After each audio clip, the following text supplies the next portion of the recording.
Bowlers practice is now over. Please hold up on all practice shots. NAIA would like to thank the Kickle Training Center for sponsoring this event. We would also like to thank Jim W. Ken Howard and their staff here at Woodland Bowl for hosting this event. Once your tournament play begins today, there's no flash photography permitted nor lights used for video cameras. Bowlers and coaches altering the surface of a bowling ball by using abrasives, cleaners, or polishes prohibited during competition. No substance may be placed on the outer surface of the ball, and only a clean, dry towel can be used to clean the surface of the ball once competition in your division has begun. Competition is defined as any ball that is rolled for score. Spectators, as a reminder, this is a non-smoking event. We respectfully ask that you do not smoke in the building or outside the main entrance. Smoking is only permitted in areas designated by city and state laws. Coaches, please bring up your recaps to me at the conclusion of each match. We'll get the brackets updated. Keep in mind the higher seeded team will choose starting lane. And don't forget to turn in your MVP and all-tournament team ballots today by noon. Ladies and gentlemen, let's give these collegiate teams a big round of applause as they continue their match play competition. Good luck and good bowling.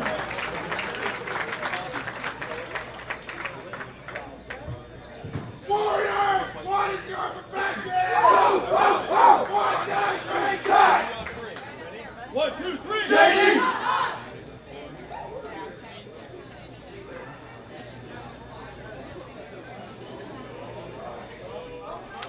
Good morning, everybody. Welcome back to our continuing live coverage of the NAIA Invitational here on BowlTV. Bright and early here in Indianapolis as we get started with our opening round of matches for the day. We've got a couple of winners bracket matches for you to start things off today. Robert Morris versus Pikeville on the women's side. And on the men's side, Midland versus Weber International. If you're curious to what the bracket looks like, you can find the link right below the video you're watching. You can also find the link on bowl.com, so check that out. We've got 8 men's teams and 8 women's teams still left in the tournament. The undefeated men's teams, Midland and Weber, they're on our featured pair, Calumet and Robert Morris. The teams in the losers bracket on the men's side are Lindenwood Belleville, Indiana Tech, Clark, and Marion. In the women's bracket, of course, our featured match, Robert Morris versus Pikeville, is in the winner's bracket. The other winner's match is Weber versus Midland. And in the losers bracket, for the women, Grandview versus Mount Mercy and Bethel versus Indiana Tech.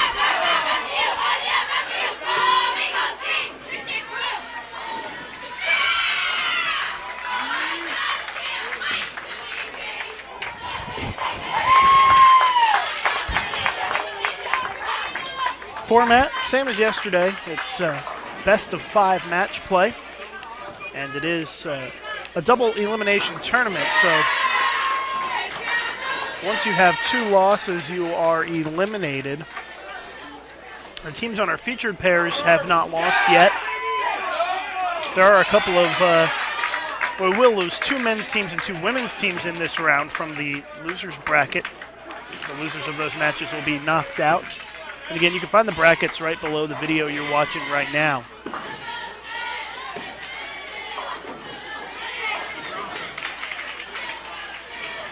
We do have the potential of 6 rounds of match play today.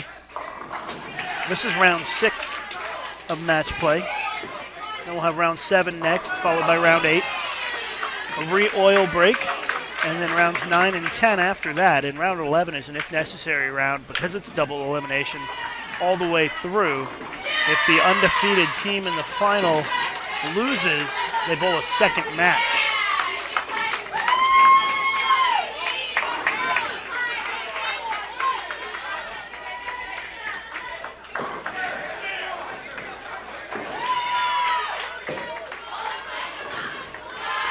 It's a little quiet in the chat this morning, so if you're watching, if you're out there, feel free to interact in the chat. Also, do me a favor early this morning as we get start it up, click the like button right below the video you're watching and show us that you like the broadcast here on BowlTV. And you can keep an eye on our live stream schedule on bowl.com, bowl.com/live stream. Lots of great live streaming coming up from the Open Championships out in Reno and also the Intercollegiate Team and Singles Championships, which will be in Lincoln next month. We'll have live coverage for you of that as well. But to kick things off this morning, we've got Midland versus Weber on the men's pair. Excuse me, Pikeville versus Robert Morris on our women's pair. And it is best of 5 Baker matches.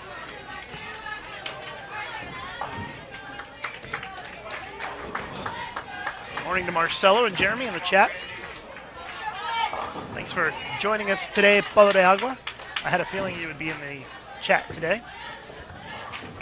Weber leads by 9 as we approach the halfway point of game 1.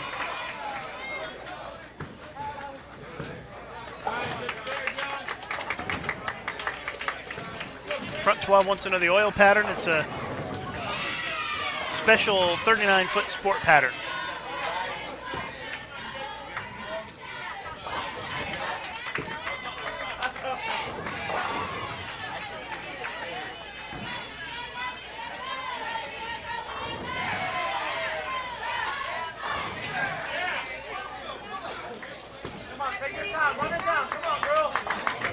Midland looking at a 6-9-10 lead in the 5th. If they make that, they'll be down by 12 after 5 frames.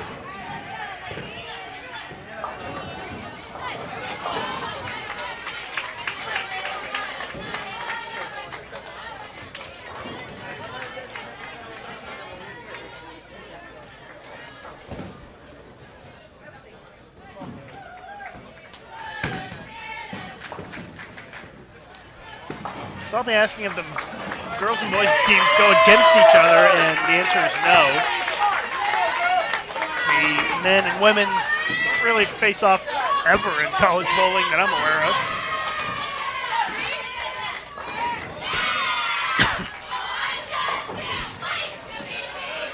of. Morning, Billy, in the chat. You're lucky to have gotten out of here in time to beat the snow. It's already coming down pretty good here in Indianapolis. Had a half an inch of snow in the car this morning when I went to leave the hotel.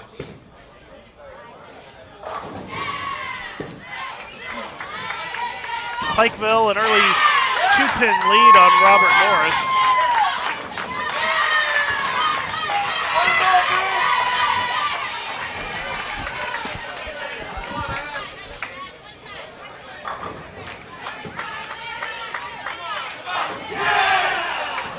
Weber leading by 10.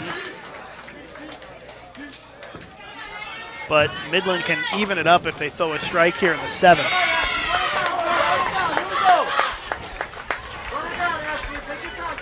It seems to be exceptionally loud in the bowling center this morning. Teams are fired up early on.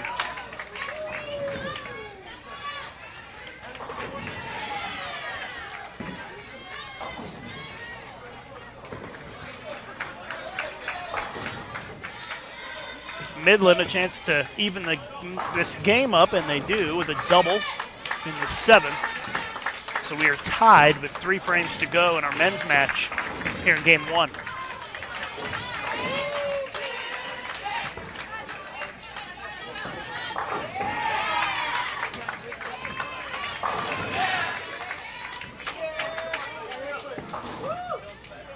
Double for Weber. They take a 10-pin lead. Open for Pikeville. So Robert Morris takes the lead, although they're a couple of frames behind in terms of pace of play. Midland unable to keep up with Weber. Now they trail by 11. Weber with a chance to go up even more, though, and leave the single pin in the 9th.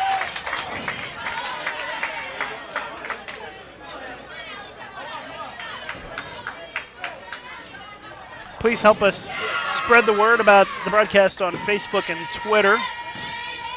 You can send people to bowl.com or Look at that. Pin go late for Pikeville, or youtube.com/BowlTV. Tell them to come watch some great matches here at the NAIA. Winners bracket matches in progress here on the featured pairs.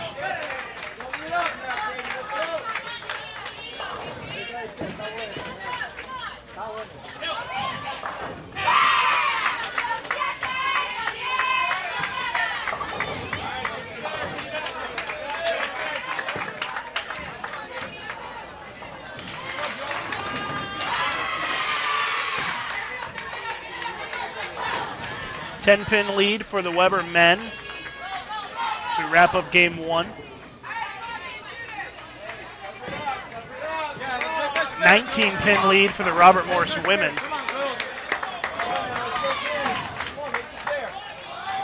As they are in the back half of game one as well.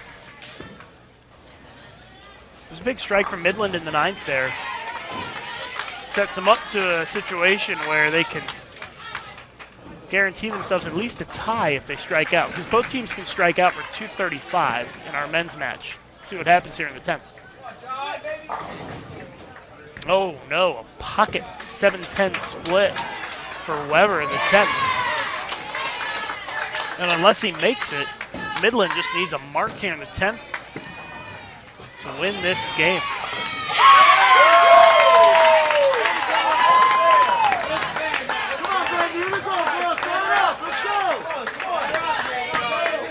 Midland a chance to win the game. There's a strike, and that is going to be a winner for Midland.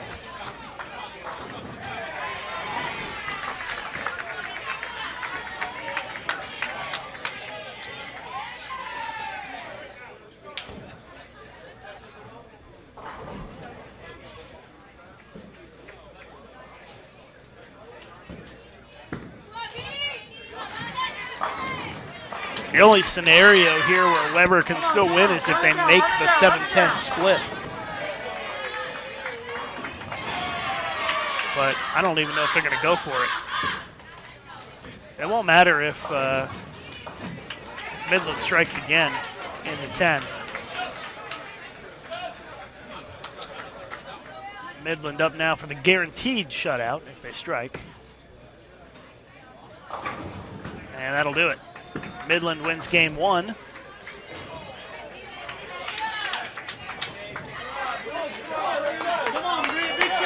Missed the single pin for Pikeville, and they are in some trouble here against Robert Morris in game one of our women's match.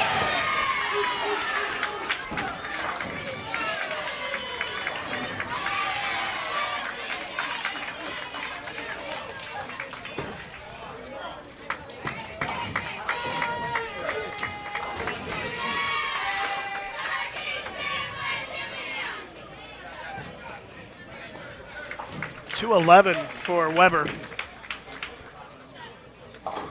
Disappointing game for them. They led all the way up to the 10th frame.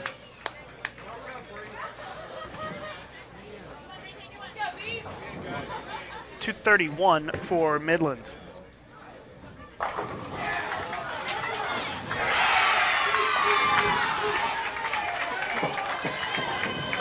Robert Morris on track to take a game one win here.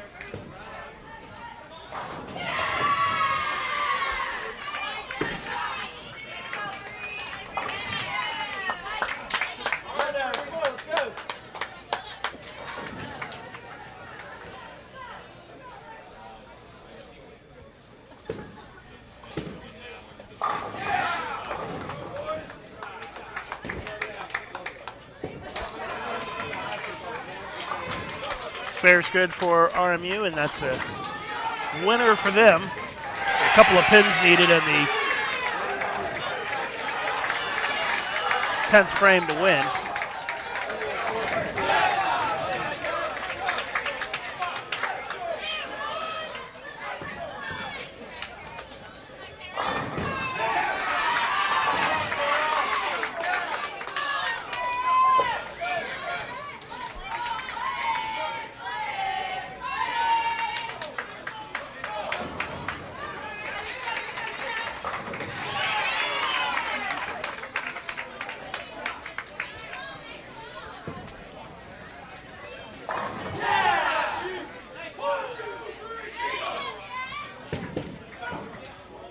finishing up game 1 in our women's match.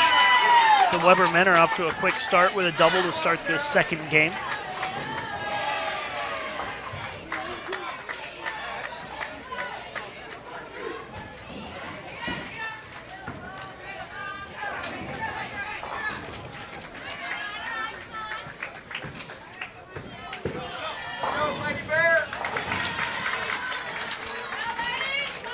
Robert Morris women, one more shot to go here. They can strike for 200.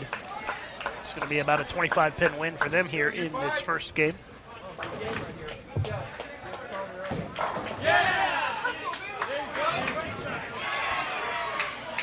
Front 3 for the Weber men to start the second game. 199 for RMU. They win 199-175 in game 1.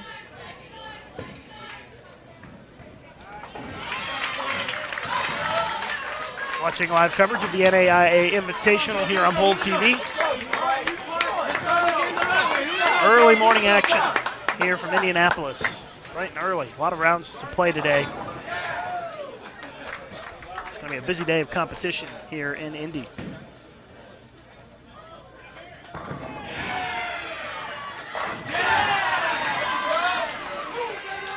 Weber with the front 4 now. They have built an early lead against Midland.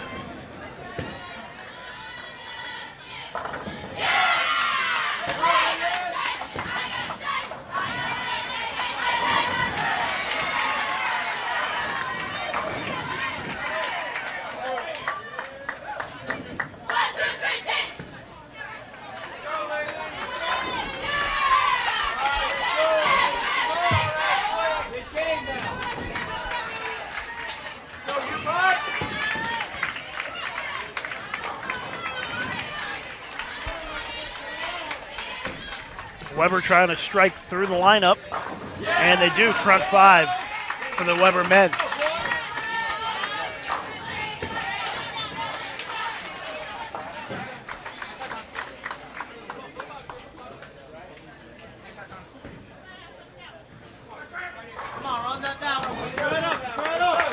Midland looking for a double. The 2-pin stays up, 2-8 stays up.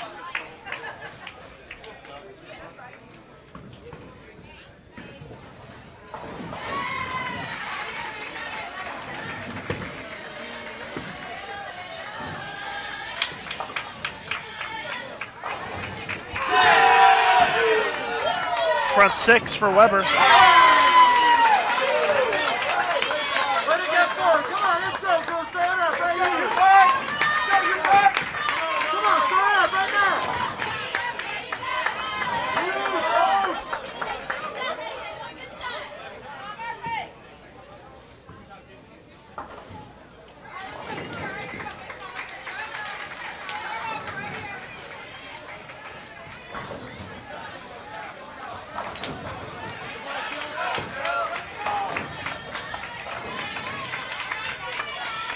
About a 53-pin lead for the Weber men here in game 2.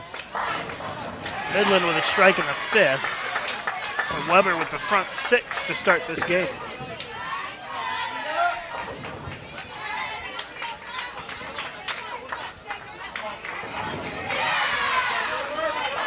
There's another one for Weber, front 7.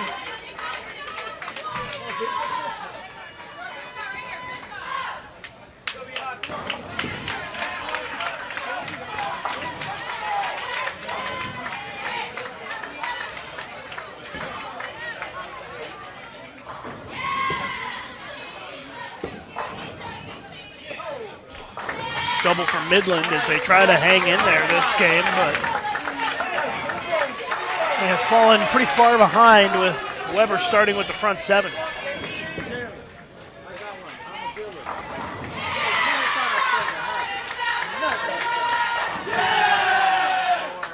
at the front 8 now for Weber.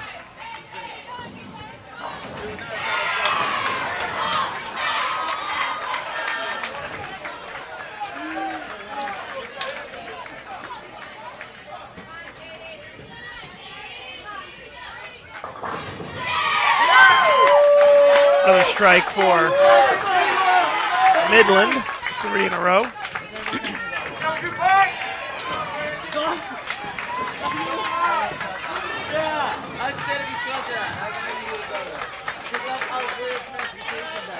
And the string comes to an end for Weber International with the 6 count in the 9th.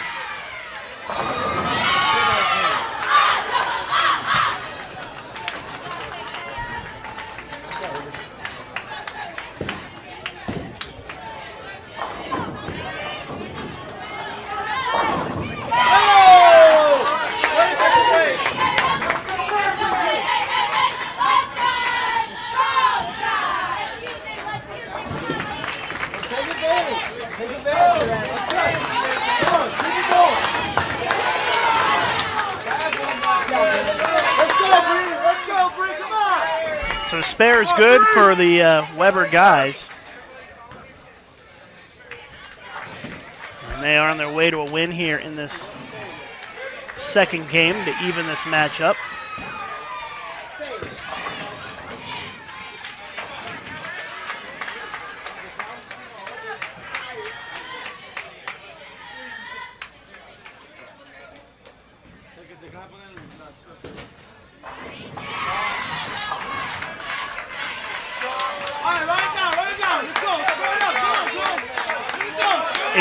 Pin lead for the Pikeville women here in game 2.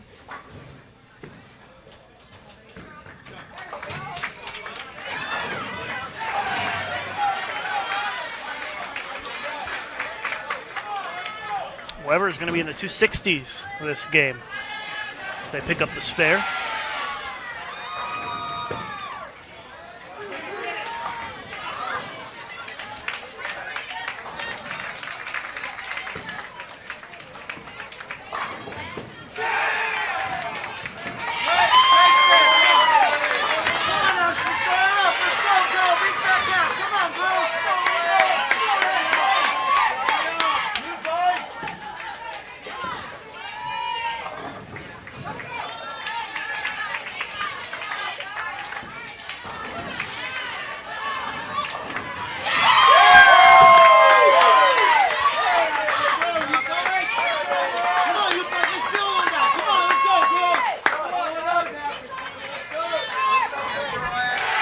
Just waiting for the men's match to finish game 2. We already know that Weber will win the game and even it up at 1 game apiece. Our women's match is a 19-pin lead for Pikeville with 4 frames to go here in game 2.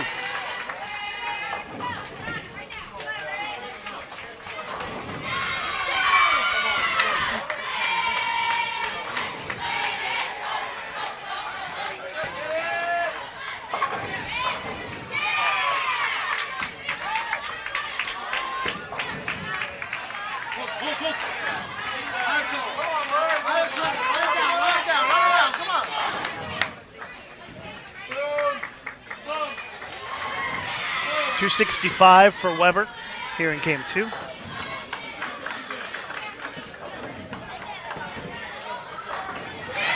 Midland will be in the 200s, it looks like this game.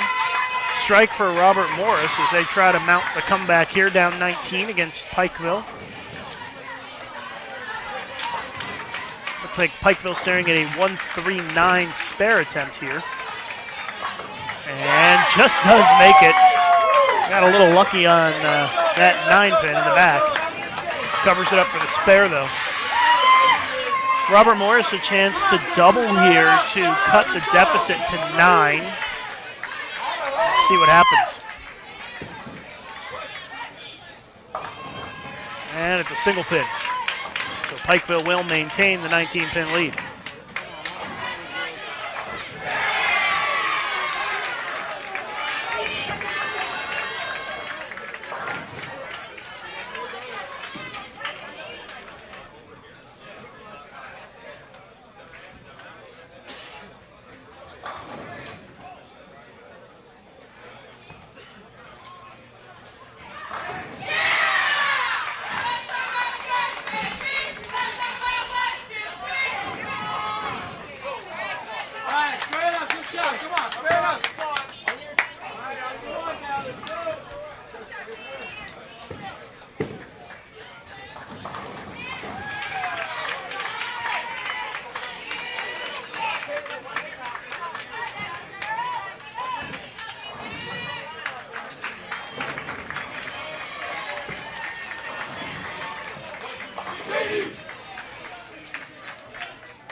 18-pin lead for Pikeville with 2 frames to go in game 2 of our women's match.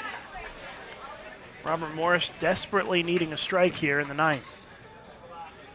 And that one does not get back.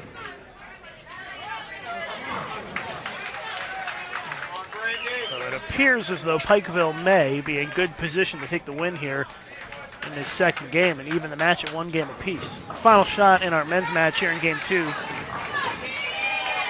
265-198. Weber wins game 2.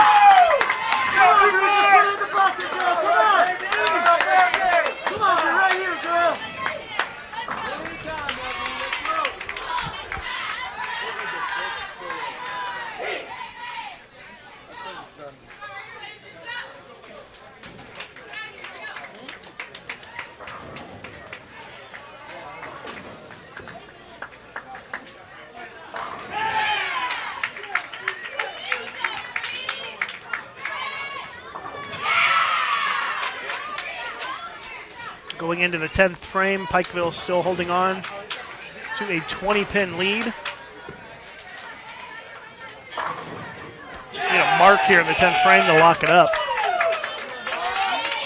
There's a strike. That's a win.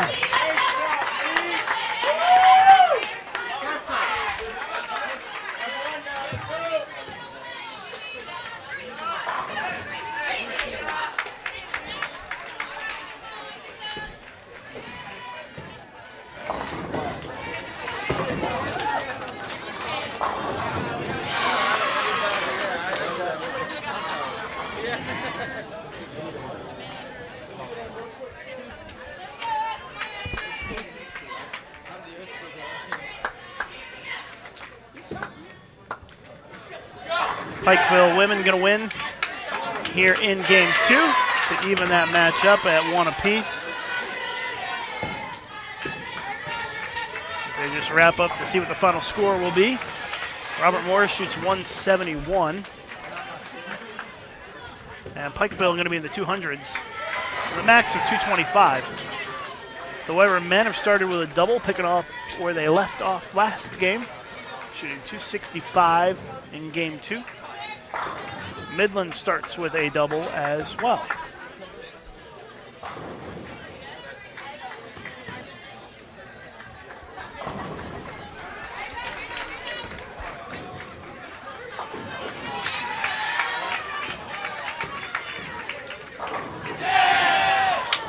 Front 3 for Weber.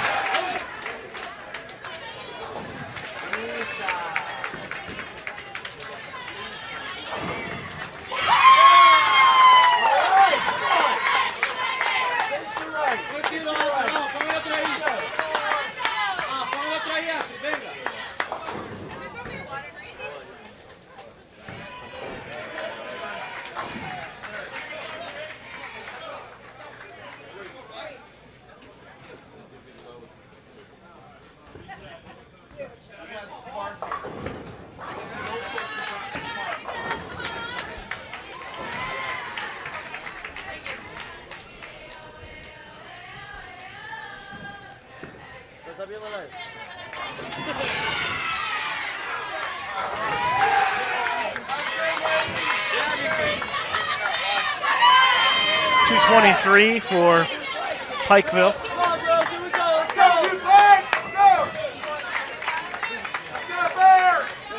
So both matches tied at 1 apiece. The Weber men just rolled the 2 for the front 4.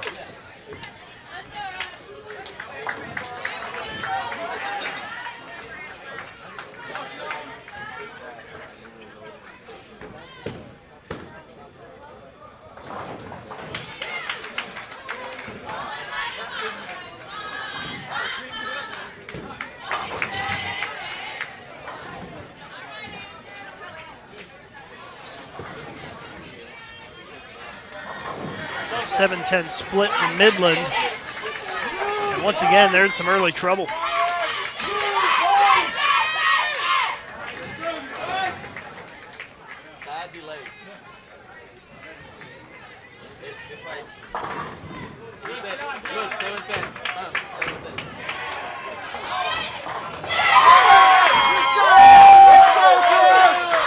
Pikeville women start things off with a strike.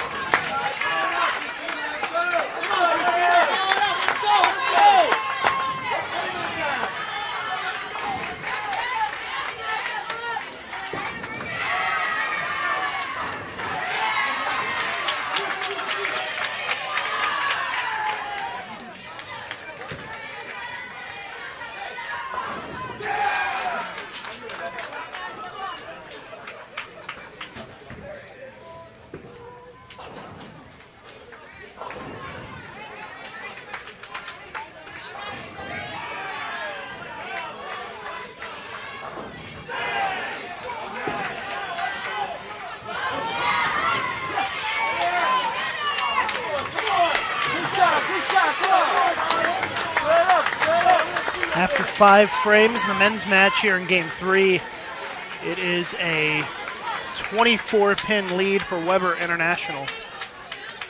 Match tied 1 game apiece.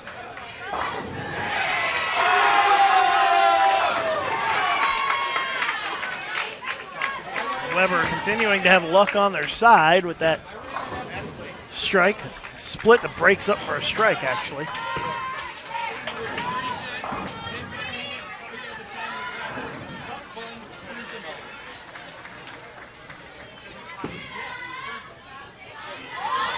Open frame for Pikeville in the second.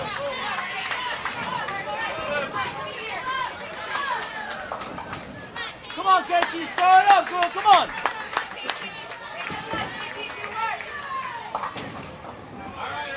Watching live coverage of the NAIA Invitational here on BowlTV.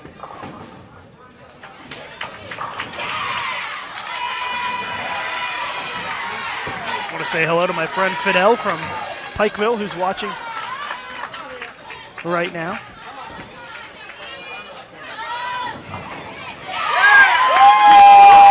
Come on, let's go, Bobby, go with it up, come on, girl. Woo! Okay, you're back.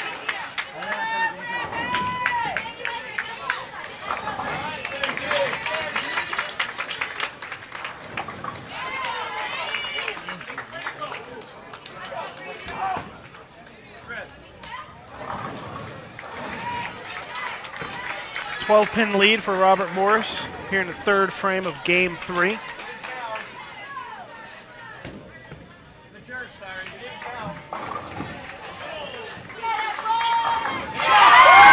a double for Pikeville. They narrow the gap to 2. Come on, man, one more time, come on. 34-pin lead for the Weber men here in the 8th frame of Game 3.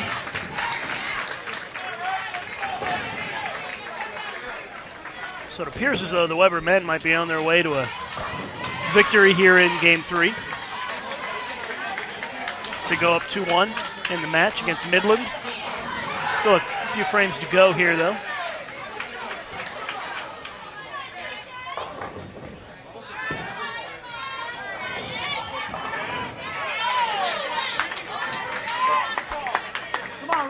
Pikeville had a double that string ends with the single pin lead here in the 5th.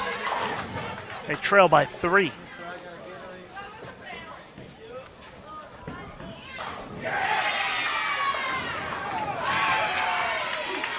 The Weber men can just about lock up this win here with a strike here in the 9th. Got it. And the Weber men are going to win Game 3 to go up 2-1.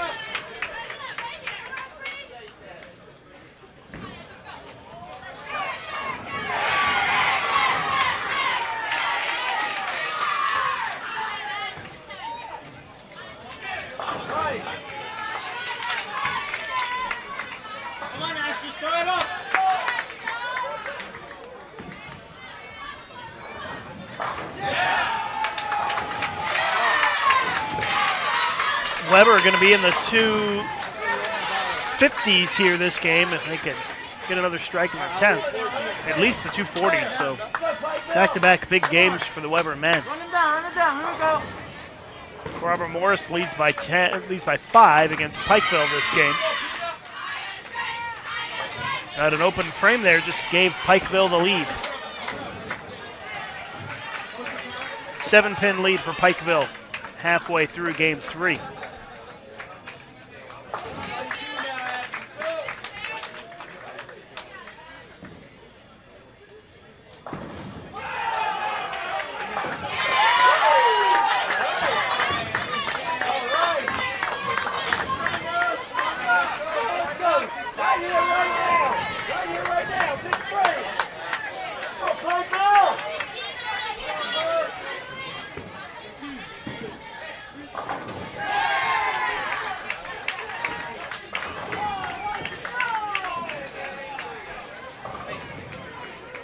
Split for Robert Morris in the 5th. So it looks like their deficit may increase a bit here.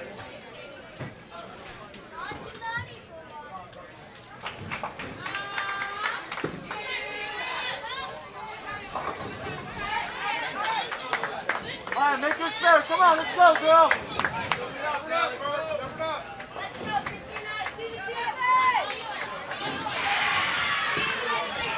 Watching live coverage of the NAIA Invitational here on BowlTV.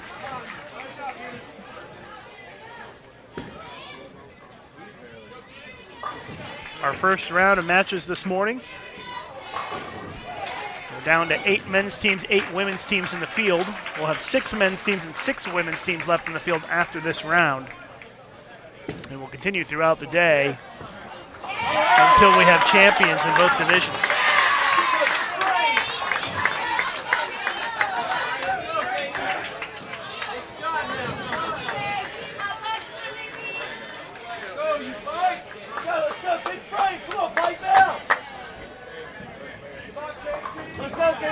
Come on, girl.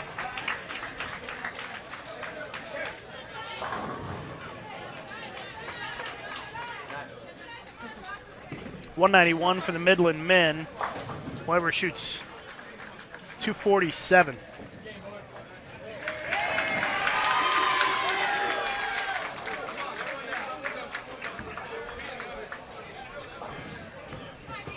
Come on, ball. It is best 3 out of 5.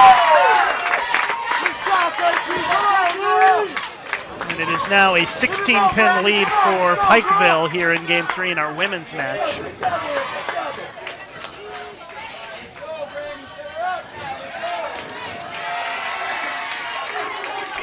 Looks like Calumet sweeps Robert Morris in the men's match 3-0.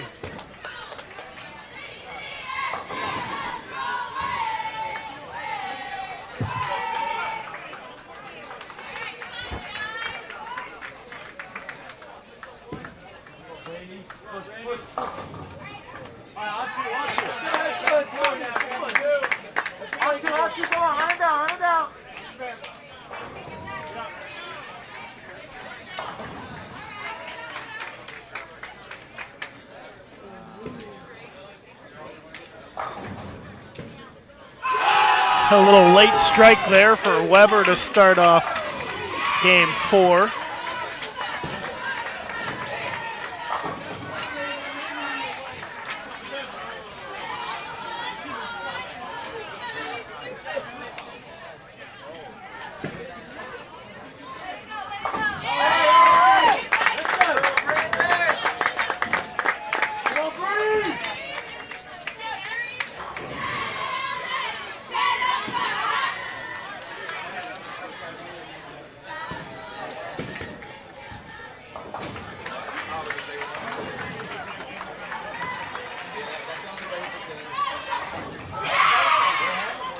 Double for Robert Morris.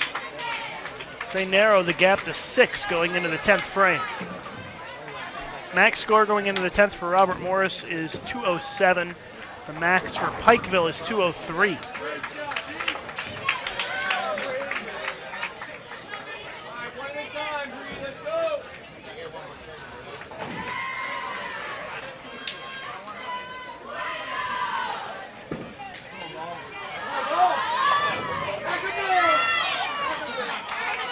Single pin lead for Pikeville. Their max now 192. Robert Morris can win this game with a strike on this coming shot.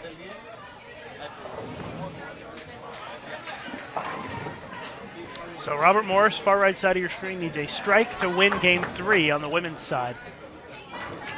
Let's see what happens here.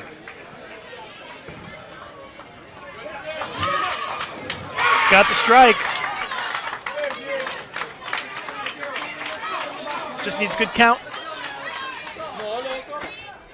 And it'll be a winner for Robert Morris here in game 3. And they'll go up 2-1. All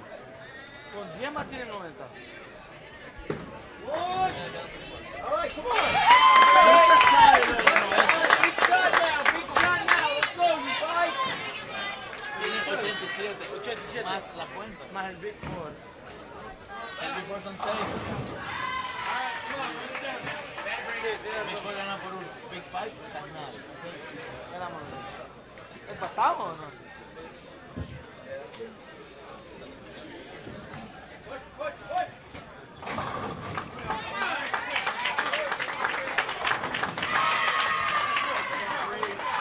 So 9 is enough for Robert Morris. They lock up the win here in game 3. And go up 2-1 in our women's match.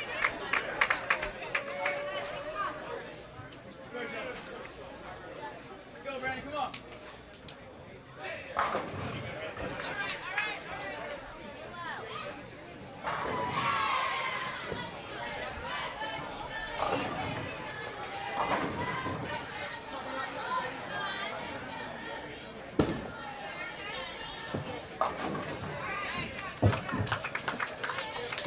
Come on, girl.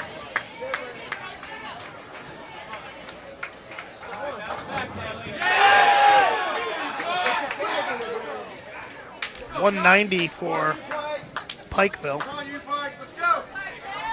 Robert Morris going to be at 196 if they make the spare. 195 if they don't. Weber and Midland Ben update after 3.5 frames. Weber leads by 1. No doubles in this game for either team. So 195 for Robert Morris. They go 2-1. Loco, me están oyendo. Let's go, you Pike. Me mandaron uno.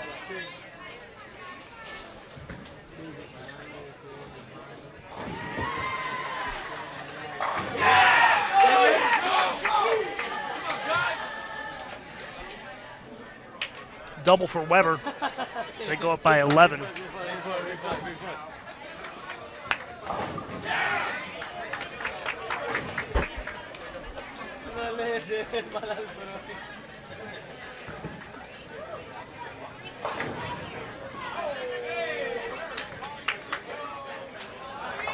Midland with a strike in the 4th. They're going to need another one to pull back to within 1.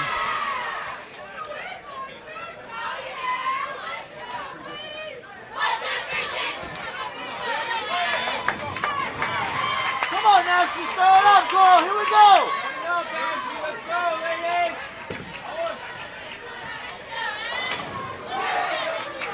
Midland a chance to pull even with a strike here. And they do. Come on now, come on. Let's make stairs. We like stairs.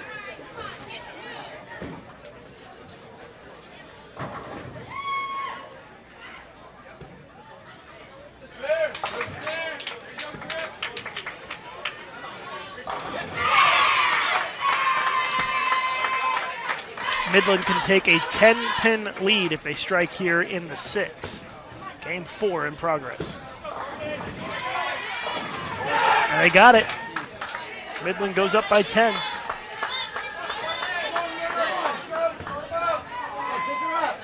Pick her up. Let's go.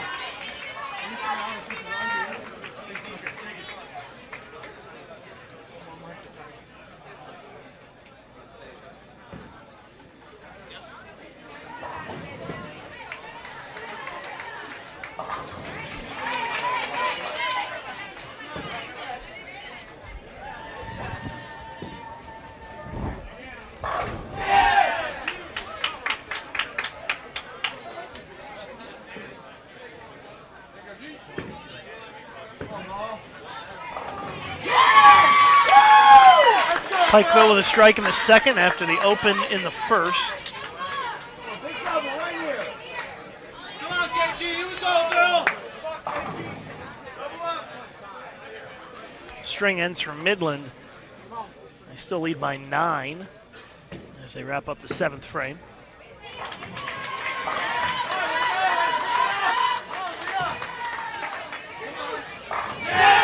There's a double for Weber as they take the lead by 1. If Weber wins this game, they win the match. Midland trying to force a game 5.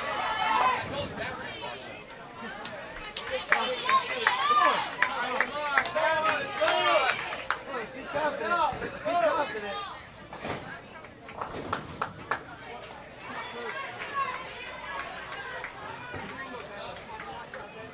Midland with 3 frames to go. Weber with 2. Weber leading by a pin. But they can go up 11 with another strike here in the 9th. Crossing over, leaving the 6 pin. So the count evens the match. The closing stages here. But Midland working on a spare, so anything but a strike gives Weber a slight lead. Oh, gets away with one there. Strike in the 8th for Midland. Keeps it even. A couple open frames already this game for Pikeville as they have fallen behind by a bit. Down by 25 after 3. Weber cleans up the spare in the 9th. Midland to bowl here in the 9th. If they strike, they will take a 10-pin lead into the 10th. If they do not strike, we will be dead even going into the last frame.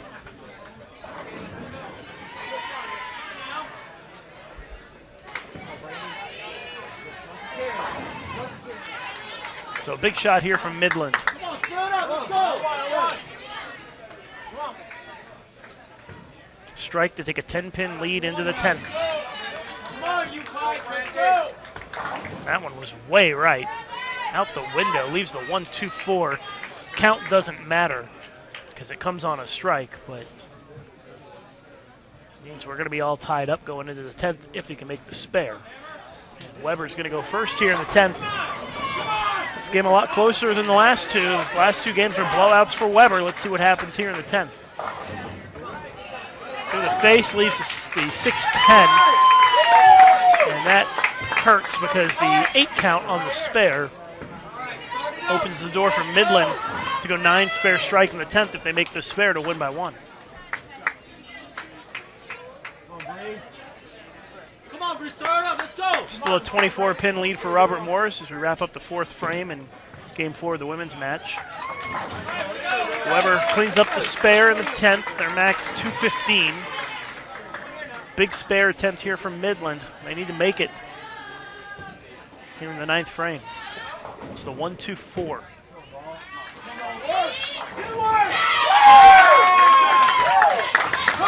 Spare's good.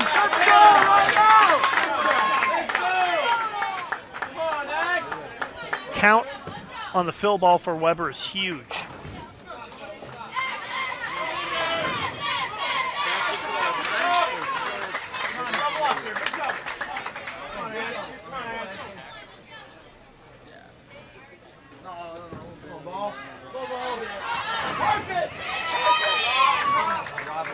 That 7-pin wiggles doesn't go down for Pikeville. That would have been a double had it fallen, but it's not. Big 10th frame here for Midland. Oh, it's an 8 count. We may end up with a tie in this game. It's going to come down to the final shots. Both teams 195 in the 9th. Midland needs to make their spare. If they do, it will come down to the fill ball. See what Weber does on the fill here. That'll let us know what Midland has to do. Far left side of your screen, here we go, fill ball in an even game. And it looks like 8.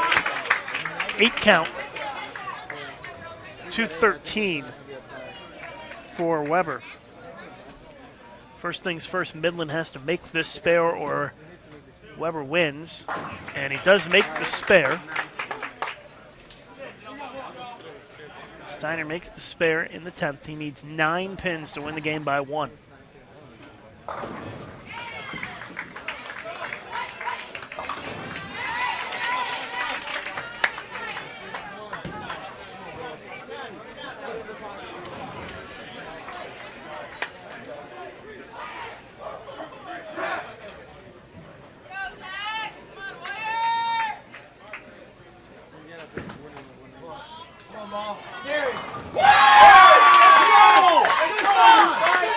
So here we go. Midland's Joe Steiner needs a 9 count to win by 1 here in this game.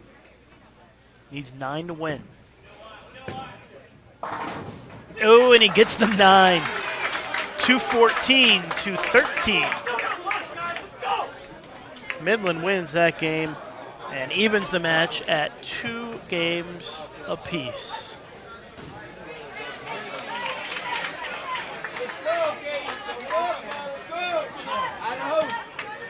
Missed single pin for Robert Morris. They still lead by 11. 4 frames to go.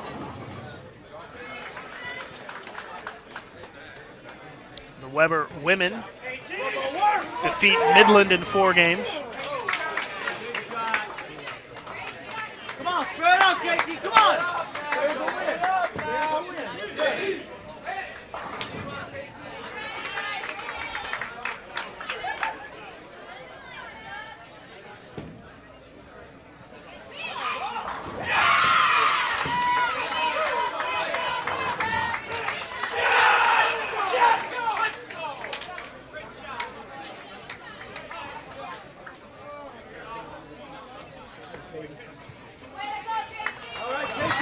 Pikeville with a spare in the 8th.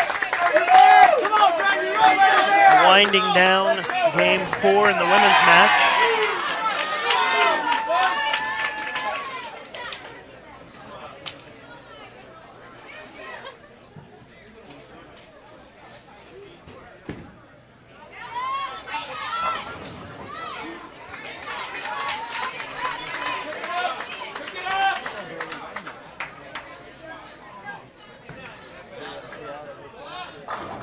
Midland with the Brooklyn for the double.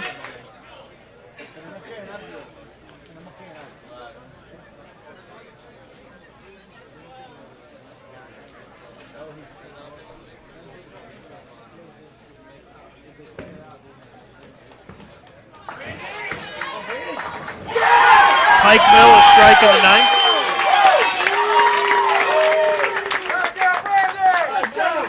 Pikeville's had some strikes this game, but no doubles. Robert Morris, with that spare in the 8th, still maintains an 11-pin lead. The strike in the 9th allows Pikeville an opportunity to potentially make up some ground in the 10th. But they're going to need some help. The rate things are going here. Robert Morris, 9th frame, leading by 11.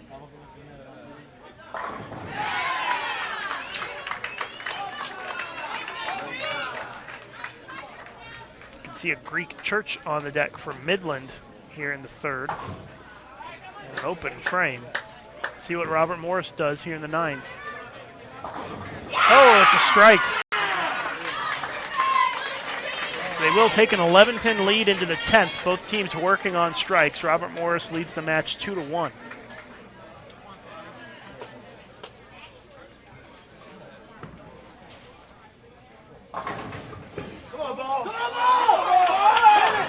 Oh, there's a strike for Pikeville in the 10th.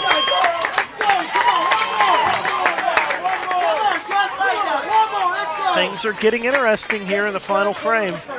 Pikeville's max is 194. Robert Morris can strike out for 205.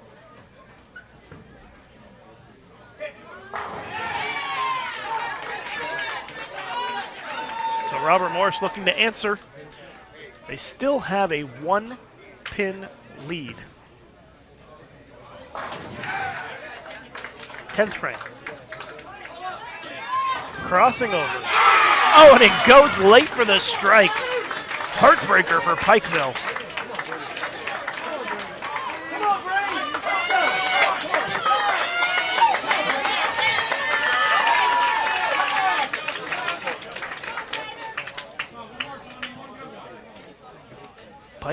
Pikeville still has a chance to win this game, but they have to strike here. And if it doesn't go, then Robert Morris is going to win the match 3-1.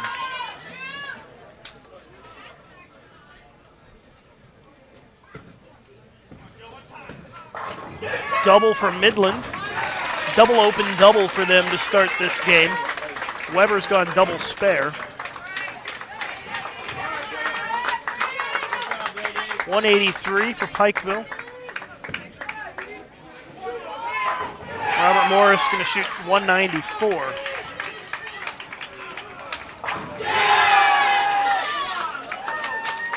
Weber with a strike in the fourth.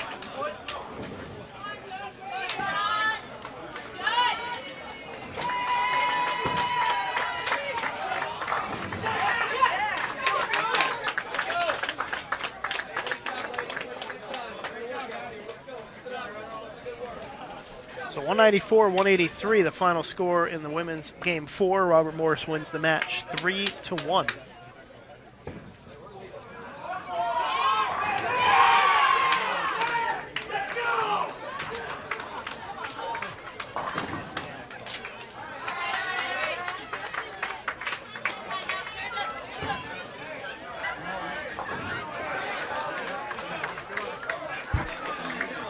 So we'll go full screen on the men's pair. Tied 2 games apiece in the closing stages here of game 5. Midland has strung together 3 strikes in a row.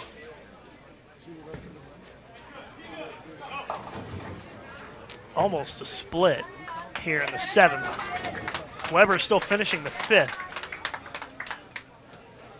Still leading by 5.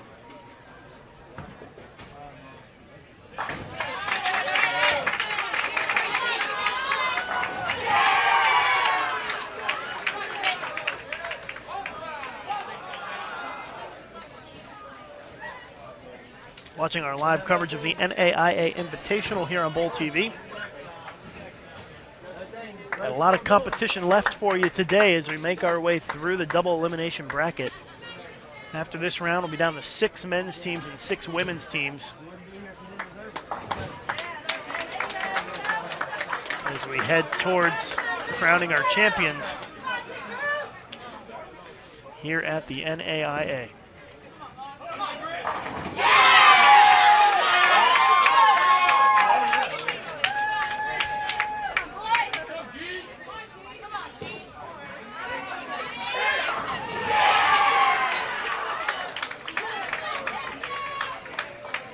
So a 5-pin lead for Weber. They have bowled 6 frames. Midland has bowled 7. Midland up now in the 8th. Working on a spare. And it's a big 4 split. Midland in some trouble now. Let's see if Weber can step up and put their foot on the accelerator, strike for a double here.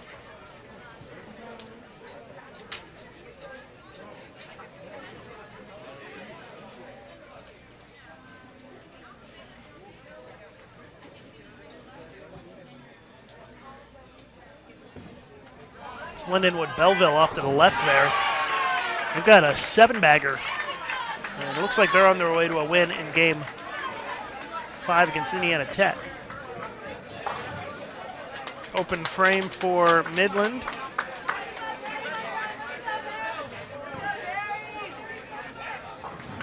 So Weber can really extend the lead here with a strike in the 7th.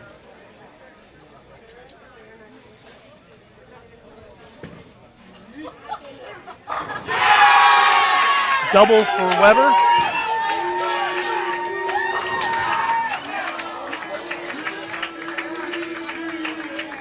Now it's a 30-plus pin lead for Weber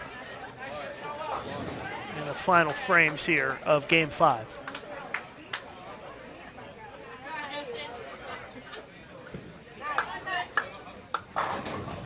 Midland with a strike in the 9th. Midland can only shoot 208 this game.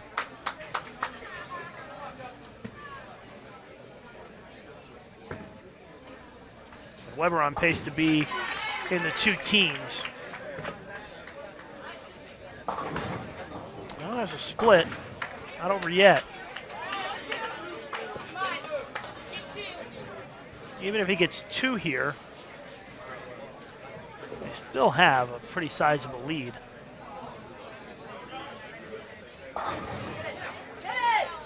Be about 20 pins or so, 18, 20 pins, but Midland not striking there in the 10th really just about seals the deal. An open frame for Weber in the 8th. Weber leads by 16. Midland's max score is 188. So Weber just needs 1 mark in the final 2 frames.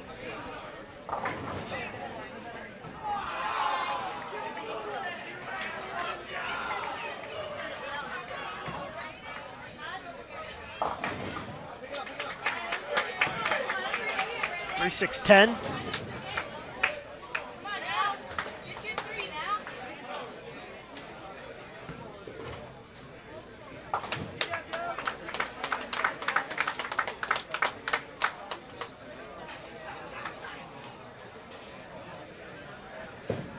Again, Weber just needing 1 mark in these final 2 frames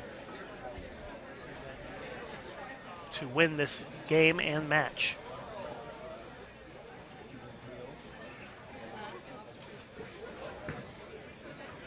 There's a mark. That's a winner. Weber's going to win the match 3-2. We will have a very brief break between rounds here. They're going to have to get everything set up and ready to go, but it should be pretty quick. 188 for Midland, so don't go too far away.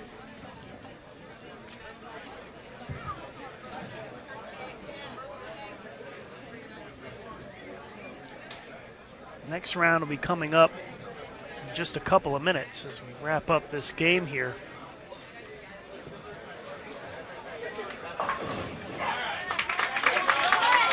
That's now mathematically a winner for Weber. Just needed some good count on that shot, and they get it.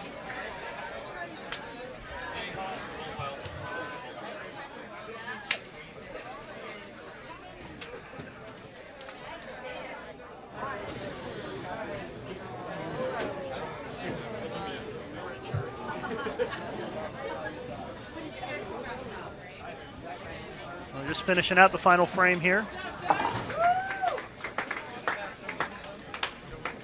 Midland is not eliminated, but they will be sent to the losers bracket.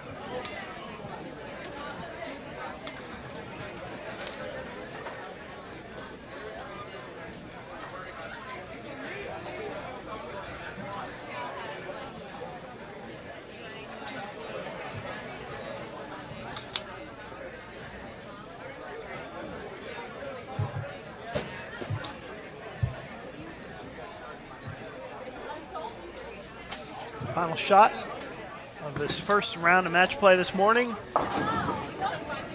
Weber International wins the match 3-2. 201 to 188 in Game 5. So we will wait for the start of the next round. We should get started pretty quickly here, so stay with us. We'll be back as soon as they finish up practice in the next round. Shouldn't be too long. Don't go too far.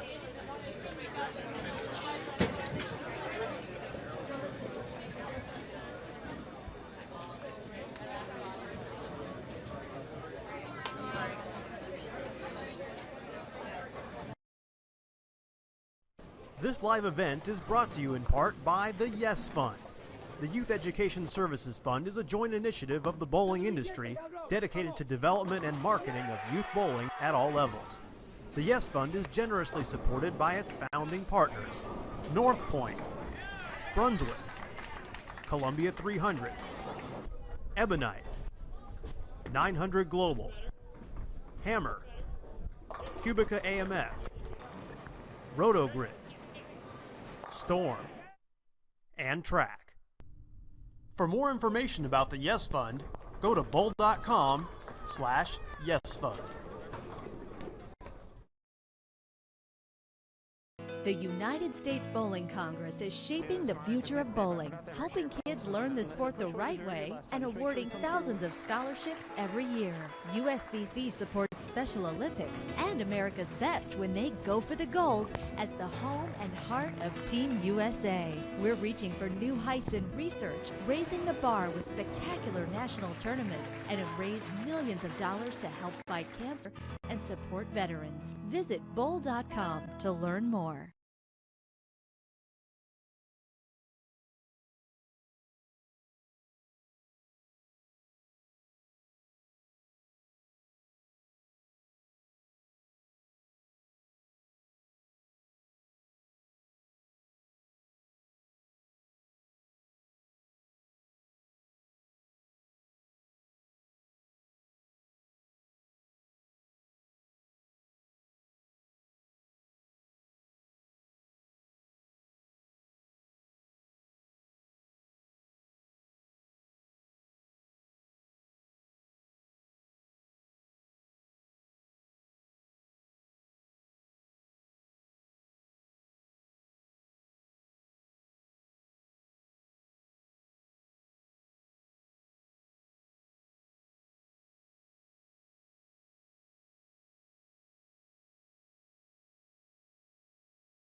You guys get that?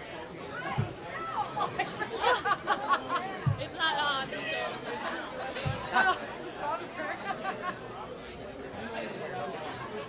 we almost did. Where is Benji? I don't know. He is looking for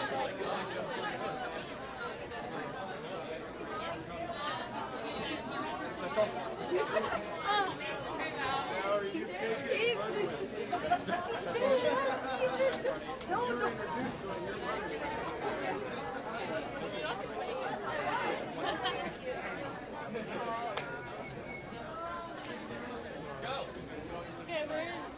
I need to go to this one.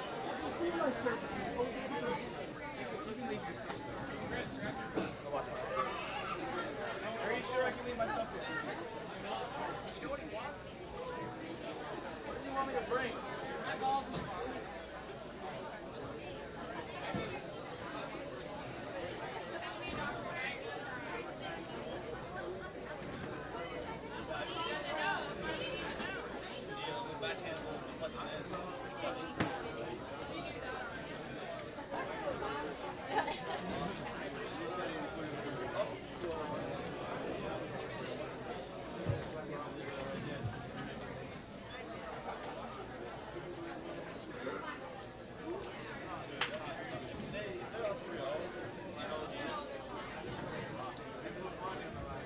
Smitty.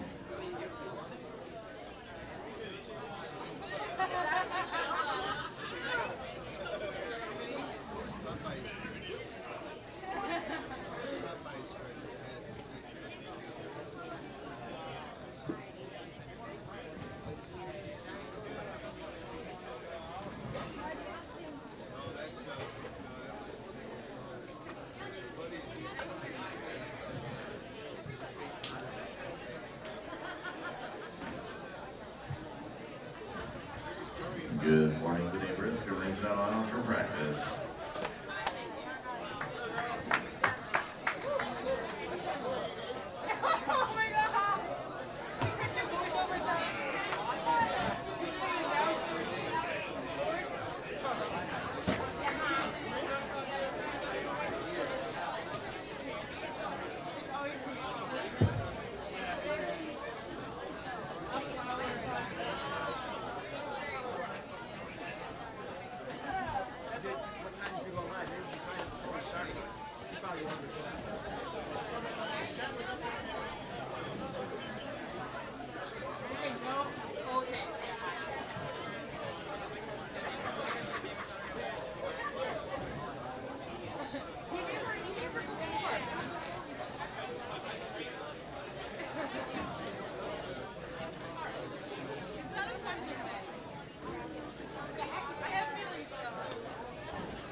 Okay, NAIA bowlers down there.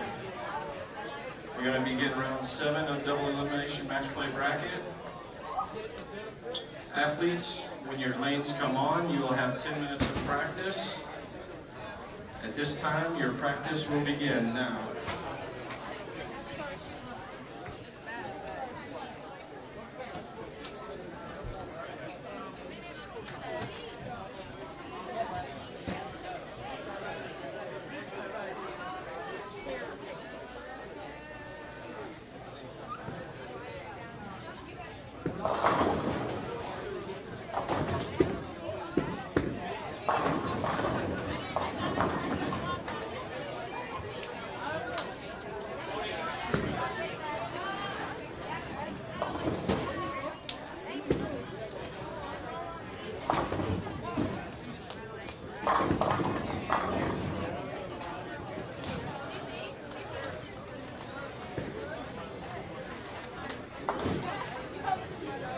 Michael to the counter, please.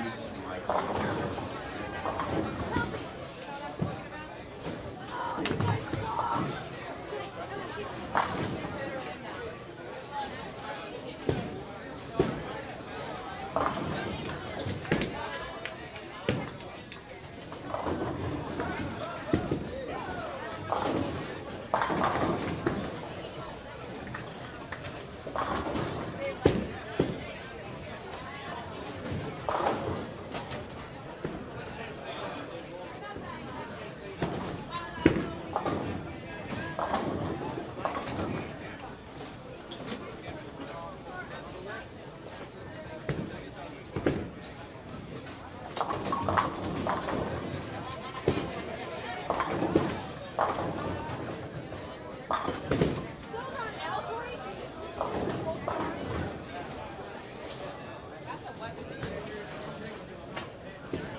NAIA bowlers, please hold up on all practice.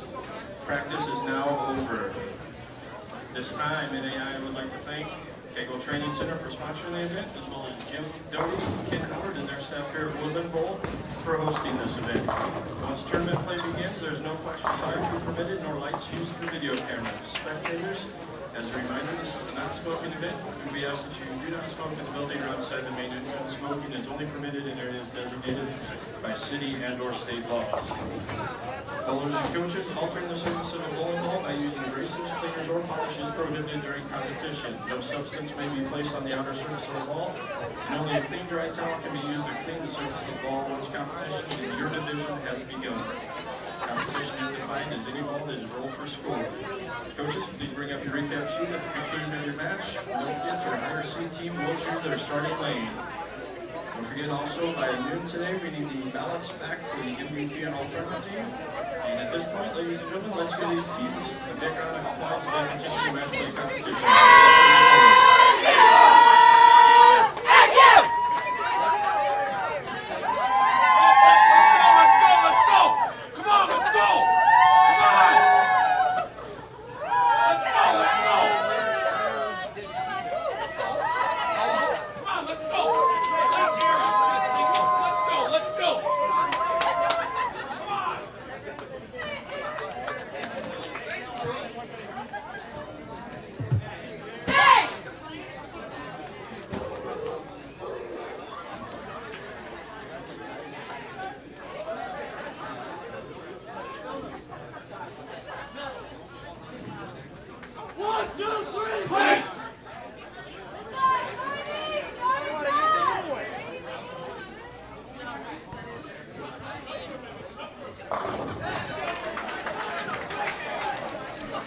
So we are now underway with our next round of matches, our featured matches, Belleville versus Robert Morris and Mount Mercy versus Midland.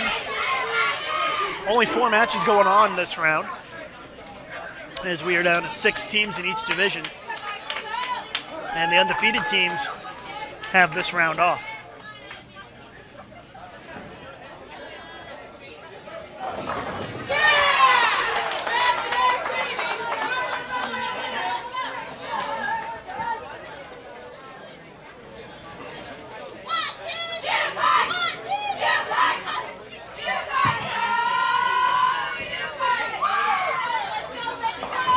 Still best of 5. So the first team to win 3 games will win the match. The match is going on in this round on the men's side, Midland versus Marion, Robert Morris versus Belleville. And on the women's side, Midland versus Mount Mercy and Bethel versus Pikeville. Try to keep you updated on all 4 as we move along here. And after this round, we'll be down to the final 4 in both divisions.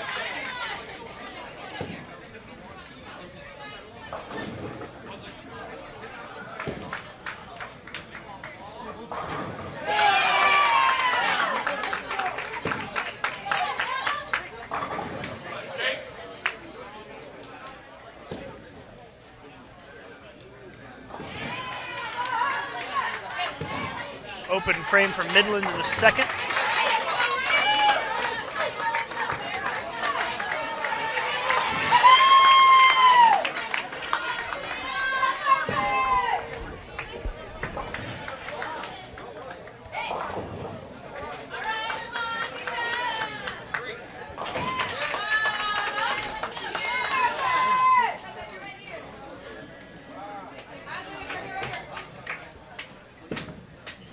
Pin lead for Mount Mercy very early in our women's match, after just a couple of frames. Men's match evened up as we round out the second frame here.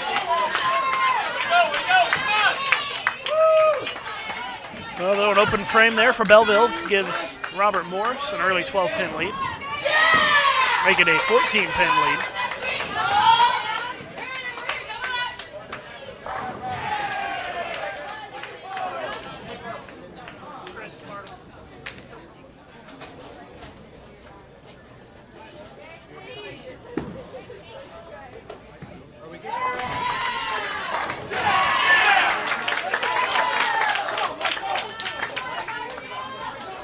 Spare double start for Robert Morris as they take a 24-pin lead.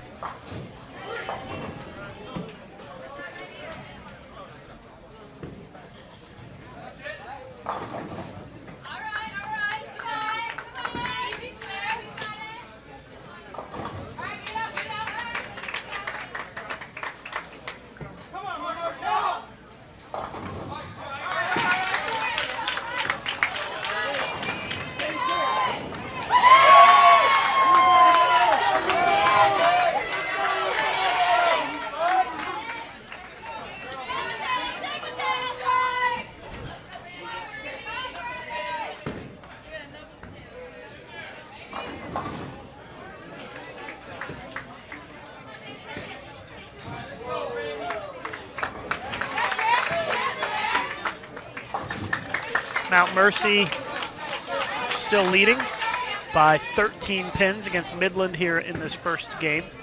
They wrap up the fourth frame.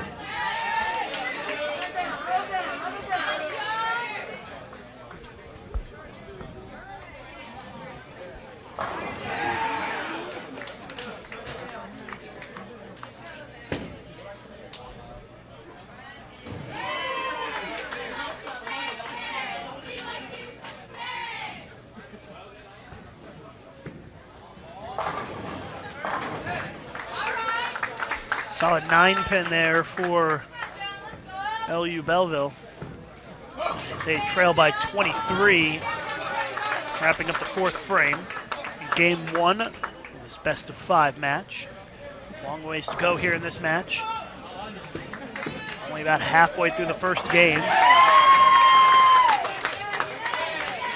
A lot of rounds left here in the tournament today. We've got one more round after this one, and then we'll have a break for a re-oil. And then we'll be down to our semifinals and finals for this afternoon.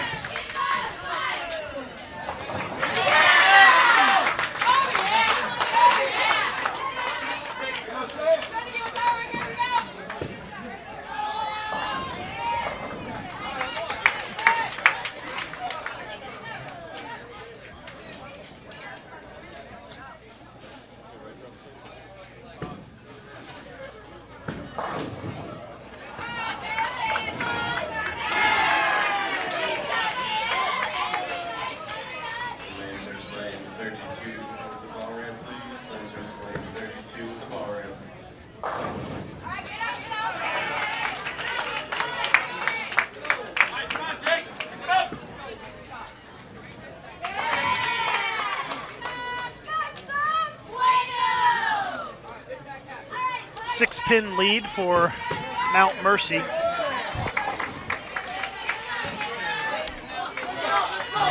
Past the halfway point of game 1 in the women's match.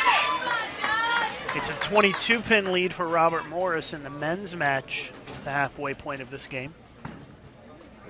Watching live coverage of the NAIA Invitational here on BowlTV.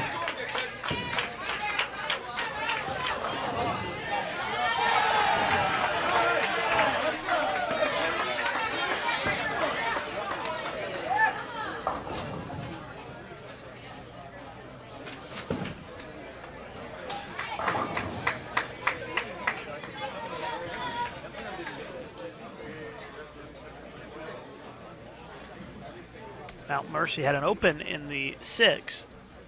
Midland with a split in the 6th. So Mount Mercy may still be able to hold on to their lead here.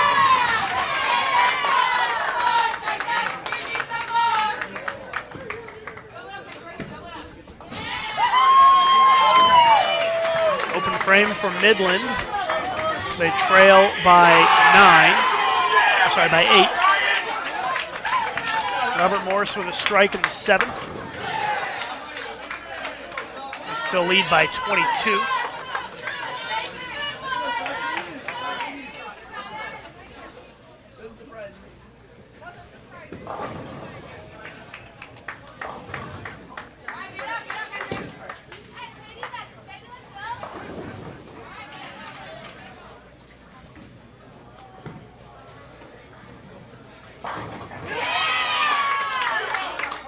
Double for LU Belleville. That cuts the deficit down to 12.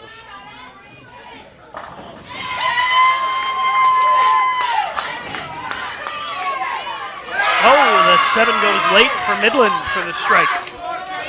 They will have a chance to take the lead in the 8th. Another strike.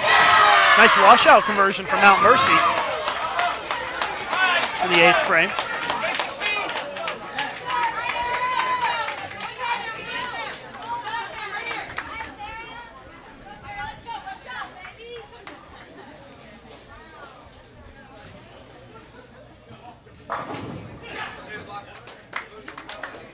Mercy can take the lead here if they strike again. I'm sorry, Belleville can take the lead, and they do. 3 in a row for Belleville. A split on the deck for Robert Morris.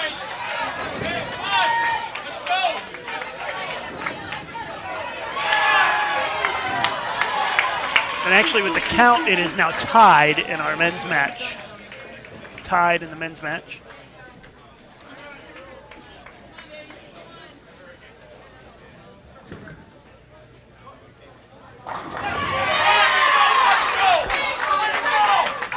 Still an 8-pin lead for Mount Mercy in the women's match. We're coming to a close in game 1.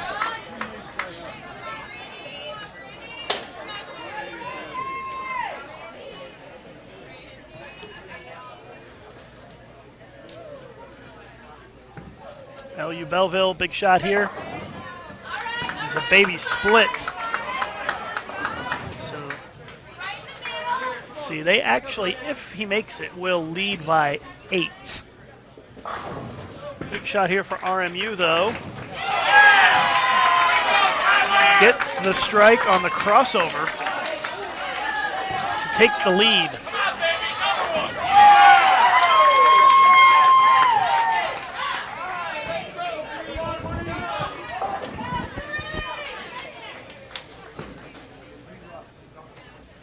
Midland will win game 1 against Marion. Open frame in the 9th for Belleville.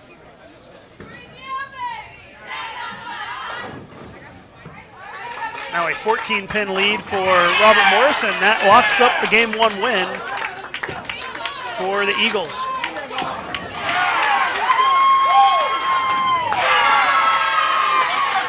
Big strike from Midland in our women's match. They trail by 8 going into the 10th, and will have a chance to win the game with a strike on their first shot in the 10th.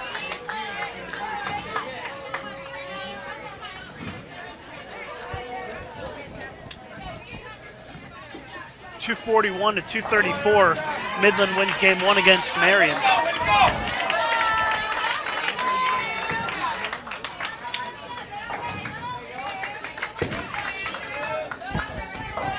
Big shot coming up for the Midland women here.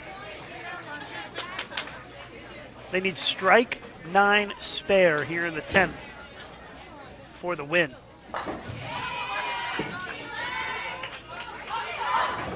Oh, look at that. Gets the first one in the 10th. Mount Mercy still has to throw their fill ball.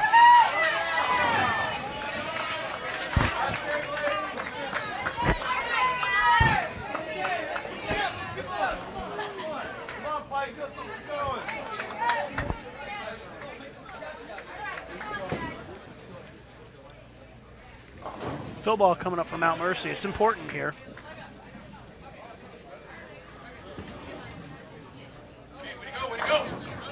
Gets the strike for 180. Now that forces Midland to go 9 spare here to shoot 181.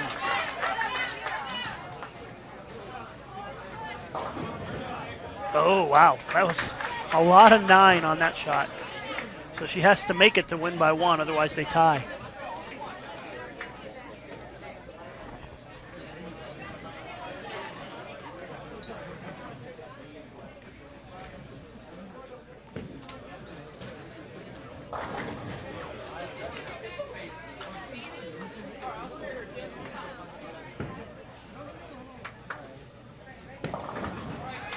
So Midland needs to make this 6-pin to pick up a 1-pin win. If she misses it, they tie. No problem. Textbook spare conversion there for Midland.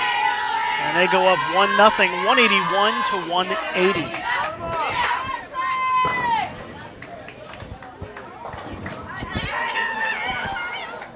So to recap where we stand in all of our matches after the first game, Midland leads 1-0 against Marion in the men's division. Robert Morris leads 1-0 on LU Belleville. The Midland women are up 1-0, and the Pikeville women are up 1-0 on Bethel. That's where we stand after one game here in all of our matches.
Just getting settled in here into game 2. Robert Morris leading by 23 already early in this game.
Belleville off to a rough start in this men's match.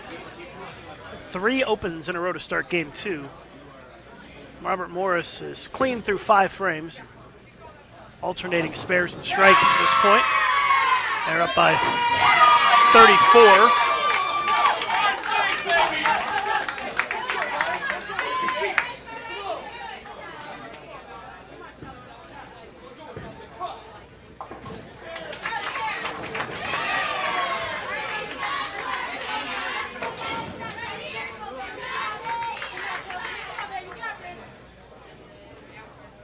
Back-to-back opens for Mount Mercy in the women's match. They trail by 20.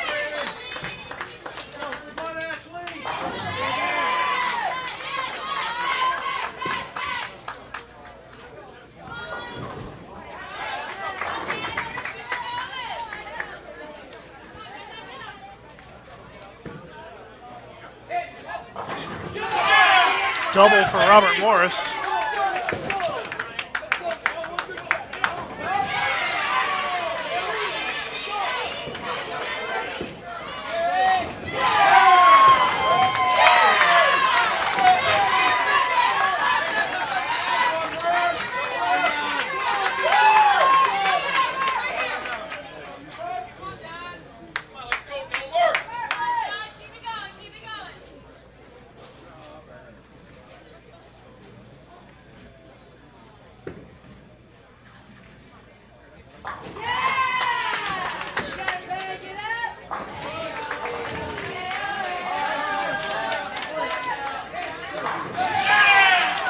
Robert Morris cruising now, 3 in a row.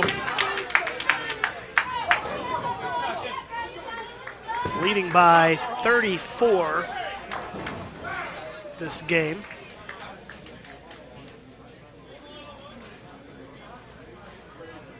Mount Mercy trying to get a double on the board in our women's match. They trail by 20, and now they trail by 10.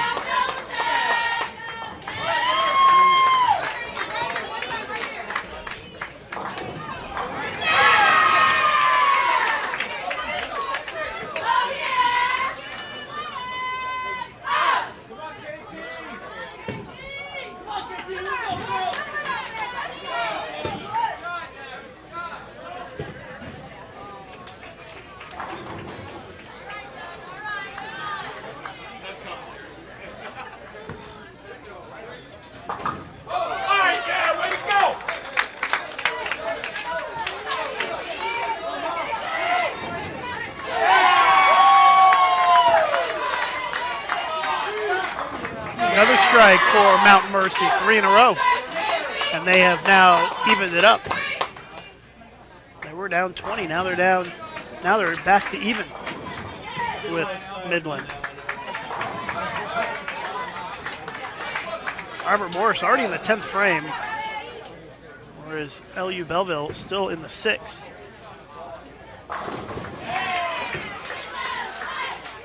And it's just about a shutout for Robert Morris already. Not quite, but it's pretty close. Because the best that Belleville can strike out for in the 7th, 8th, 9th, and 10th is 214, 215. And Robert Morris is going to shoot 214.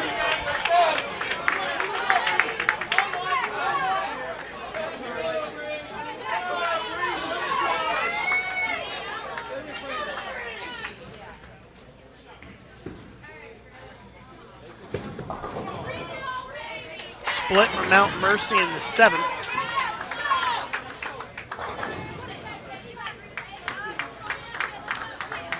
And now it is mathematically over. Robert Morris goes up 2-0 in our men's match, even though Belleville still has 3.5 frames to go.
Five-pin lead for Midland in our women's match as we wrap up the 8th frame.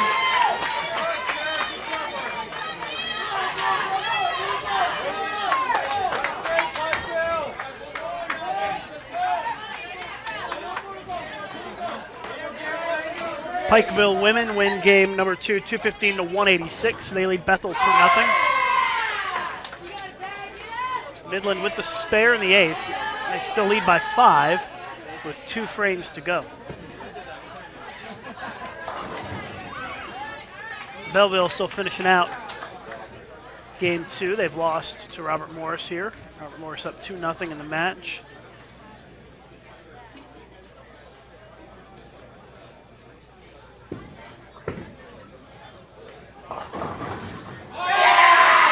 That's a double for Mount Mercy. So they take the lucky strike for a 5-pin lead.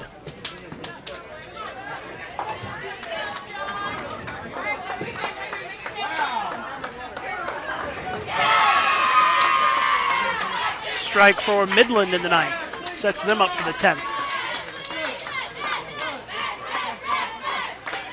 The Midland men win game 2 against Marion. 203-160.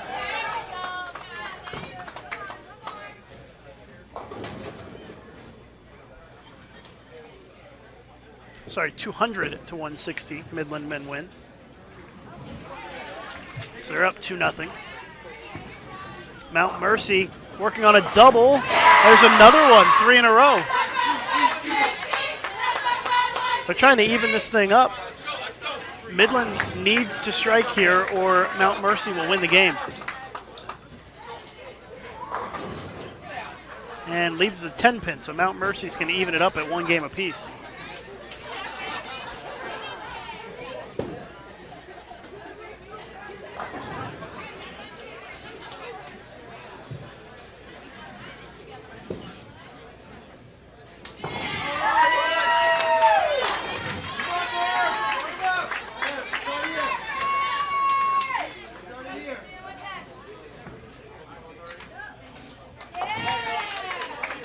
Robert Morris 214, Belleville 183. That one finally goes final.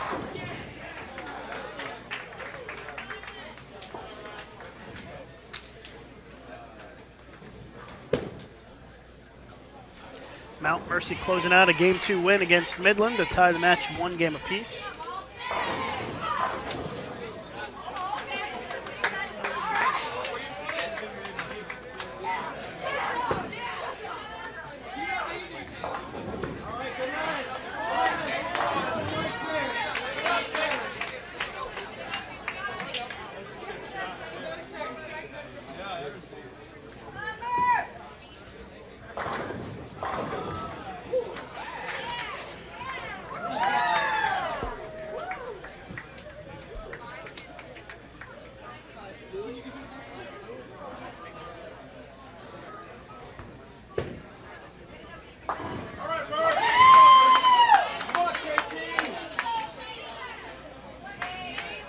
Final shot in this game for Mount Mercy.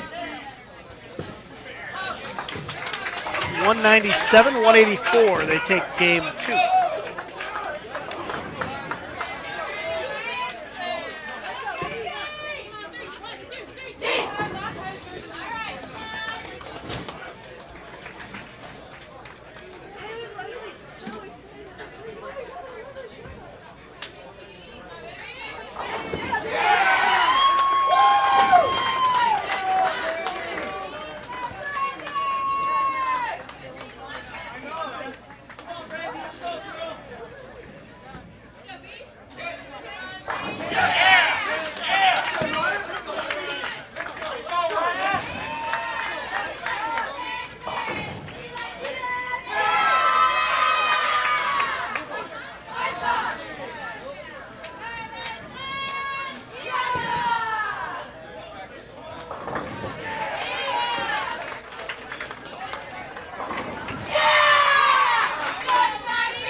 So after 2 games, every match now in Game 3. Midland men lead Marion 2-0. Robert Morris leads 2-0 against Belleville.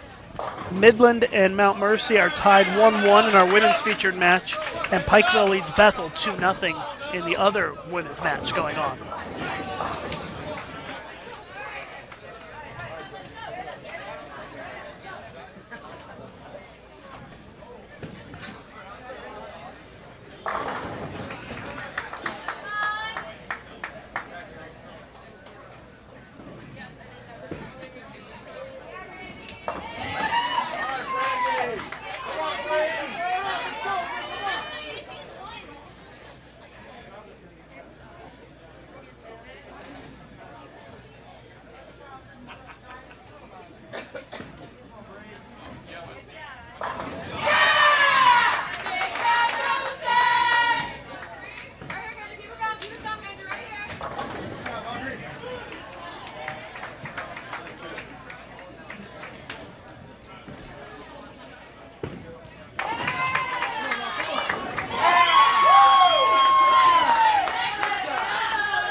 Mount Mercy with the front 3 against Midland. It is worth noting all of these matches are elimination matches because these are in the loser's bracket, so keep that in mind.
Mount Mercy with the front four this game. Missed single pin for Belleville as they fall behind against Robert Morris.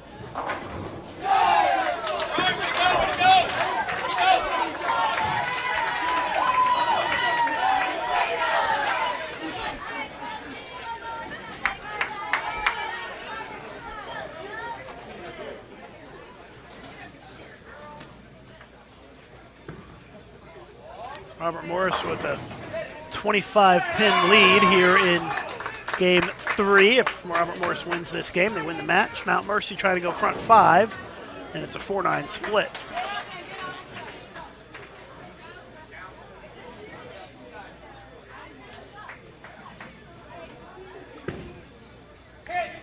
Come on, baby.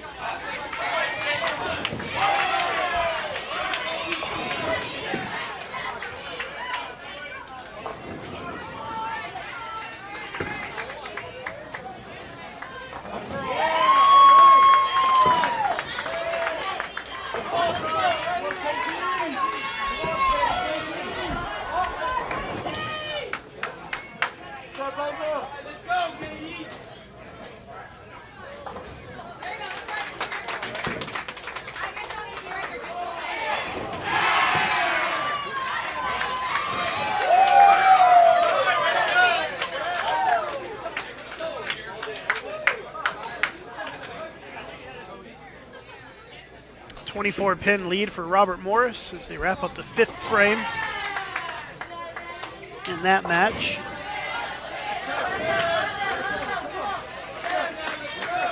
$16-pin lead from Mount Mercy.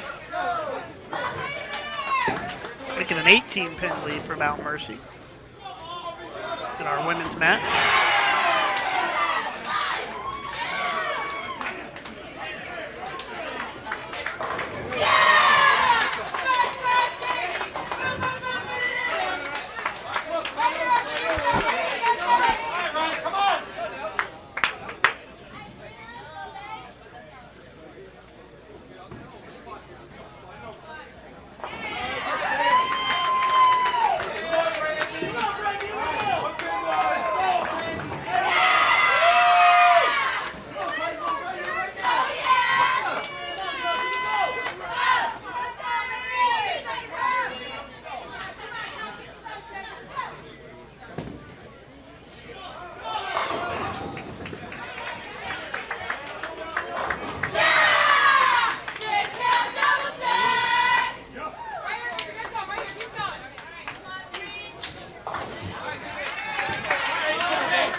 Midland with a double.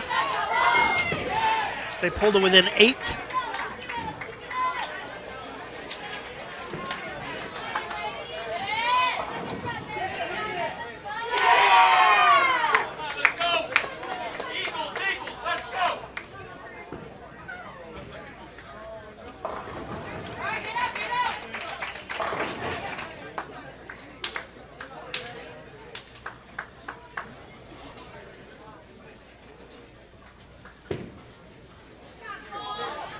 Midland women can take the lead with a strike here. Single pin lead in the 7th.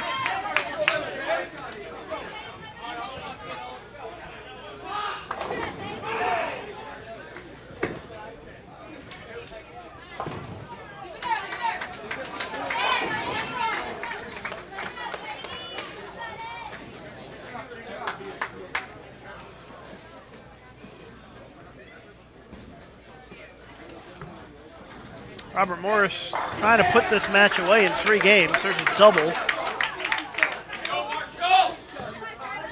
They lead by 17.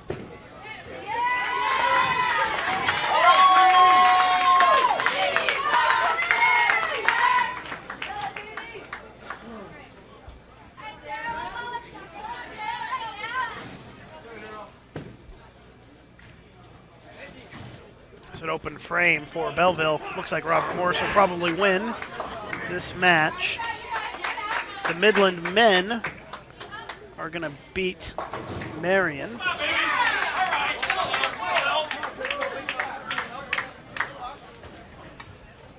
Pikeville women look like they're going to sweep Bethel.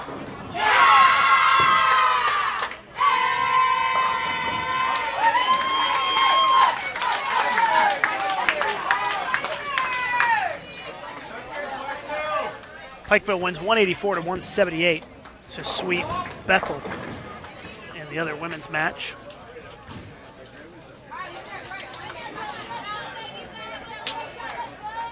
And the Midland men win 222 to 214 to sweep Marion in the other men's match.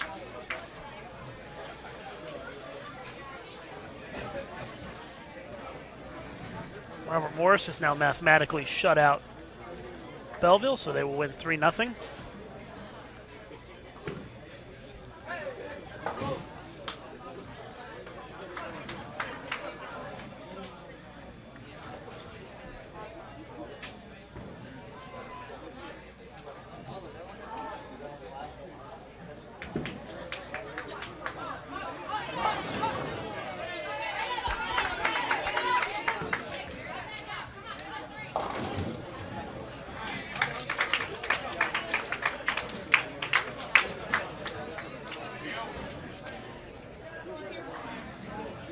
$200 for Robert Morris. Belleville can only max at 182 this game, so match is over. So 3 of the 4 matches this round end in sweeps. Mount Mercy and Midland women still have some work to do here. This is game 3. There'll be a game 4 for sure because they're tied 1 game apiece.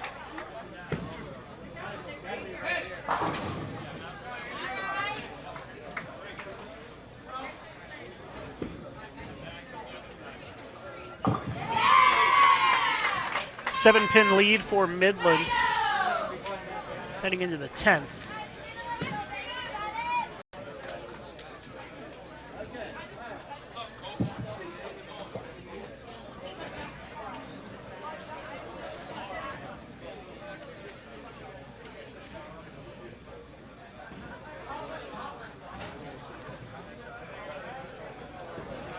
Tenth frame for Midland. It's an 8 count.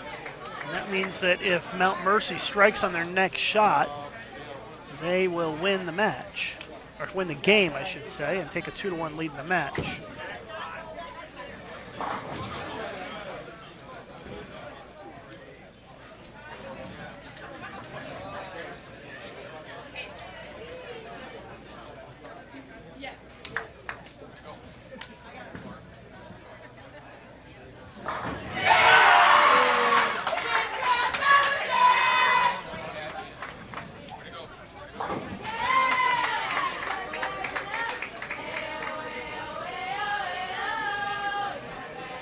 Looks like Mount Mercy is going to take a 2-1 lead on Midland here in this women's match.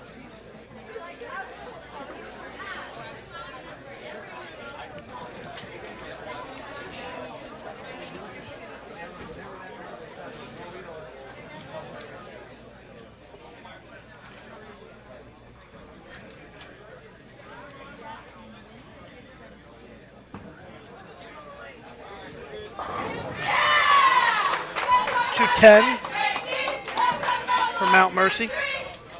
Midland with 205. So Mount Mercy up 2-1.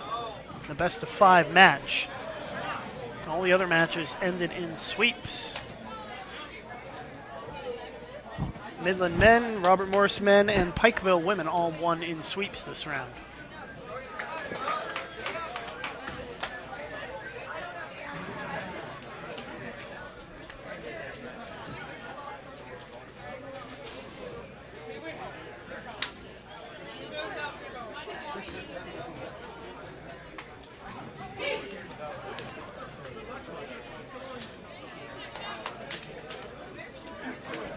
Question in the chat about Weber. The Weber men and women are both undefeated.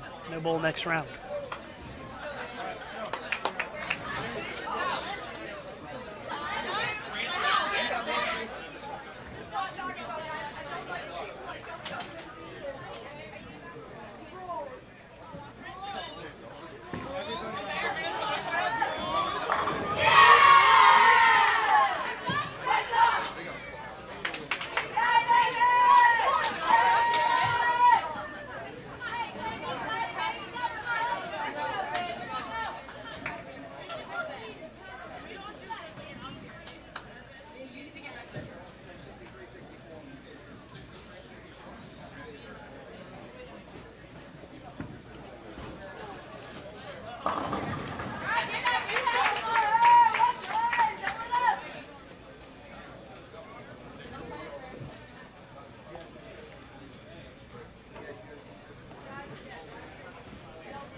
spare in the first for Mount Mercy.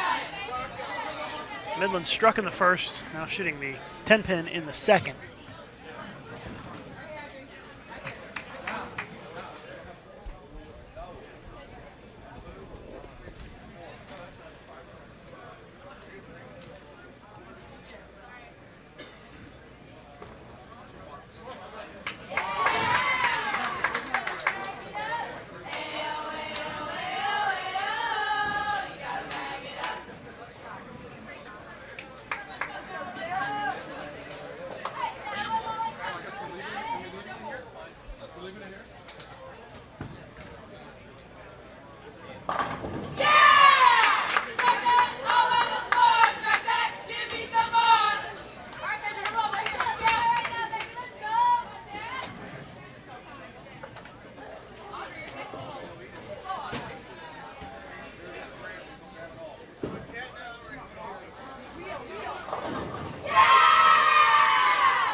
Strike in the third from Midland.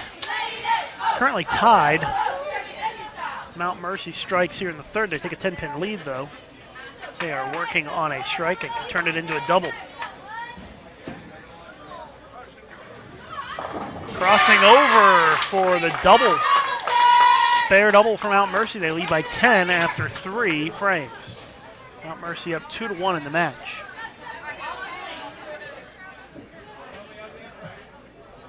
One more round to go before we have a re-oil break. So as soon as this round ends, we'll get started with the next round.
Open frame for Mount Mercy.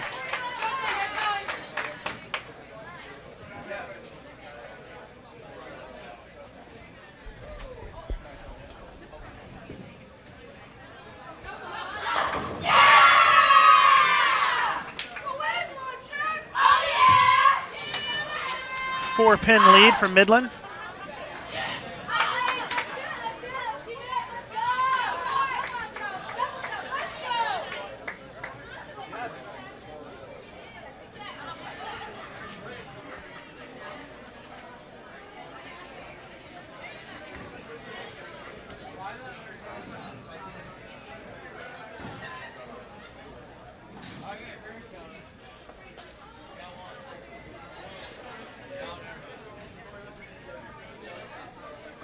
Fifth frame for Mount Mercy.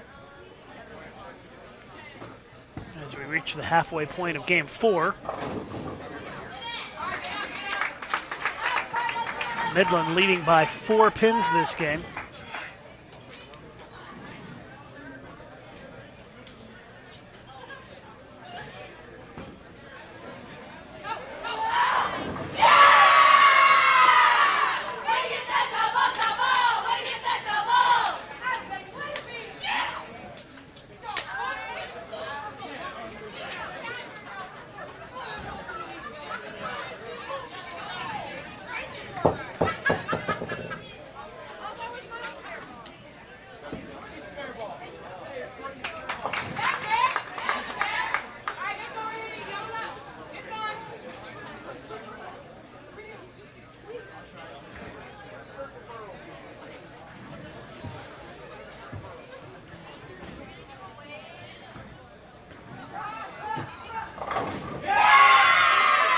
Three in a row for Midland.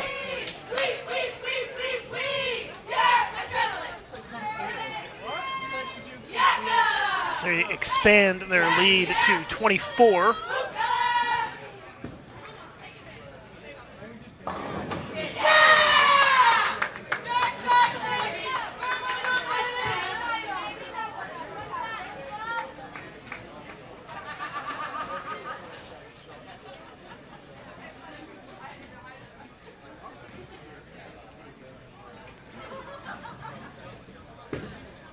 Midland trying to keep the string going, and they do, 4 in a row.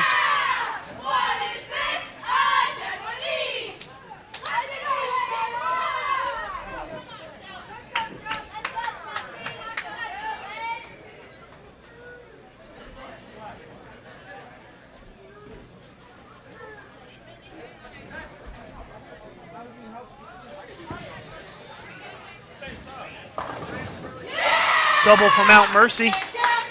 They try to hang in there. Midland's still leading by 24. They've bowled a frame ahead, so if Mount Mercy were to strike again, he'd still only be down 14. 10 pin for Midland on a good shot in the 9th. Must-win game here for Midland.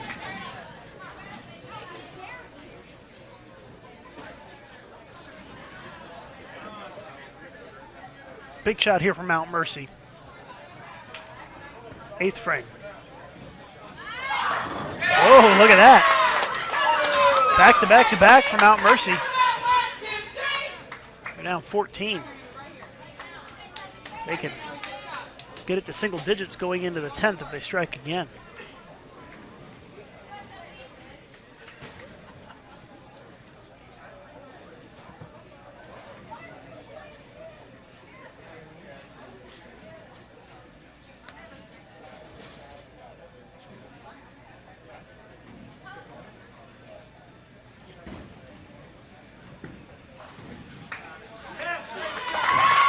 Spare good in the 9th.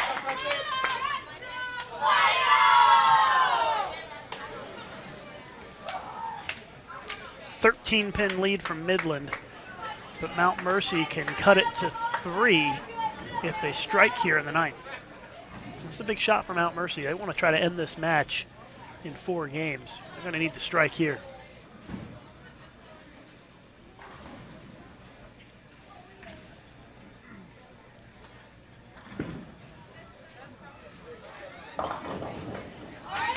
No strike. Midland should need just a mark here in the 10th to win. Oh, stone cold 8-pin. The Midland players can't believe it.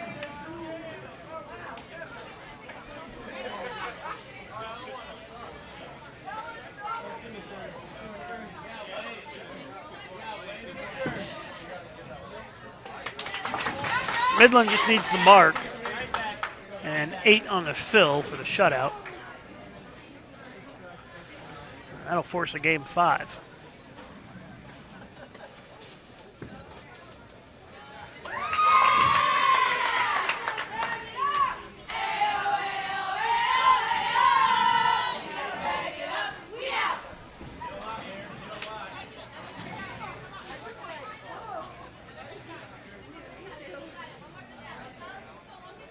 Mount Mercy still holding out hope here, but it looks like we're going to have a game 5.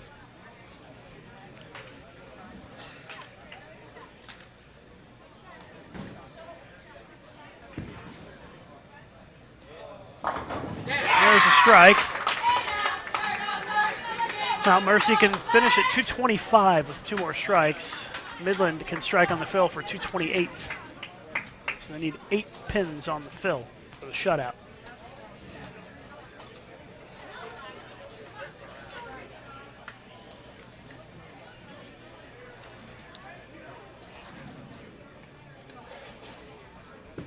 Eight for the shutout. And she gets a strike. So Midland forces a game 5. 228 for Midland. Mount Mercy can't quite get there.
223. Final score this game.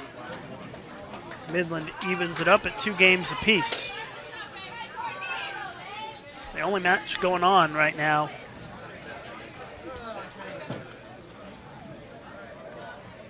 in the Bowling Center. Got another round coming up for you in just a few minutes.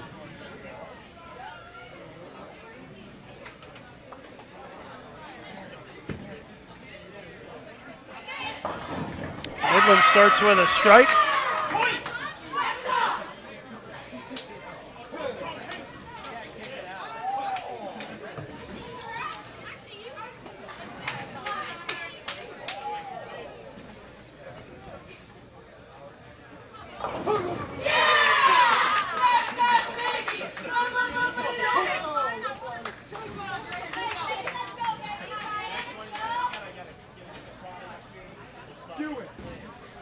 Both teams kick things off with a strike here in Game 5.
Mount Mercy takes a 12-pin lead after 2 frames.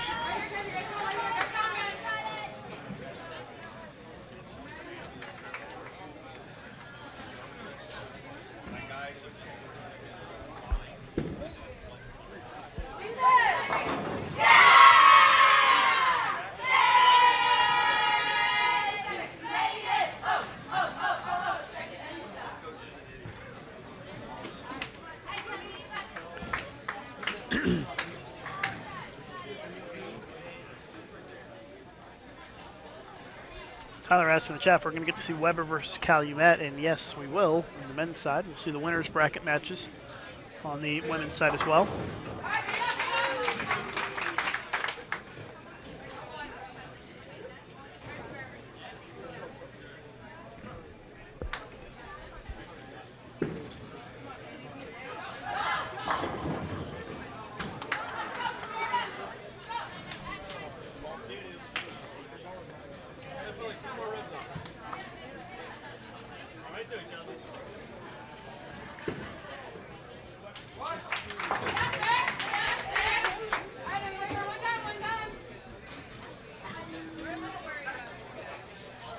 Yeah!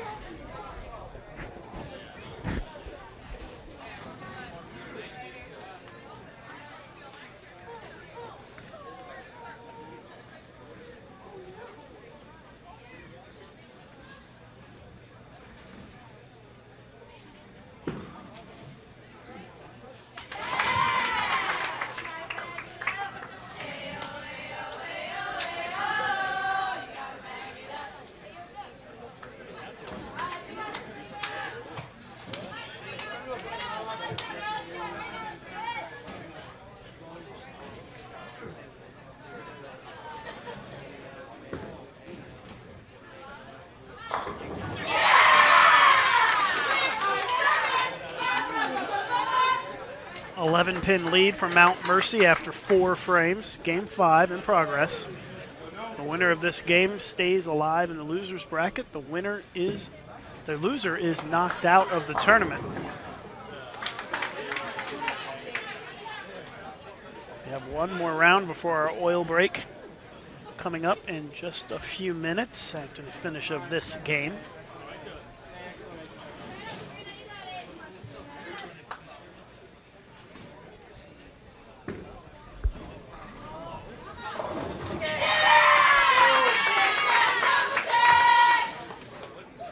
Double for Mount Mercy. They extend their lead to 22 halfway through this game.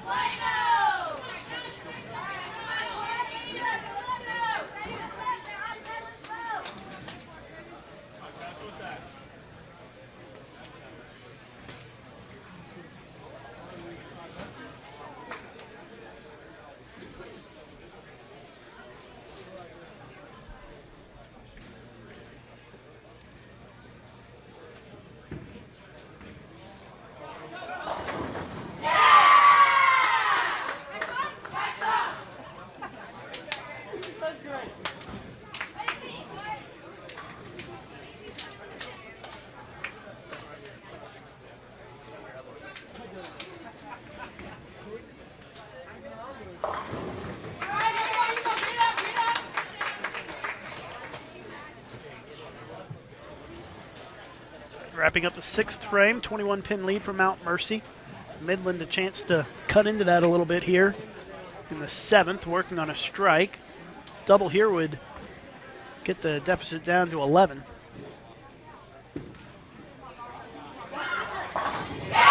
There it is.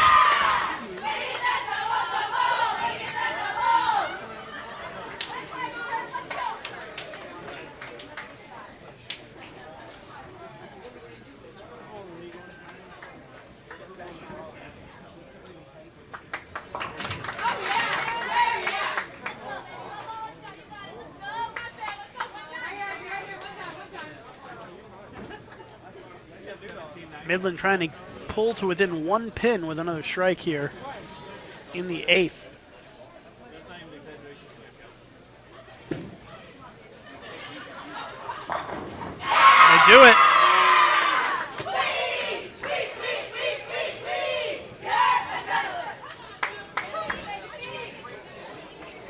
So Midland with 3 strikes in a row. Mount Mercy is going to need to find a way to match. 7th frame, Mount Mercy. 8 count. And that's a lead change. The count. Midland is now taking a 1-pin lead in this game.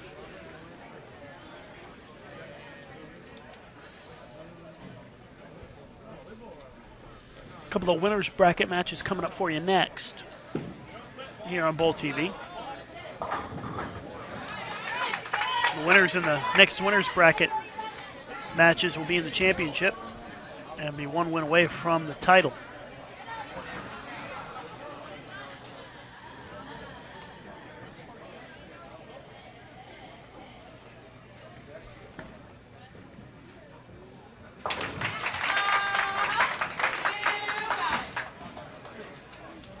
The 8 count for Midland. It's a double wood on the deck. Is now a lead change as well. Anytime you're only 1 pin separating, an 8 count on a double or a spare can change the lead. And so Mount Mercy actually has a 1 pin lead now.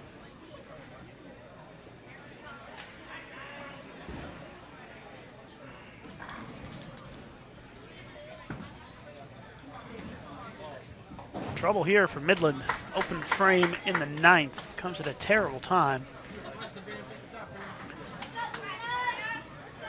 Mount Mercy now controlling their destiny in these final 3 frames.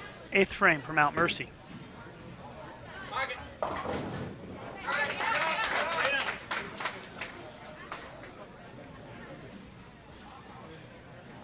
Mount Mercy with a spare here will be up 11. Midland already bowling the 10th.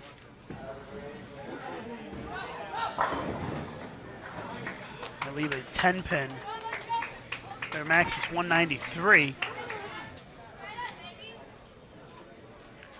Mount Mercy going at a 200 pace.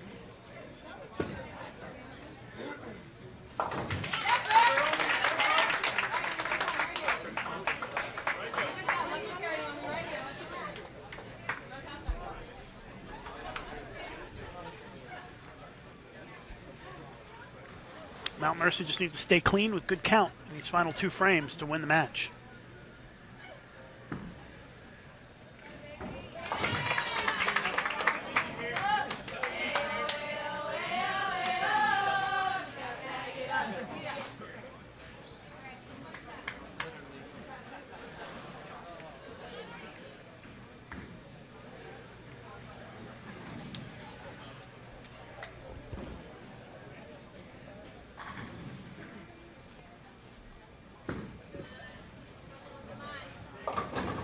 Washout.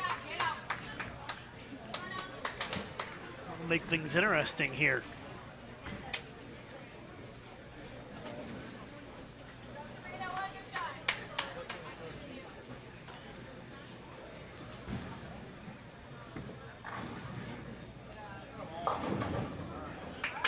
Nine on the fill for 192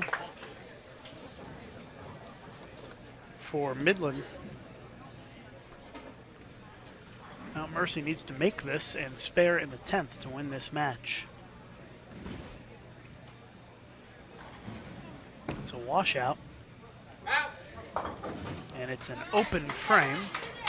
So now Mount Mercy needs a double in the 10th to win the match. Double and 5 pins. 2 strikes, 5 pins for Mount Mercy to win the match.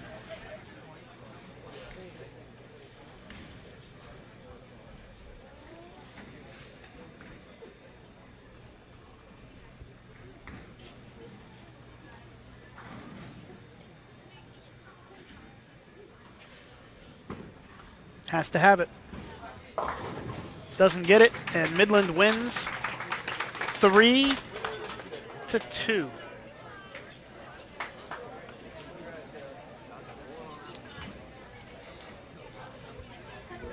Midland wins 3-2 and advances in the losers bracket.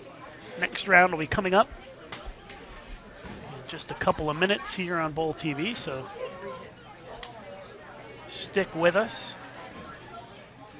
Midland shoots 192 in game 5. Mount Mercy shoots 177. Next round should get started shortly.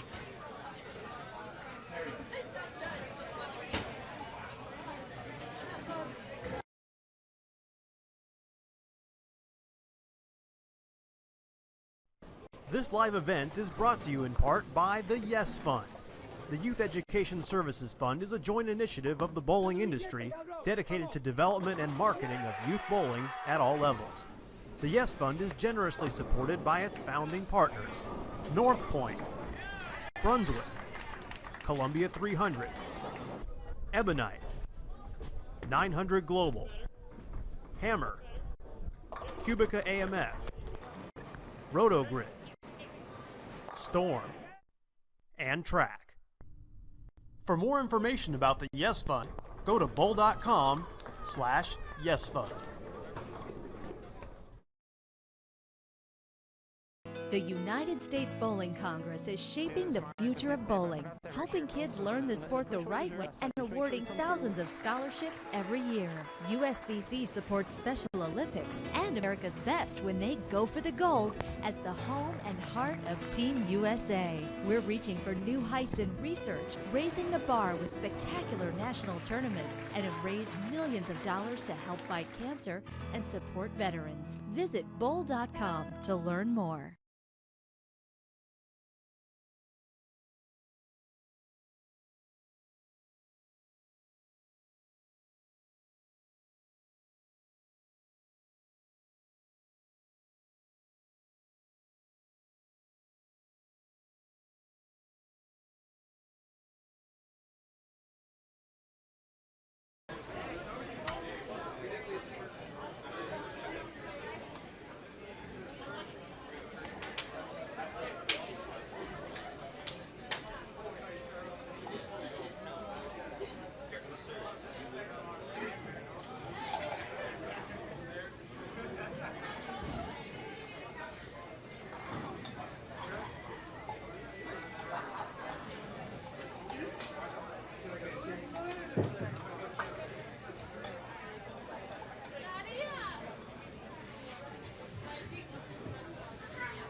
Okay, NAIA bowlers.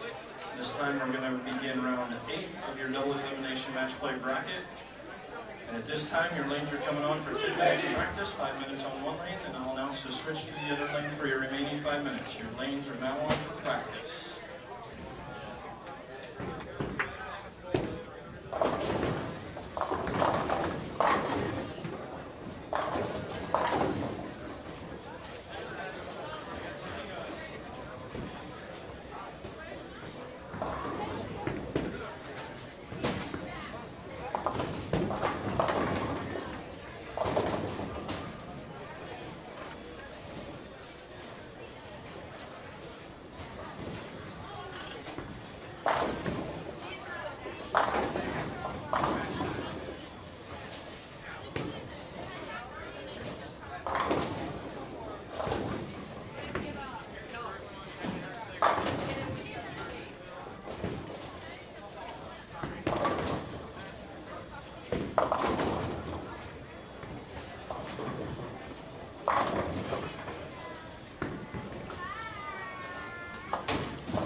NAIA bowlers, go ahead and switch lanes for your remaining 5 minutes of practice.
NAIA teams, please hold up on your practice. Practice time is now over. NAIA would like to thank the Kegel Training Center for sponsoring the event, as well as Jim Doty and Ken Howard and their staff here at Woodland Bowl for hosting this event. Once tournament play begins, there's no flash photography permitted or lights used for video cameras. Spectators, as a reminder, it's a non-smoking event. We respectfully ask that you do not smoke in the building or outside the main entrance. Smoking is only permitted in areas as designated by city and state laws. Bowlers and coaches altering the surface of a bowling ball by using abrasives, cleaners, or polishes is prohibited during competition. No substance may be placed on the outer surface of the ball, and only a clean dry towel can be used to clean the surface of the ball once competition in your division has begun. Competition is defined as any ball that is rolled for score. Coaches, please bring up your recap sheets to me at the conclusion of your match. Don't forget that your higher seed team will choose their starting lane. Also, as a reminder, please turn in your MVP all-tournament team ballots by the completion of this round so we can get those tabulated. This time, ladies and gentlemen, let's give these collegiate teams a big round of applause as they continue their match play competition.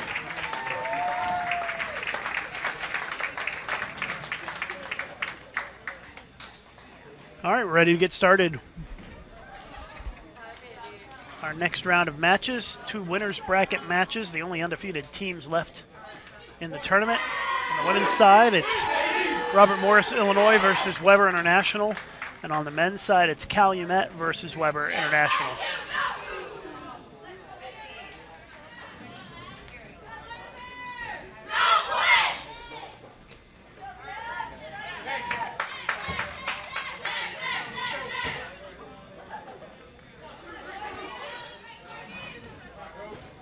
Looks like the men will get started first. Calumet to kick things off on the left lane.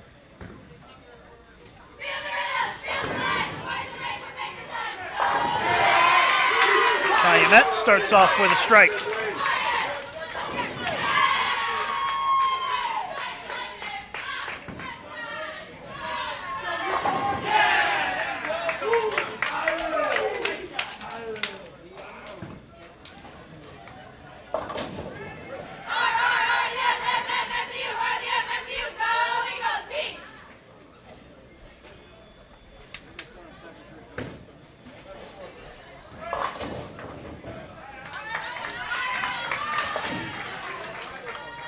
Unfortunately, can't go split screen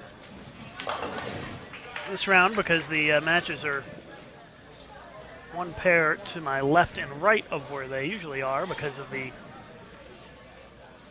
don't want to have the same team bowl on the same pair when they haven't re-oiled, so that's why it's like that.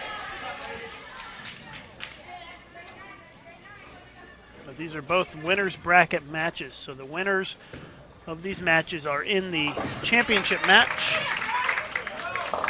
The losers go to the losers bracket.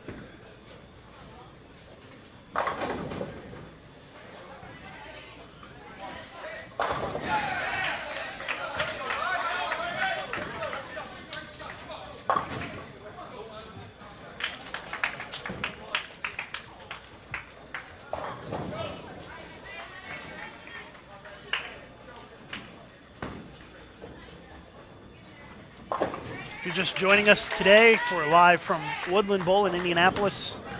I'm Lucas Wiseman. Thanks for joining us here this morning. Live coverage of the NAIA Invitational on BowlTV.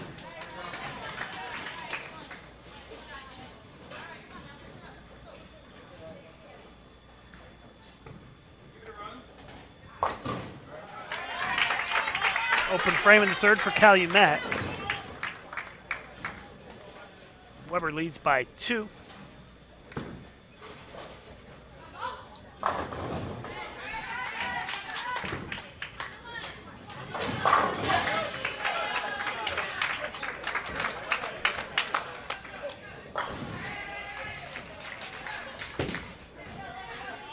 third frame for Weber. They trail by 11. A washout for Calumet in the fourth.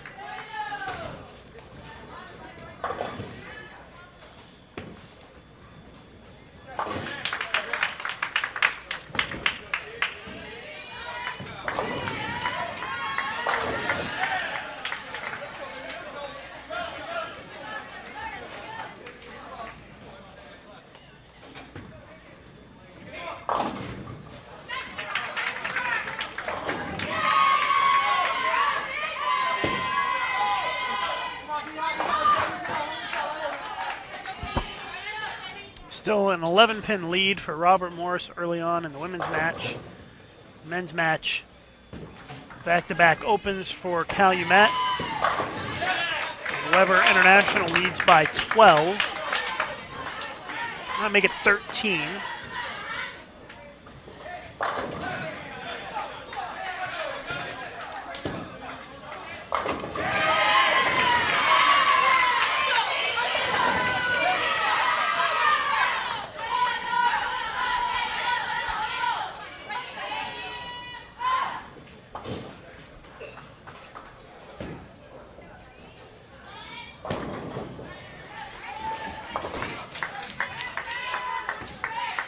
Fifth frame for Weber. That's a double. Extends the lead to 23.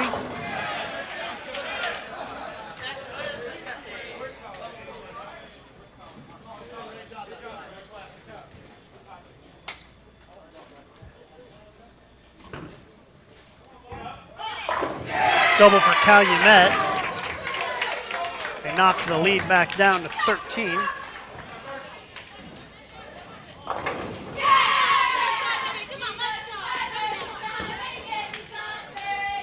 It's a double for the Weber women. They even that one up.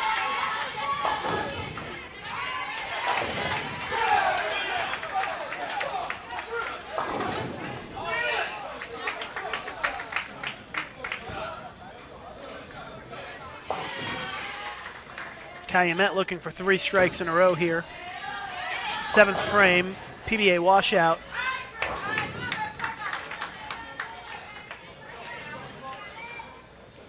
$18-pin lead for the Weber men.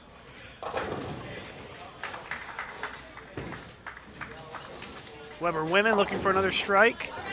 2-pin in the 6th. Match is even right now.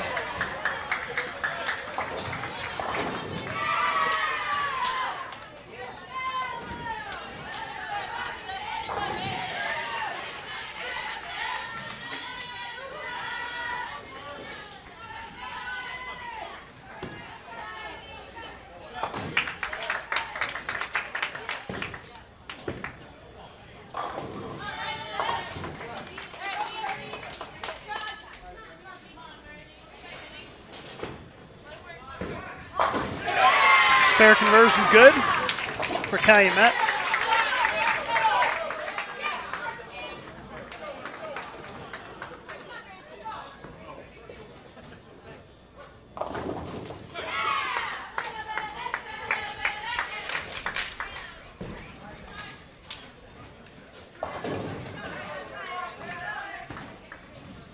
Seventh frame for Weber. It's a 7 count. They trail by 3 now with the count.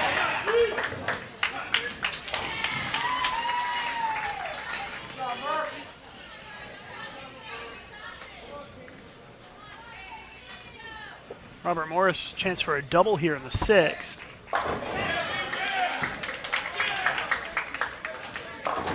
They get it.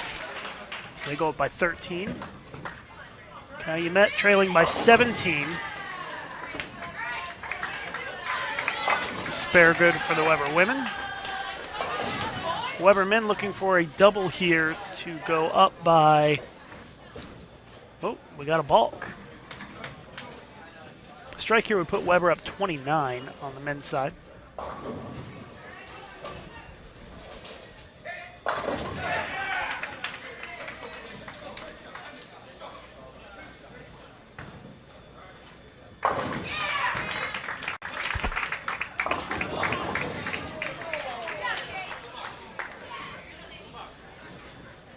11-pin lead for Robert Morris in the women's match.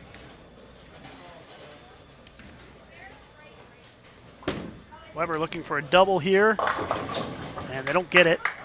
The Weber women leave a Greek church in the 8th frame. So that should put the lead a little bit higher for Robert Morris.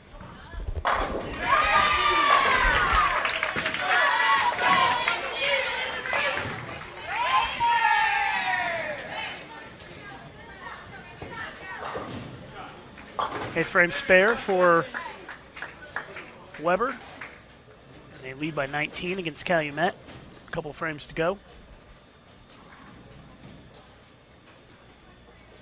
Robert Morris men are going to win game 1 against Midland.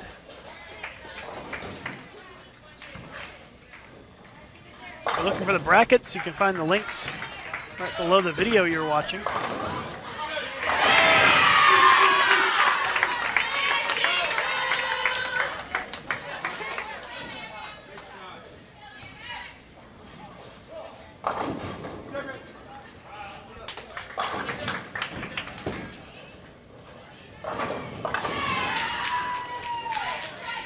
Split for the Weber women, so it looks like back-to-back opens are coming for them, and they are in some trouble here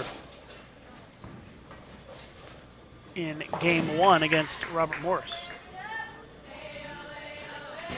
10th frame for Calumet. They get a double in the 10th. That'll get them into the 190s, 198, and that's going to force Weber to double in the 10th to win this game.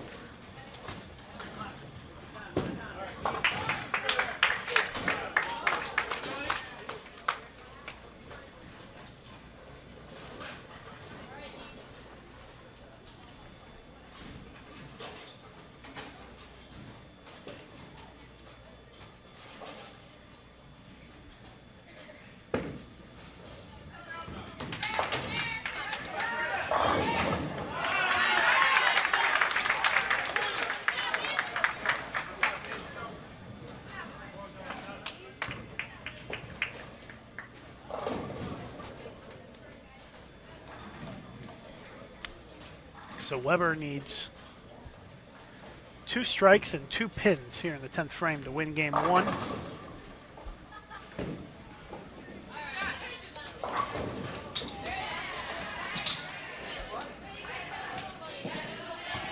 Gotta have it. 4-pin, and Calumet wins game 1.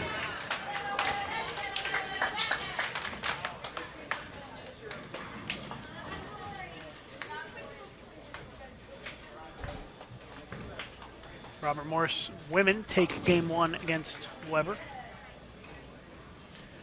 Robert Morris men 248 to 208 over Midland in the men's match.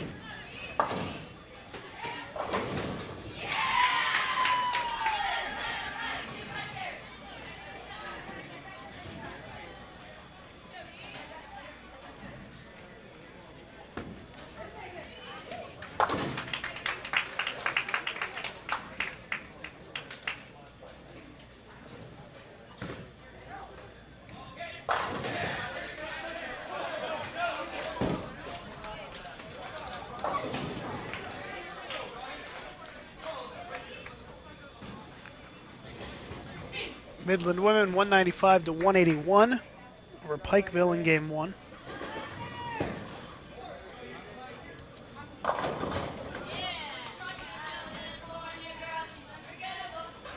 $166 for the Weber women in their game 1 loss. Waiting on a fill ball to be thrown on the Weber men's side. Second ball in the 10th for RMU. They're going to be right at 205 this game.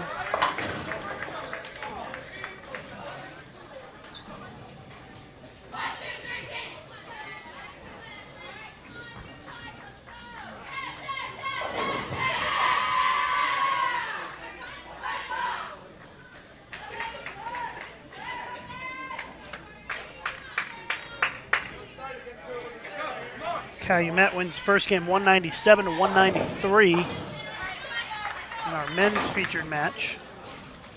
And Robert Morris women 204 to 166. They take the first game. So game 1 winners.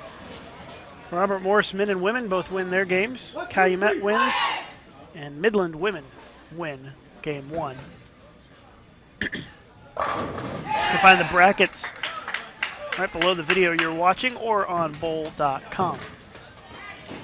Thanks for tuning in this afternoon, or this morning, I should say. Not quite afternoon yet. We're getting close. Appreciate everybody watching. Be sure to click the like button right below the video that you're watching and let me know that you are out there. It's one way to know that folks like the broadcast, so please click that like button right below the video. You can also share the broadcast. It'll give you the option to share it on Facebook or Twitter, so feel free to spread the word that we've got some live bowling here for you on BowlTV. Open frame to start for Calumet in the first frame of game 2.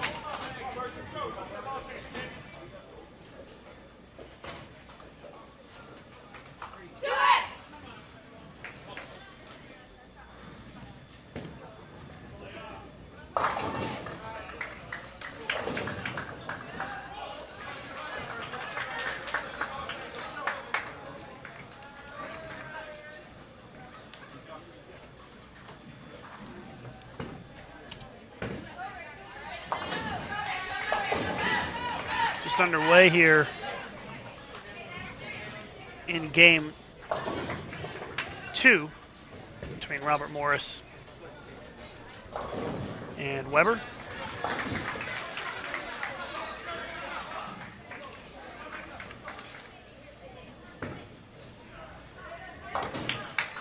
Calumet leading Weber 1-0 in the men's match.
Double to start for Robert Morris, so they have jumped out to an early 11-pin lead.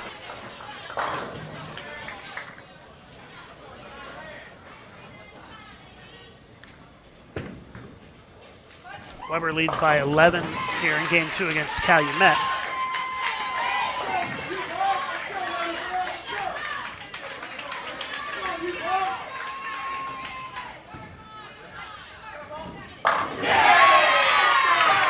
Double for Calumet as they narrow the gap to 1.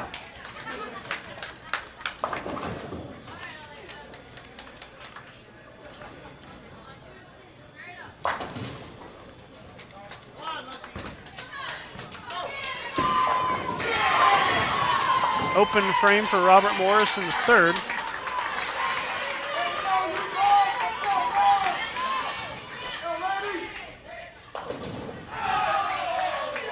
Six-pin lead for Robert Morris. I'm sorry, 4-pin lead for Weber International after that open. Calumet just struck again, 3 in a row after a Weber open in the 4th.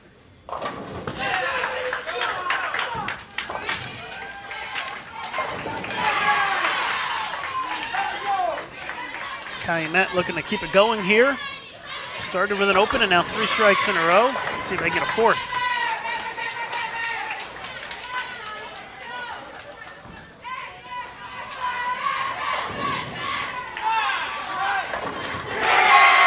Four in a row for Calumet.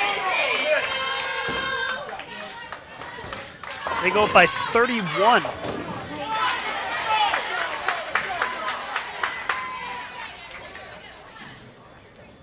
Weber looking for a double, and they get it. Cuts the deficit to 21.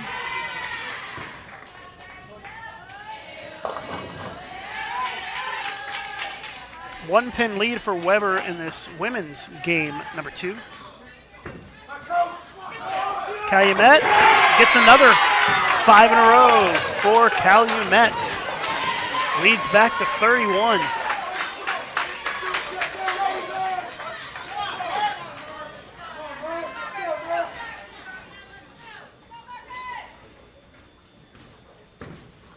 Weber trying to extend the string of strikes, and they do. 3 in a row for the Warriors. They are back to within 21. No problem on the spare for Robert Morris. They still trail by 1. Calumet trying to keep it going. Oh, high on that one. Leaves the 4-pin.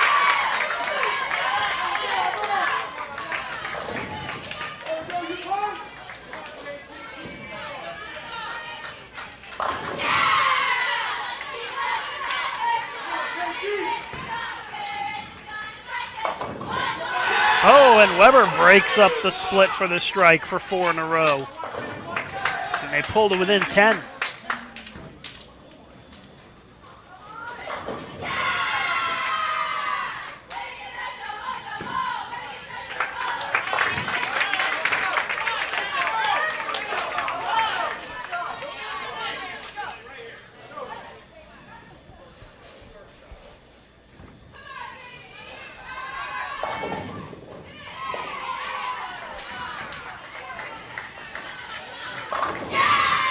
Strike for the Weber women, that's a double. Their lead by 11.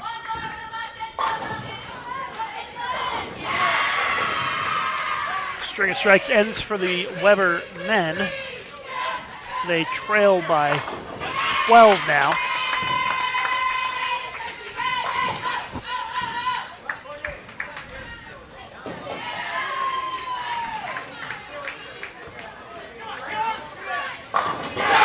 Strike there for Calumet in the 8th.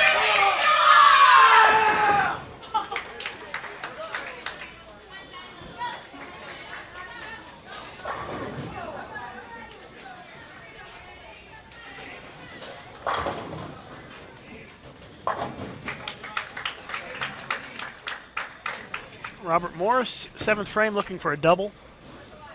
And it's a 3-6-9. These Calumet guys are going to absolutely explode if they get a strike here in the 9th. Oh, and there it is. They're up by 22 going into the 10th frame. Wow. Split here on the deck for Weber. And slides it right in front of the 7 for the open.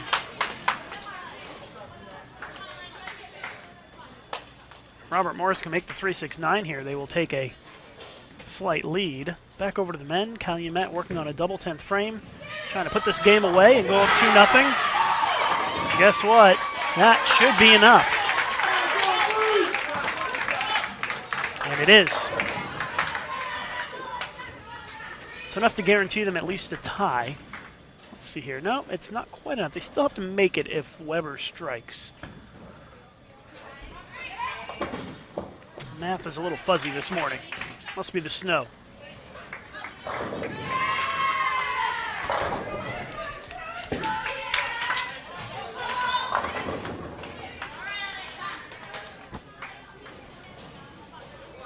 Weber leading by 9 in the women's match with 3 frames to go.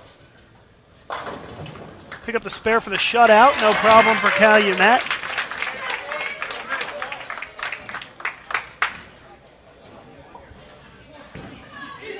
So Calumet will lead 2-0 in that match.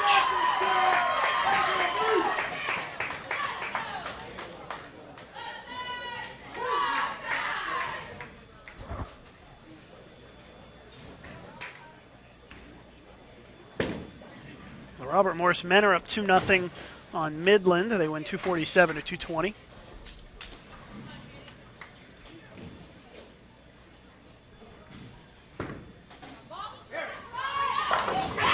Strike for Robert Morris in the 8th. Weber missed a single pin in the 8th, so Robert Morris now has a 2-pin lead.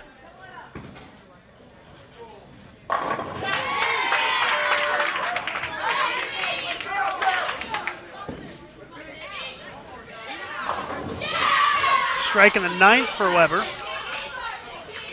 Pikeville women are going to even the match up against Midland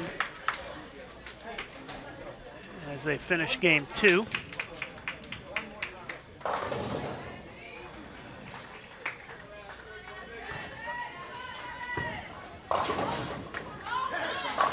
That's a big double for Robert Morris.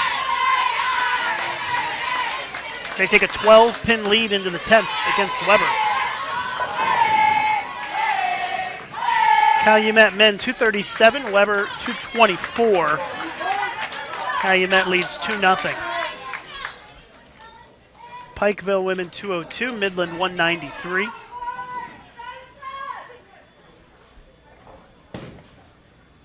And we are still finishing game number 2 here between Robert Morris and Weber on the women's side. It's a 12-pin lead for Robert Morris entering the 10th frame. There's a strike for Weber. They hang in there. They can max at 197. Robert Morris can max at 209 this game.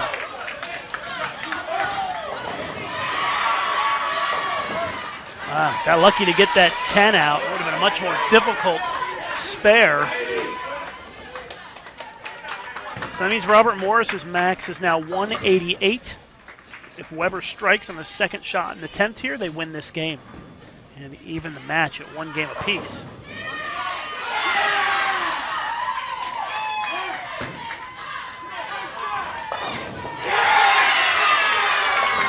The Calumet men have quickly started with a double against Weber. We'll get back to that in a moment once we wrap this up, but Weber women, Diana Zabialova needs a strike here. Second shot in the 10th to win this game for Weber. And she gets it.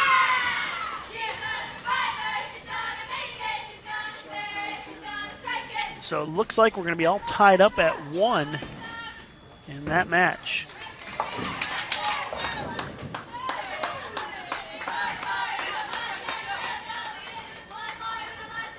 Calumet has started with a double this game.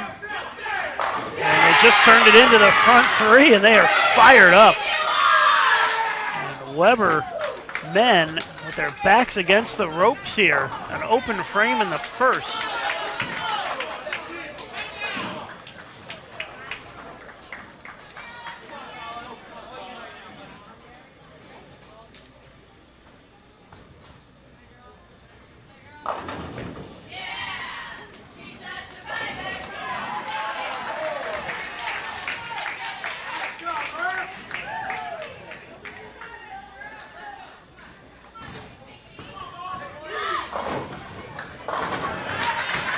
String ends for Calumet,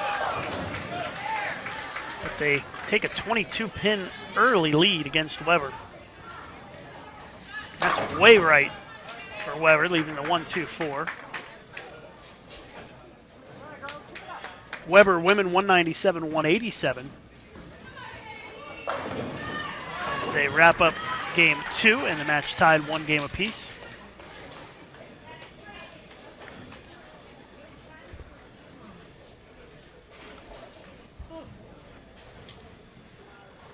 Calumet trying to clean up the spare here.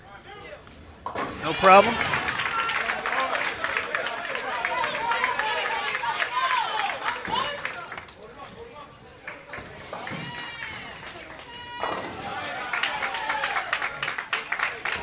Our semifinals this afternoon scheduled to start at 1:30 Eastern Time.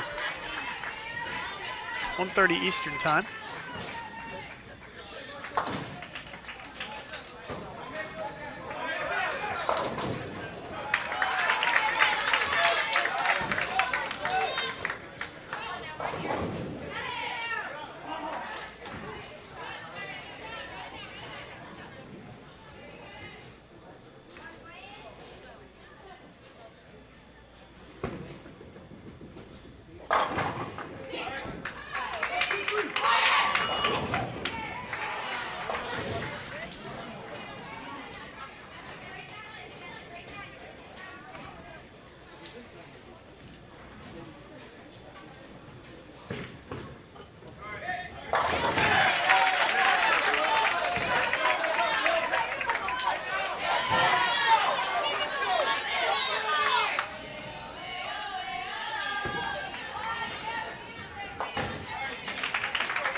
double for Calumet. They are up by 40 pins here in Game 3 against Weber.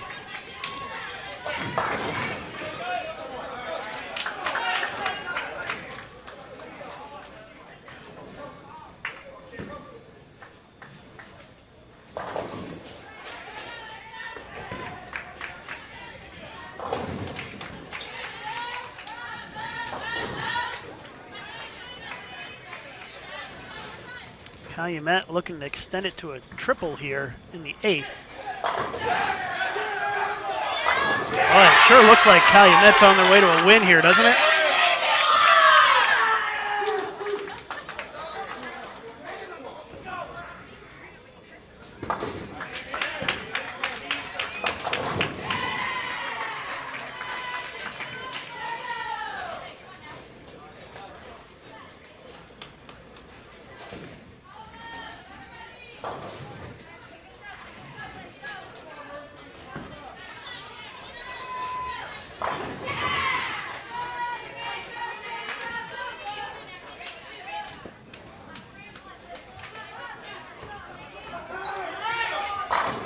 There's another one for Calumet. 4 in a row. Weber's only bowled 5 frames, but they're getting close to being shut out. Over to the women.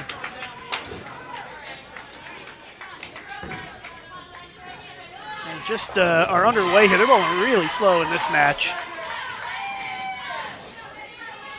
Only in the 2nd frame. Just finished the 2nd frame. It's a 15-pin lead for Robert Morris.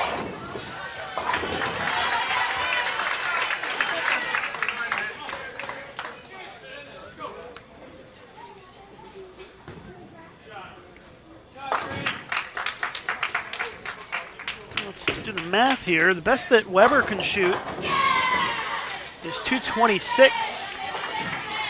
And this one is already over. Calumet's going to win 3-0.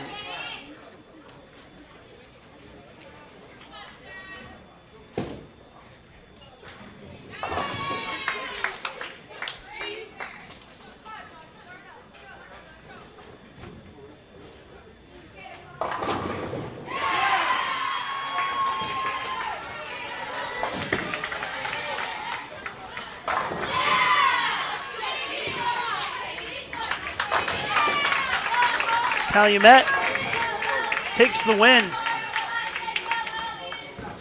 They're going to shoot in the 240s this last game.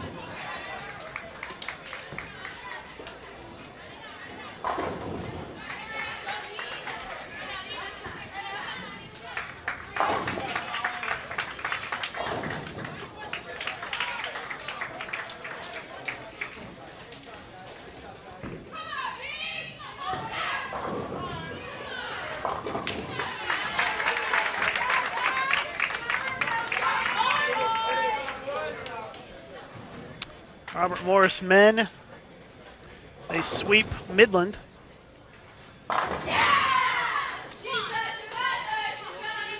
It's 3 strikes in a row for the Weber women.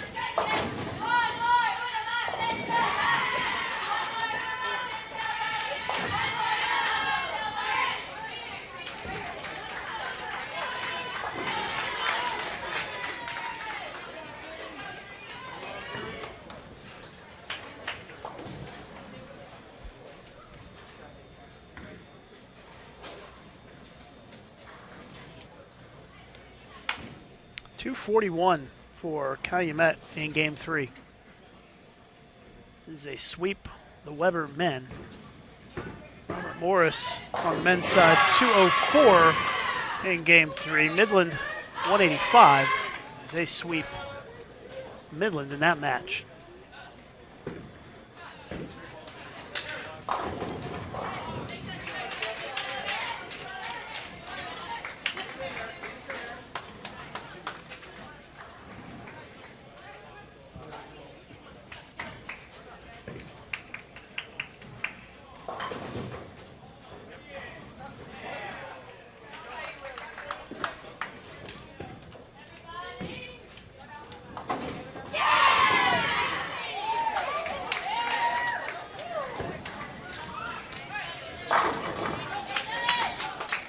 4-pin lead for Weber, the women's match.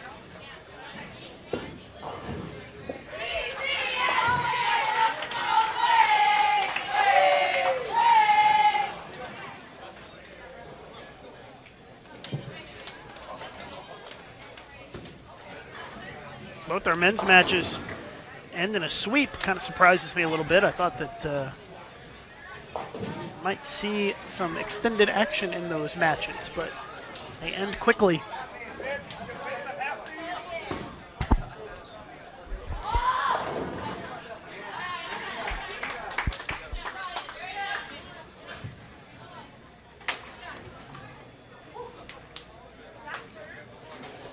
Midland women go up 2-1 on Pikeville, 187 to 154.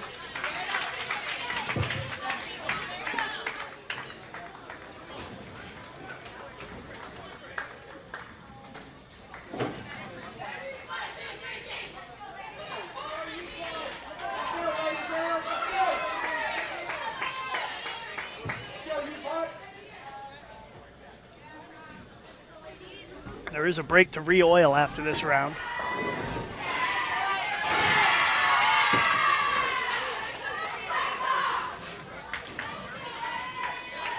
So we are scheduled to start the next round at 1:30 Eastern Time.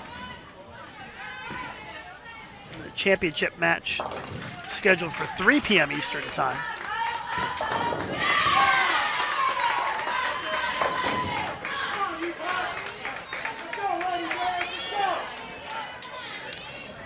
Finally finished up in the men's match. It was 168 for Weber, 241 for Calumet. So Calumet wins 3-0.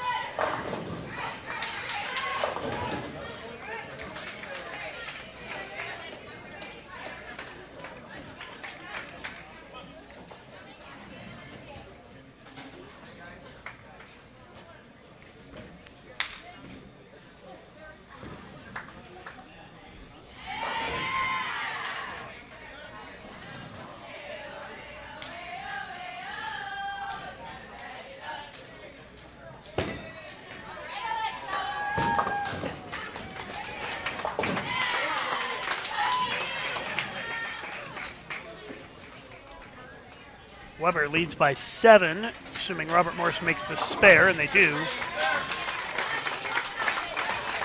2 frames to go for Weber and 3 to go for Robert Morris.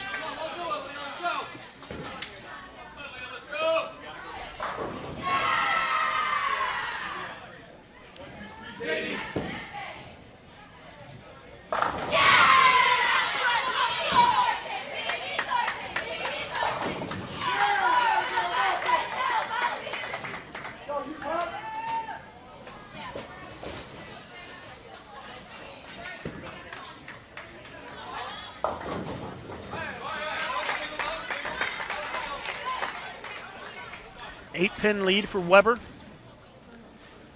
as they gear up for the 10th frame.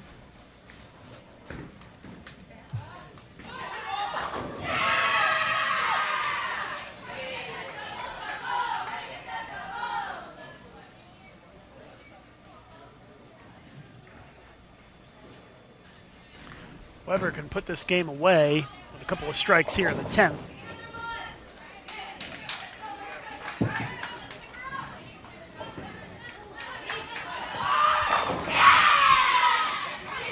First one in the 10th is good.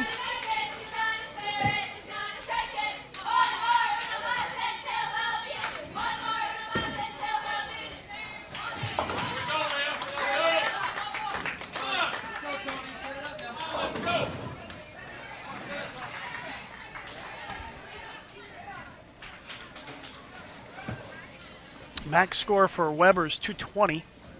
Max for Robert Morris is 212. Robert Morris must strike on this shot to have any chance to win this game. There's a strike. So they still have hope here.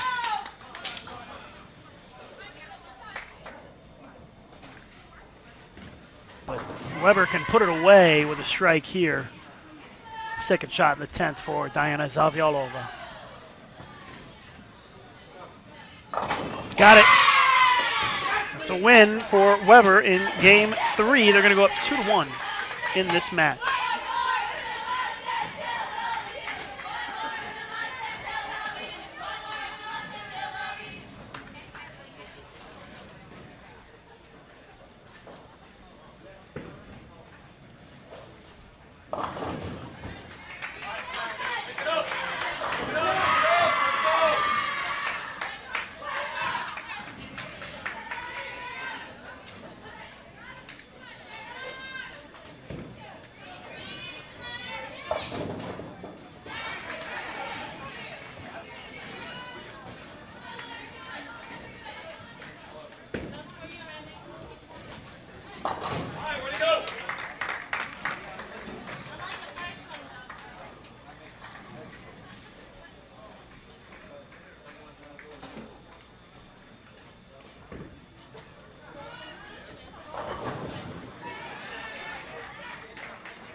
.219 for Weber. Robert Morris, one more shot to go, can get to 192. We should get started with game 3 once they get done with this final shot for Robert Morris.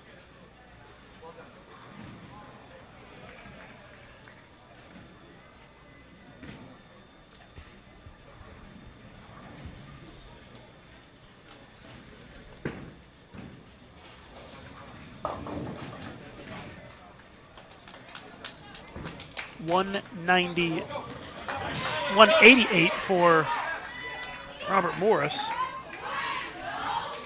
So Weber leads 2-1 in the best of 5 match.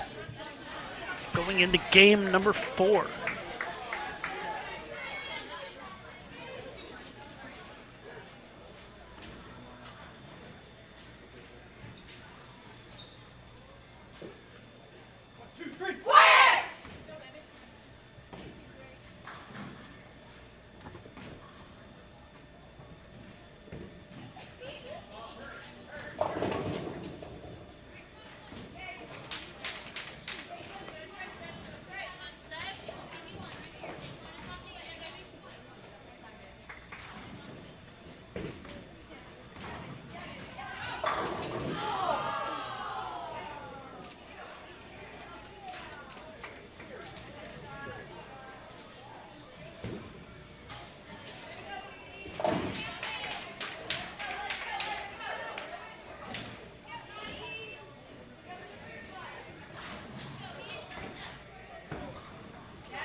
Weber starts with a strike here in this game.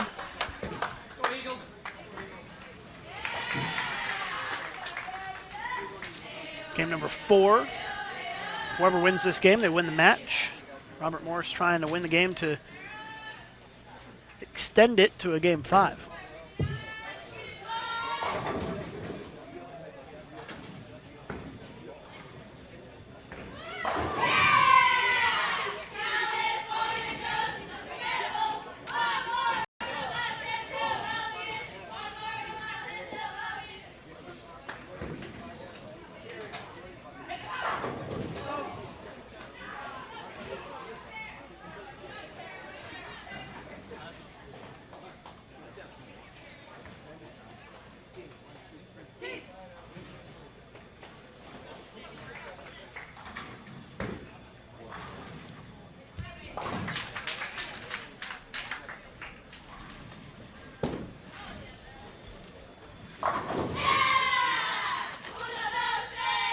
Three in a row to start this game for Weber.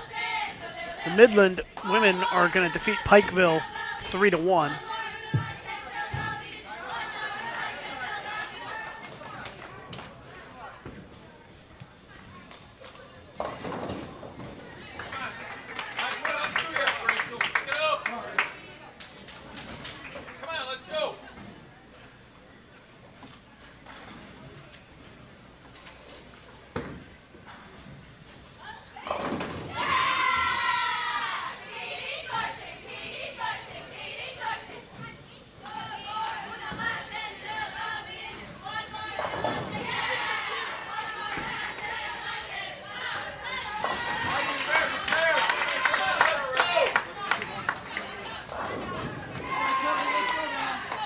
Weber continuing to string strikes here.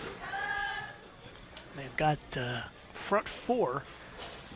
Robert Morris has only bowled one frame, and it was a spare.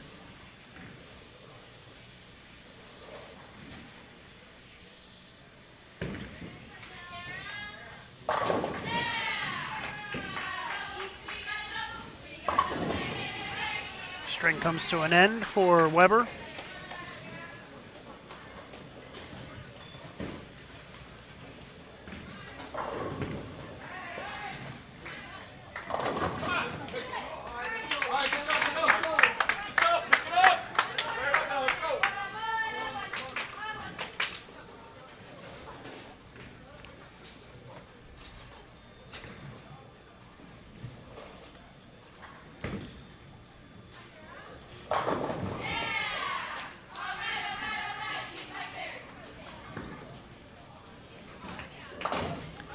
And an open frame for Weber in the fifth. Robert Morris still working in the second frame, so kind of hard to give you updates when they get so far ahead like that. But Weber started with the front four, so they're up at least 21. If you count it other way, they're up 31. Midland women 194. Pikeville, they are eliminated with a 170 game. So that means this is the only match that's still going on. The semifinals will be coming up after our re-oil break. That is scheduled for 1:30 Eastern Time.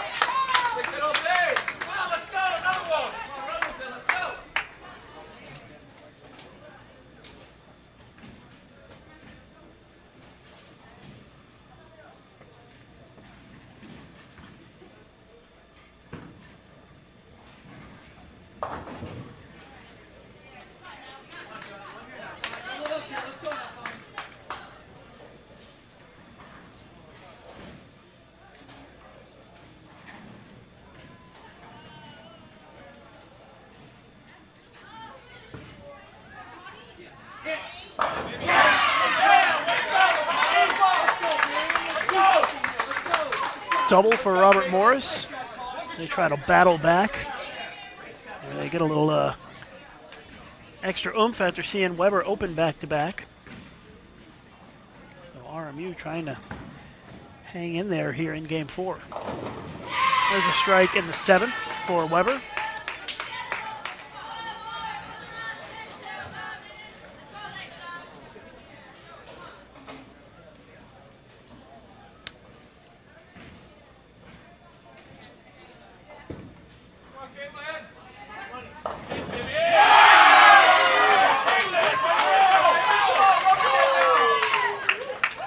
Another strike for Robert Morris, 3 in a row.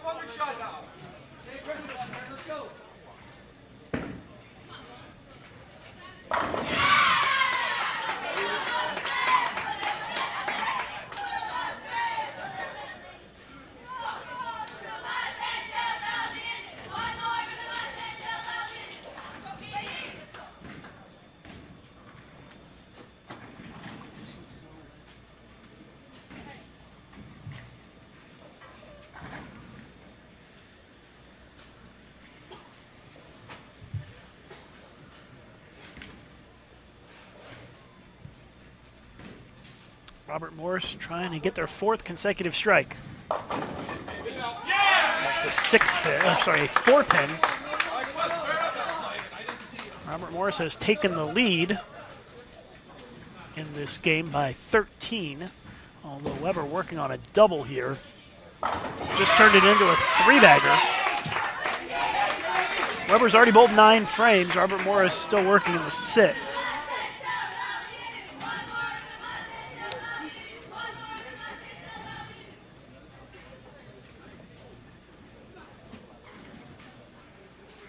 Good job, girls.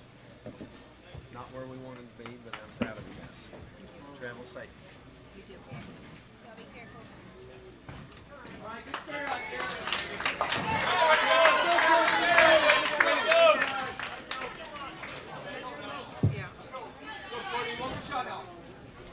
Weber can max this game at 245. Robert Morris can max at 258. Robert Morris still has 4 frames to go. This is the 10th frame already for Weber.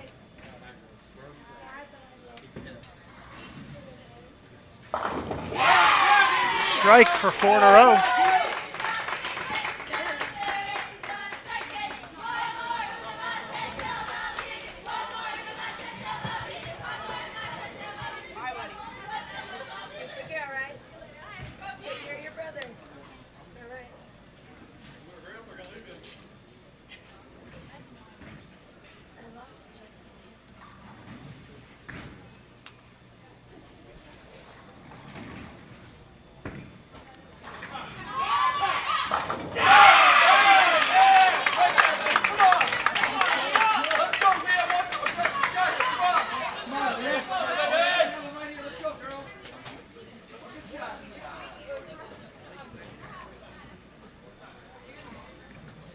Weber International.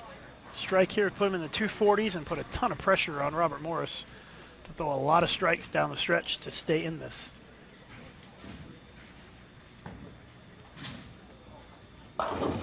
Oh, the 9 goes late for the strike. Puts him in the 240s. That means Robert Morris cannot afford to miss. If they do not strike on the next 3 shots, they can't win. 9 pin.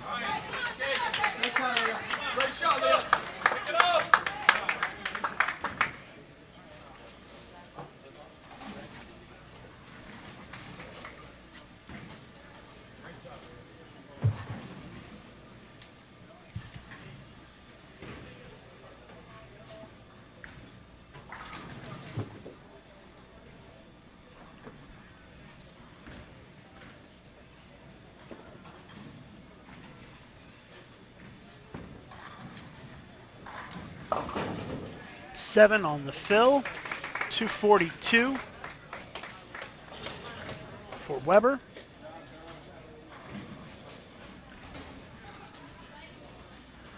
And Robert Morris can only shoot 238. We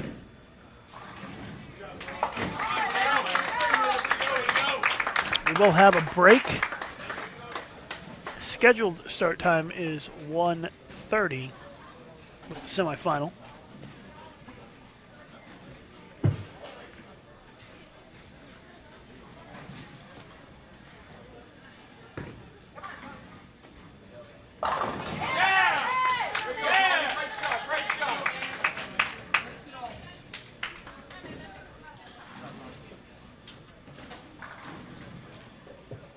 If you're looking for the brackets, you can find the links right below the video you're watching here. Put it in the way again. Click on those, it'll tell you what the bracket looks like heading into the semifinals here this afternoon.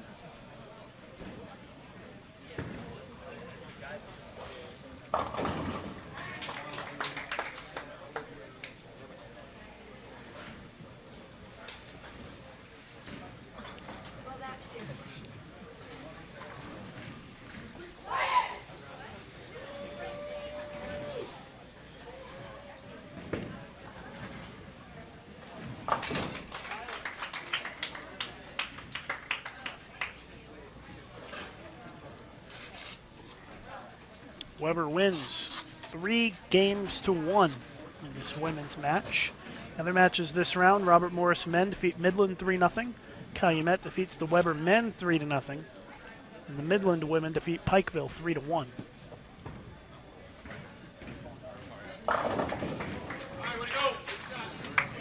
.242-218 final score. Weber women defeat Robert Morris 3-1.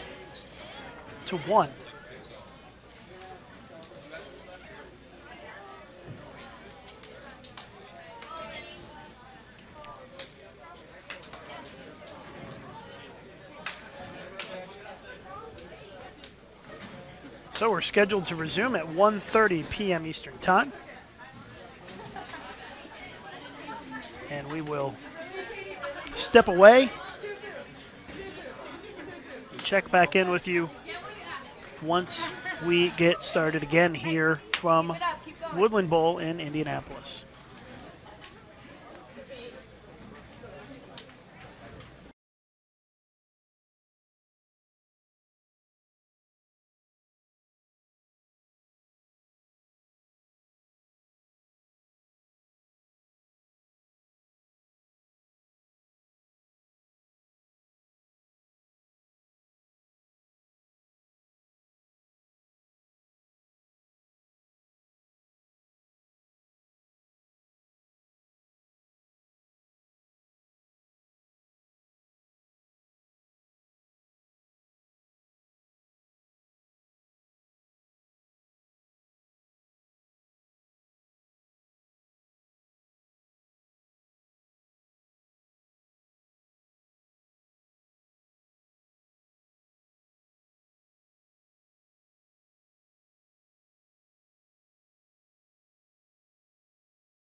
lanes. There is 14 for assistance lanes. There is 14 for assistance.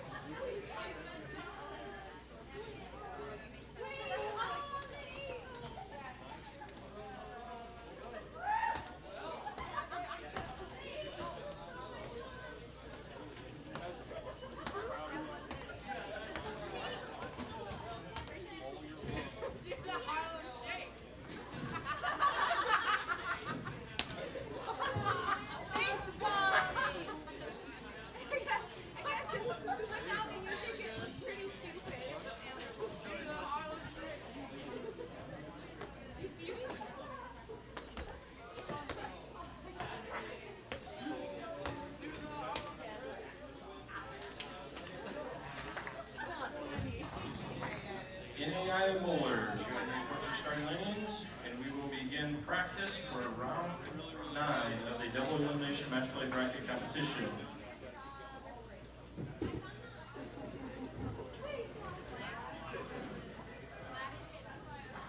Athletes, when your lanes come on, you'll have 10 minutes of practice. 5 minutes on one lane, I'll switch for the remaining 5 minutes. At this time, your lanes are coming on for your 10 minutes of practice.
that, your bowlers, please switch lanes for your remaining 5 minutes of practice.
Just wrapping up practice here at the NAIA Invitational, getting ready to get started with our semifinal matches. We've got Weber International versus Robert Morris on the men's side, and on the women's side, it's going to be Robert Morris versus Midland. The men's winner will take on Calumet in the championship, and on the women's side, Weber International is waiting for the winner of this match. So the semifinals about to begin. The finals will be coming up immediately following. NAIA competitors, please hold up on your practice. That's the end of practice.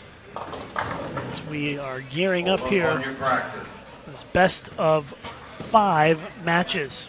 At this time, the NAIA would like to thank some very important people that have helped put on this event. Special thanks goes to the Kegel Training Center for sponsoring this event. We would also at this time like to thank Jim Doty and Patrick for their staff here at Woodland Bowl for hosting the event. Just a reminder, once tournament play begins, there is no flash photography permitted, nor lights. You also use for video cameras. Spectators, as a reminder, this is a non-smoking event. We respectfully ask that you do not smoke in the building or outside of the main entrance. Smoking is only prohibited in areas as designated by city and/or state law. Bowlers and coaches, altering the surface of the bowling ball by using abrasive cleaners or polish is prohibited during competition. No substance may be placed on the outer surface of the ball, and only a clean, dry towel can be used to clean the surface of the ball. Competition in your division has begun. Competition is defined as any ball that is rolled for score. Coaches, please bring your recaps to the counter at the conclusion of each match. This will allow me to update the brackets as soon as possible. Just a reminder that the higher seed team will choose starting lanes. All right, so we're about ready to get going. The final announcements being made. And we are ready to get started with our semifinal matches here live at the NAIA Invitational from Woodland Bowl in Indianapolis. I'm Lucas Wiseman. Semifinal in the men's division is Robert Morris, Illinois versus Weber International. And Robert Morris ready to kick things off here, first game. This is just a reminder that you guys do not bowl next week. On each lane I put out a schedule that has the days that you will not be bowling. Robert Morris versus Midland in the women's semifinal. They're still huddled up and waiting to get started. So we'll keep it on the men for now. Both teams start with a strike here in our men's semifinal.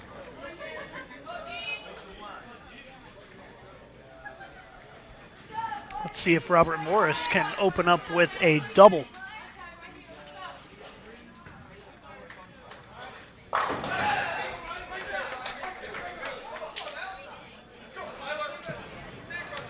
Women are getting started.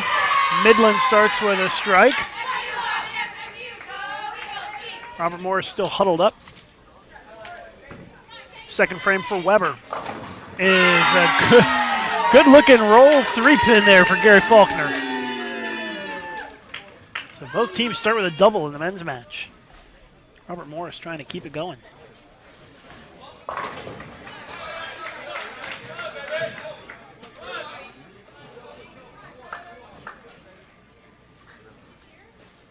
Live coverage here of the NAIA Invitational brought to you by the United States Bowling Congress, as well as the Yes Fund. Thank you to our partners at the Yes Fund for helping to support youth bowling. 3 in a row to start for Weber. Strike for Robert Morris, as both teams in our women's match have started with strikes. Please help spread the word about our broadcast this afternoon on Facebook, Twitter, all your social media sites. You can retweet our post at USBC Twitter feed, twitter.com/USBC. Front 4 for Weber. You can also share our post on Facebook, facebook.com/USBC. Help us increase that viewer total. Another way to share is right below the video is a like button. If you click that, it will give you the option to share this on Twitter, Facebook, and Google+. There's a double to start for Robert Morris on the women's side. Both women's teams have started with a double. Let's see if Weber can strike through the lineup here. They've got the front 4. This is the 5th frame.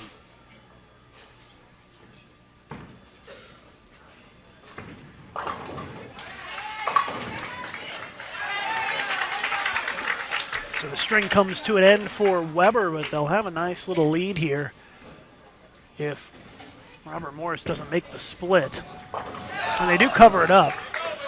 It's still a 23-pin lead for Weber International after 4 frames.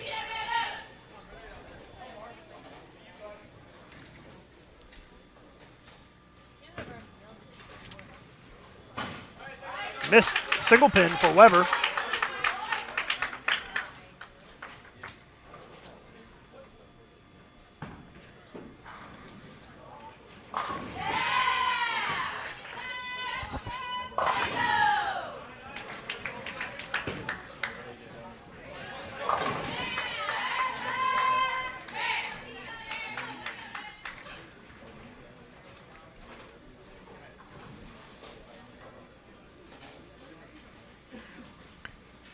Weber trying to get back on track after the open in the 5th.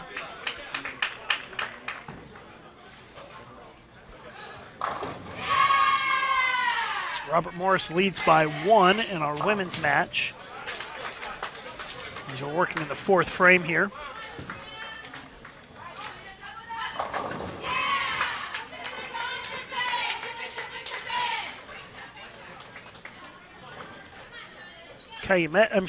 Robert Morris had an open in the 5th, so it is a 25-pin lead for Weber International after 5 frames. Lane 37 for bumpers, please. Lancers lane 37 for bumpers.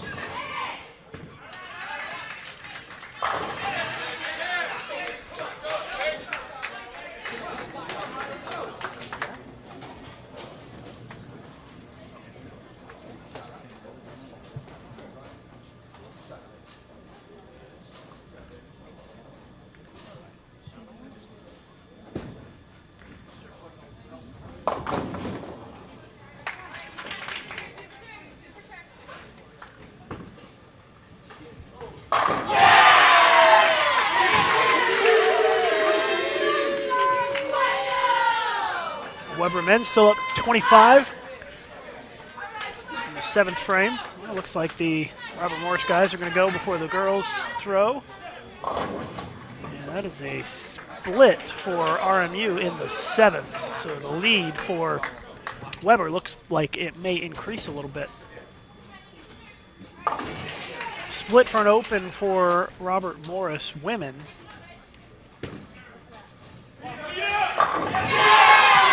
There's a double for Weber. Midland leads Robert Morris women by 10 as we are in the 6th frame.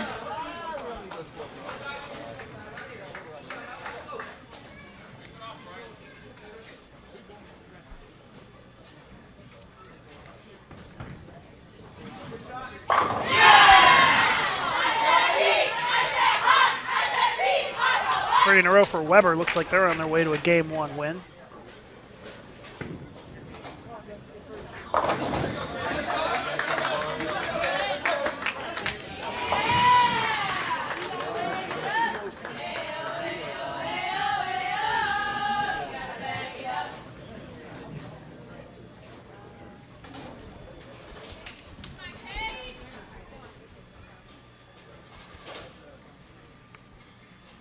Ninth frame for Calumet.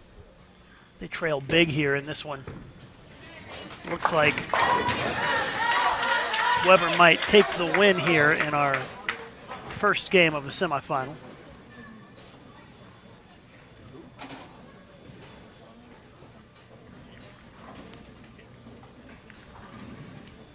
Over to the women now. 10-pin lead for Midland after 6 frames.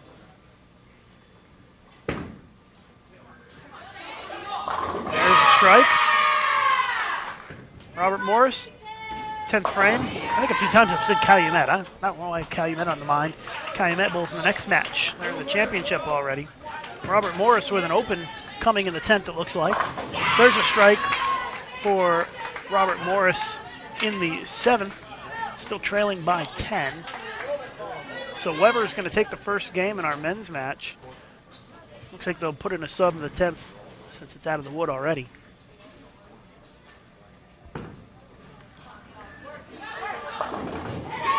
9-pin.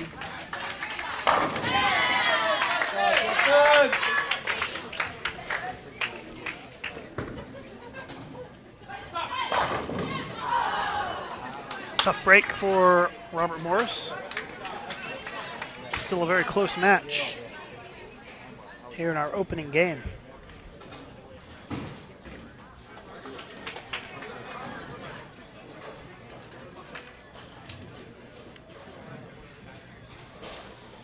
.170 for the Robert Morris men in game 1.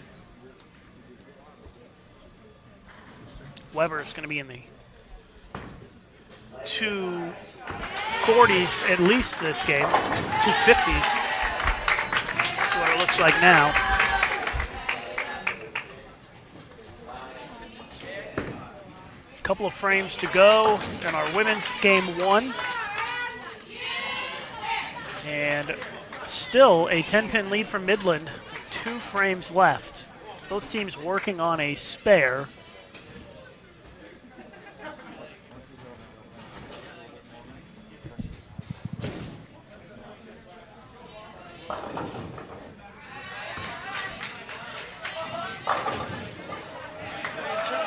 .256 for Weber men. They win 256 to 170 here in game 1 against Robert Morris.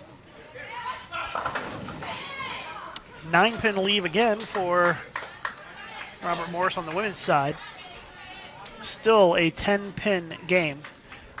The advantage in favor of Midland.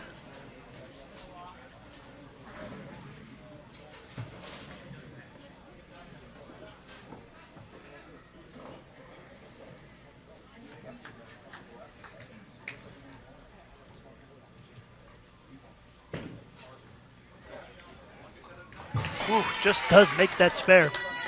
Looked like it might slide past it for a second there. Hangs on, makes it. Robert Morris looking to answer with a spare, and it's an open frame. And it looks like Midland will take game 1. Midland up 21 pins going into the 10th frame. Here's the first frame of game 2. And it's a 7-pin lead for Weber.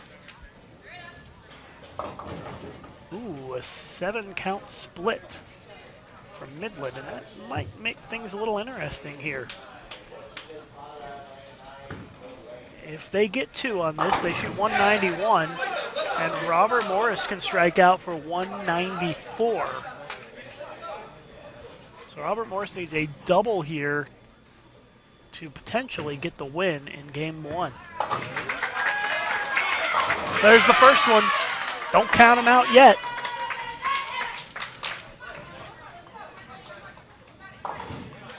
Midland gets the 2 on the split.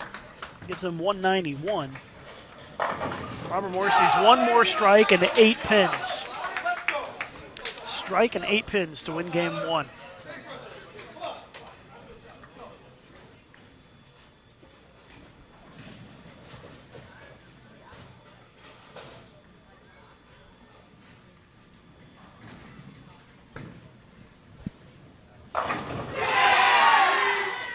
So here we go. Robert Morris, a strike and 8 to win the first game. And it's another 9-pin. So Midland will survive 191, and it'll be 184 for Robert Morris if they make the spare.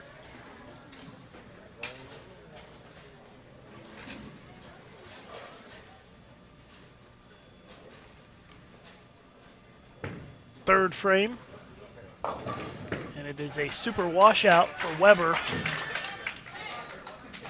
They trail by 9, and if they don't make the super washout, that will increase.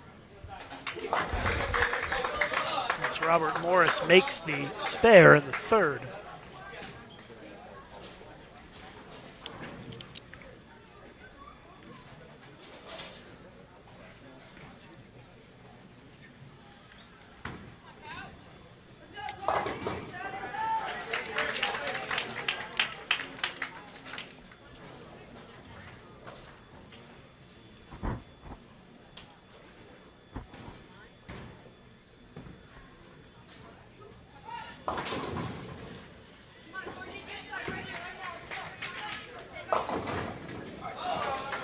Robert Morris breaks up the split in the fourth.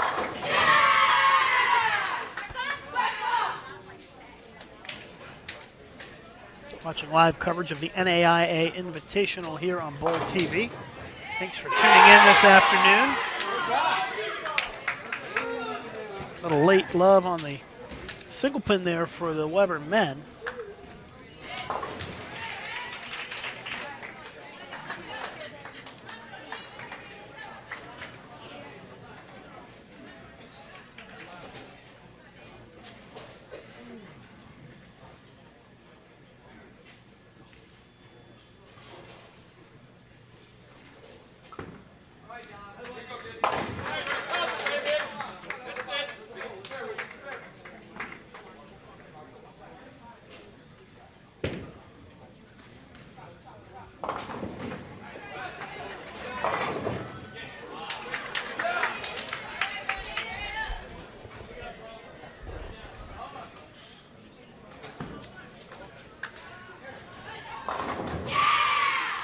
Fifth frame for Robert Morris. It's Marshall Kent. Missing the head pin to the right, getting 6. Robert Morris leads by 17 if both teams make their spares here in the fifth.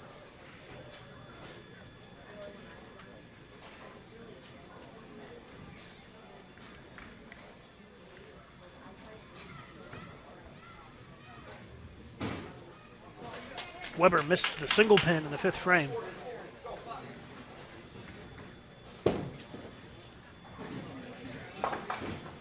There's an open for Midland in the second.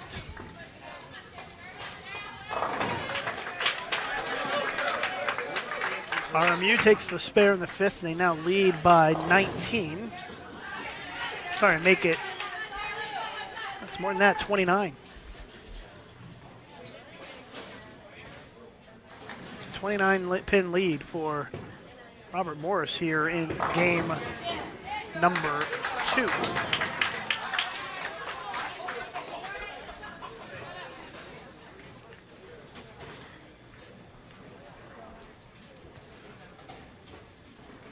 Sixth frame for Robert Morris.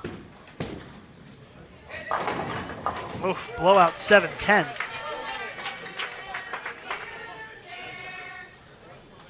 One pin lead for Robert Morris against Midland in our women's match. Midland leading the match 1-0.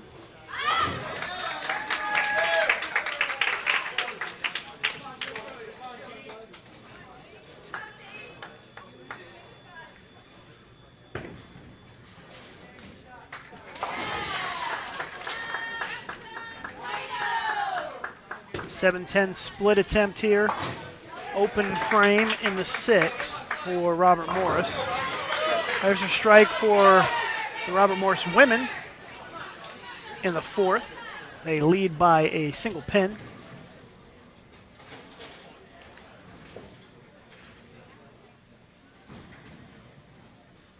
Garrett Faulkner for Weber, far left side of your screen.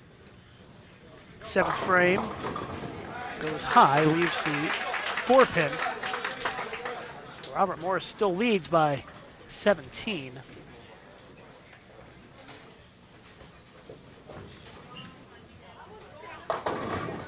Almost another 7-10, but it breaks up and leaves just the 10.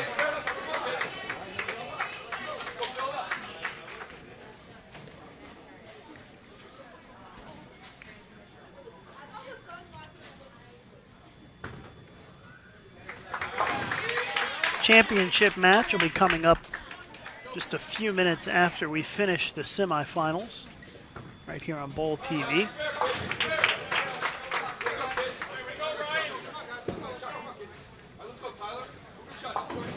Open frame for Midland in the fourth.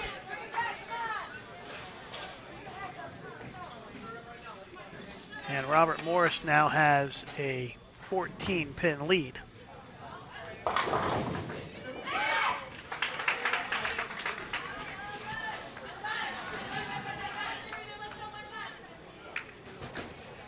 Eighth frame in progress on our men's match.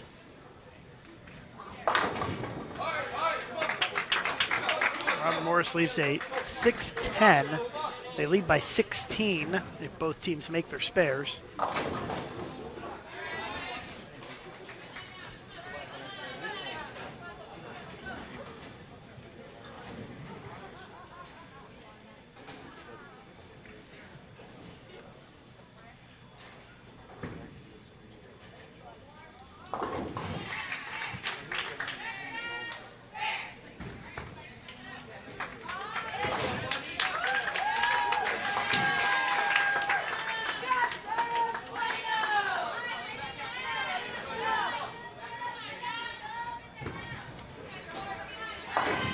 No problem on the spare for either team in the men's match. So 2 frames to go here in this second game. Still a 16-pin lead for Robert Morris.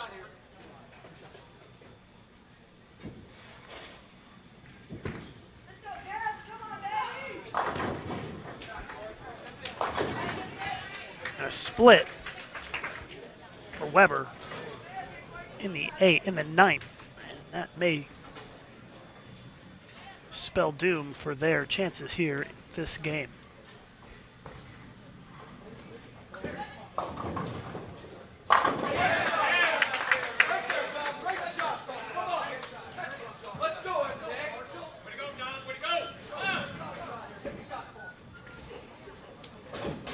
Open frame for Midland in the sixth.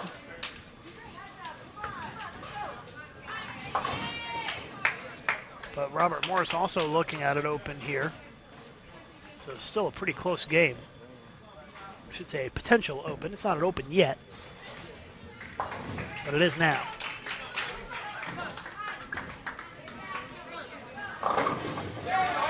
So it's a 12-pin lead for Robert Morris with 4 frames to go in the women's match.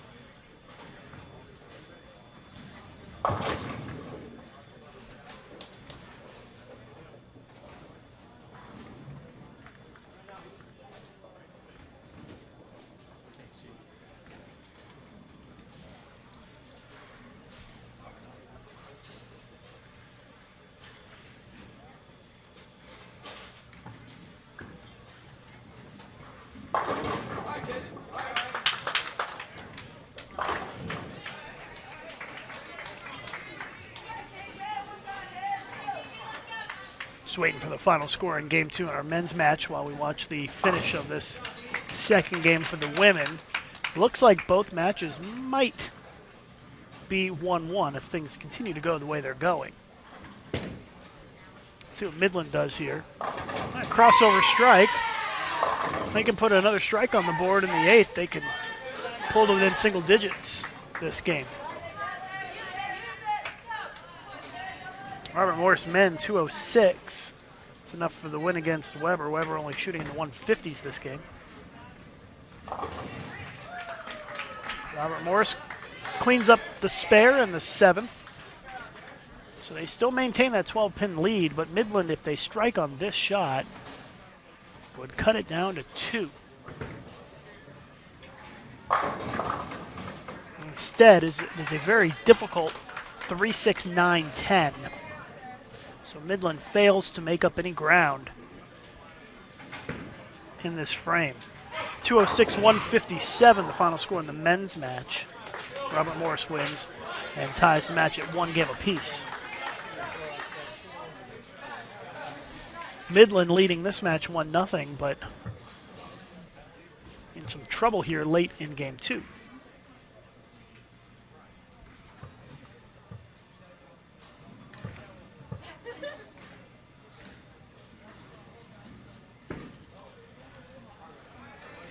Oh, doesn't get any of them. So 6 out in the 8th for Midland. And they're going to be down by 29 pins. Oh, missed single pin for Robert Morris. So it's only an 18-pin deficit for Midland with 2 frames to go. Some brutal spare shooting here in the last couple of frames.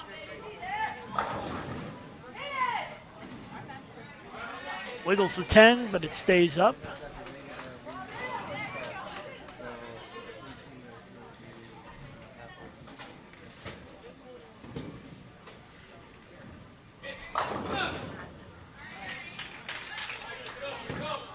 10-pin lead for Robert Morris as well. Robert Morris still leading by 18. Wrapping up the 9th frame here in this women's semifinal. The winner to take on Weber International in the championship match. Immediately following this semifinal. Spare good for Midland. They're going to need a little help from Robert Morris, though, here down the stretch, if they want to pull off this win. A low-scoring game here between these two teams. Midland on pace to be in the 140s. Robert Morris in the 160s.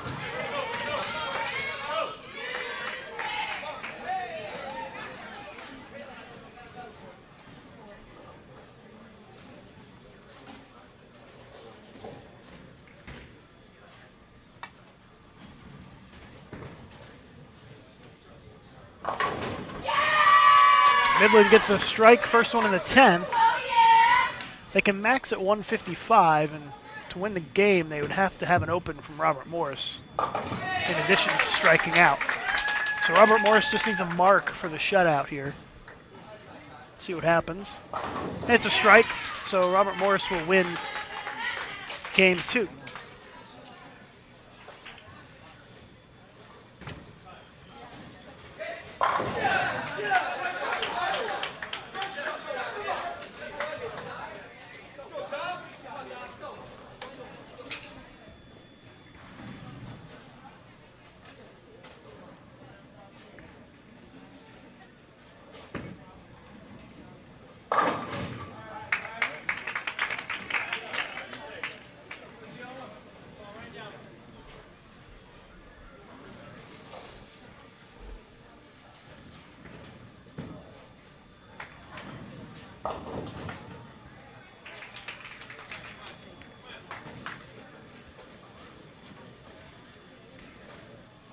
Wrapping up the 2nd frame for Weber. Silver Nissan. Illinois played R751850 to the counter, please.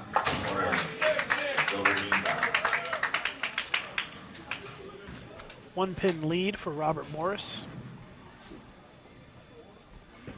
Given the women's final score of this game as soon as they finish it up.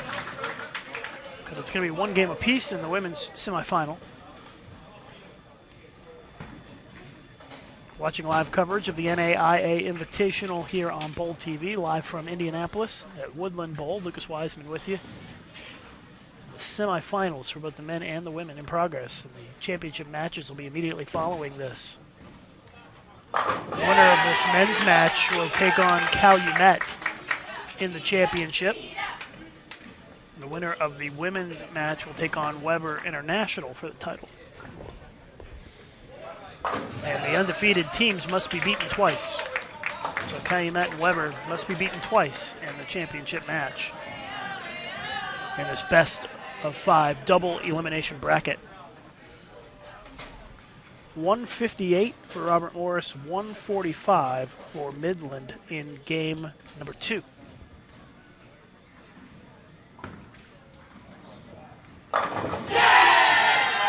Double for Weber as they take a 9-pin lead.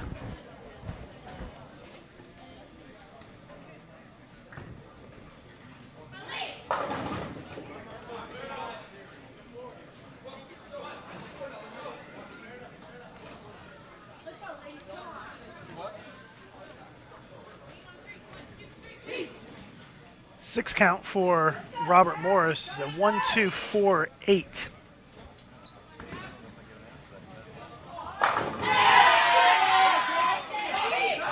Strike for Weber, 3 in a row.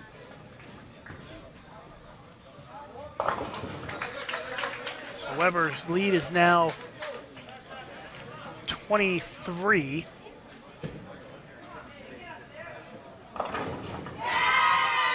.23-pin lead for Weber after 5 frames.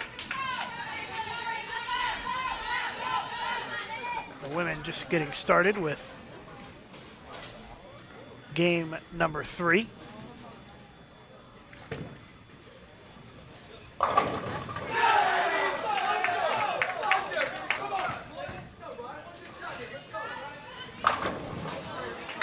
Midland started with a strike. Robert Morris looking at a spare to start. There's a crossover strike for 4 in a row for Weber.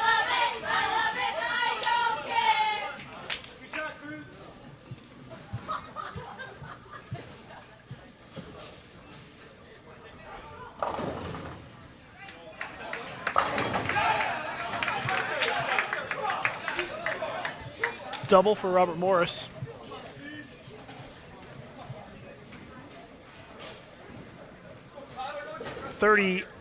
Three-pin lead for Weber, working on 4 strikes in a row. Oh, it's a split. So that'll slow down the momentum for Weber here and give Robert Morris an opportunity to play catch-up. 8th frame for Robert Morris, working on a double. 3-6-9-10.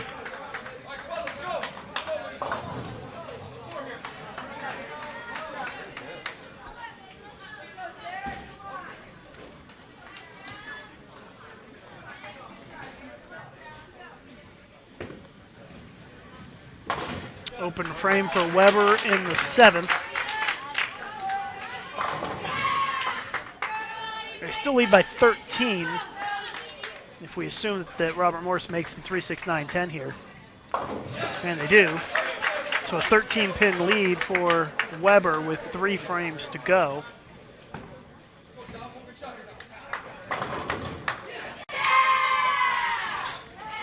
Midland strike, open strike. Big strike for Weber in the 8th.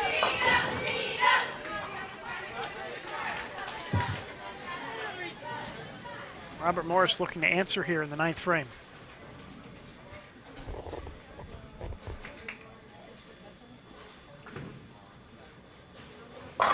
And they do.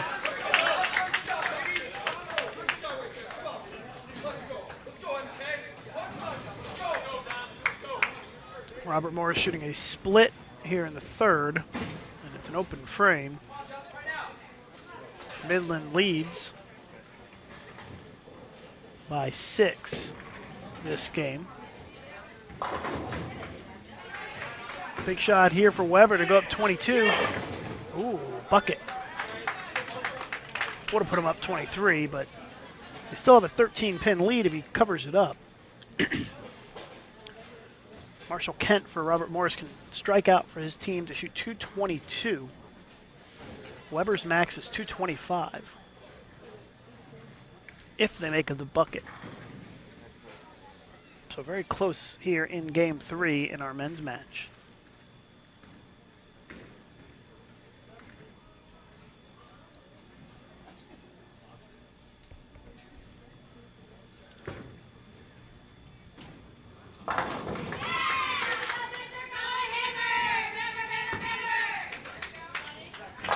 Gets the spare. Again, Robert Morris can strike out for 222. Weber can strike out for 225. Robert Morris will start the 10th frame first. Marshall Kent. Gets the first one in the 10th. Puts a lot of pressure on Weber. Robert Morris women looking for a double. Trailing by 6, a chance to take the lead here. And they do not take advantage of the opportunity. 10th frame for Weber. 10-pin.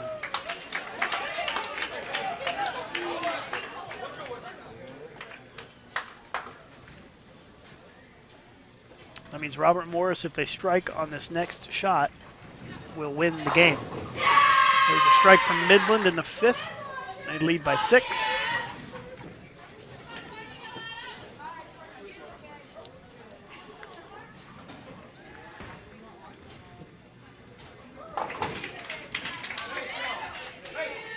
So strike to win.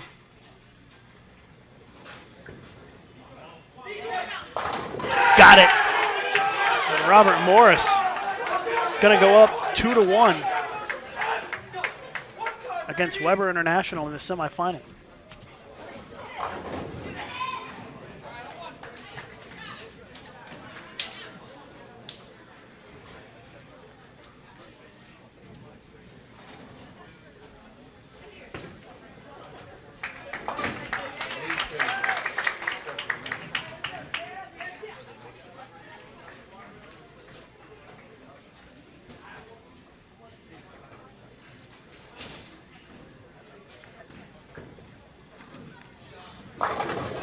Marshall Kent comes up clutch in the 10th for Robert Morris. They strike out to 222 and win game 3 to go up 2-1.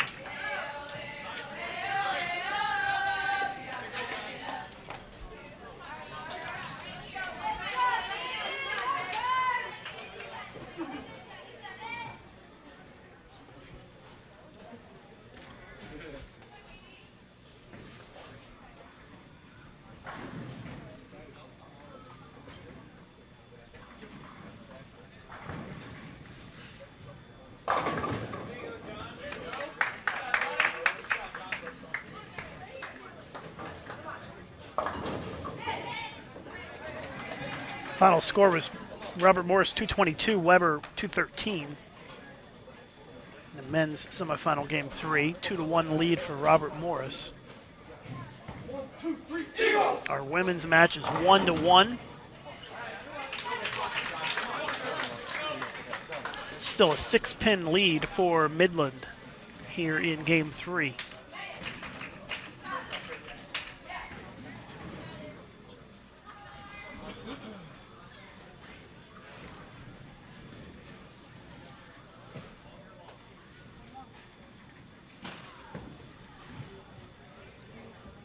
Missed single pin for Midland.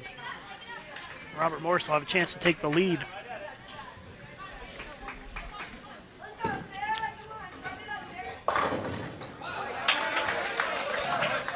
Again, remember the championship matches coming up immediately following these semifinals here on BowlTV.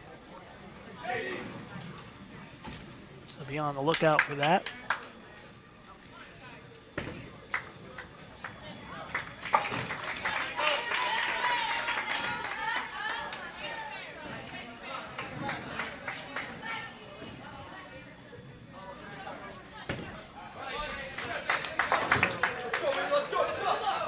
Game 4 underway. Robert Morris starts with a spare.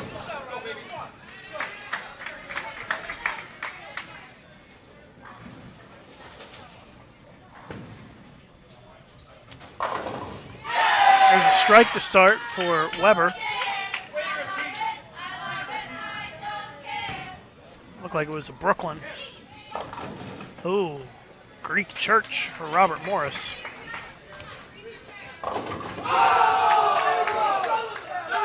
RMU men with a strike in the second. Robert Morris had a chance to take the lead if they just marked in this frame, but looks like Midland's going to hang on to a slight edge going into the final few frames of this game 3, tied 1 game apiece.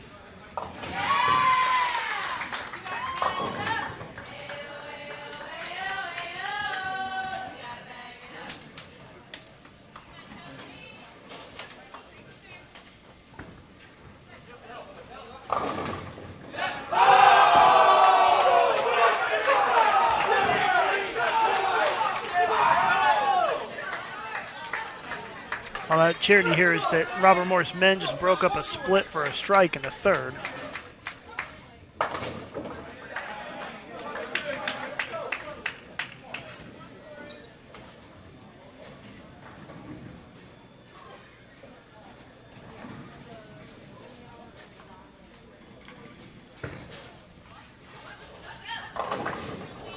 It's a 13-pin lead for Midland as we wrap up the 8th frame in our women's match. There's a strike for Midland in the 9th.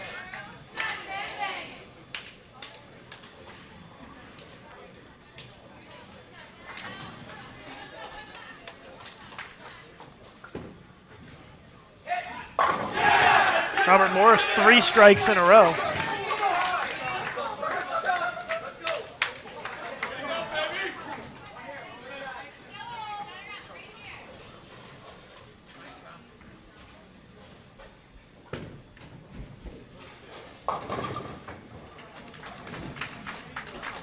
Midland trying to put this thing away in the 10th, and there's a double.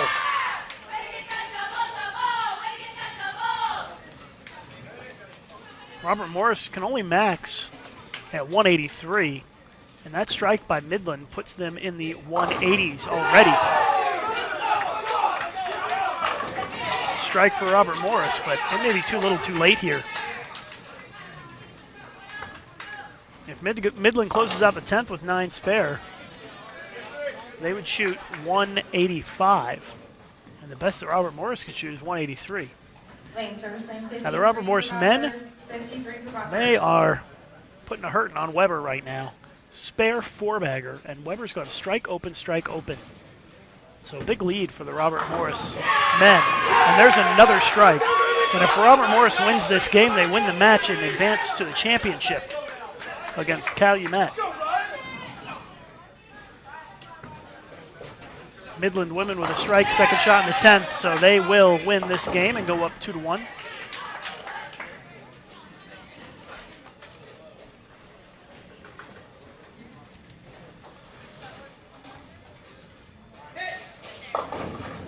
Big split there for Robert Morris in the 7th.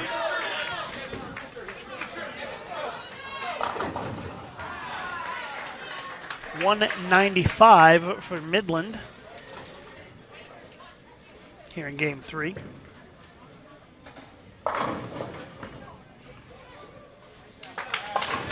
Robert Morris women going to shoot in the 160s.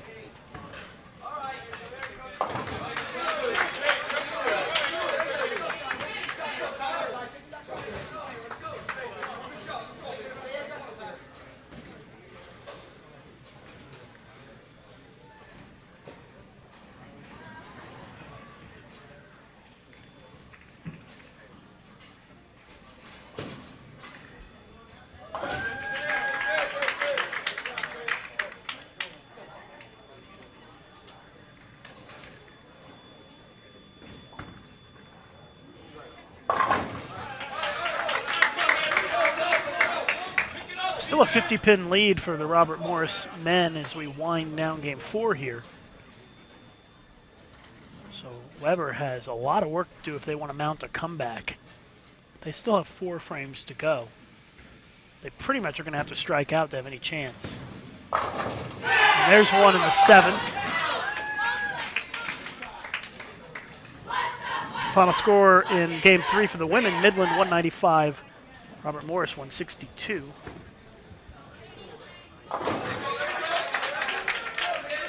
Spare for Robert Morris in the 8th.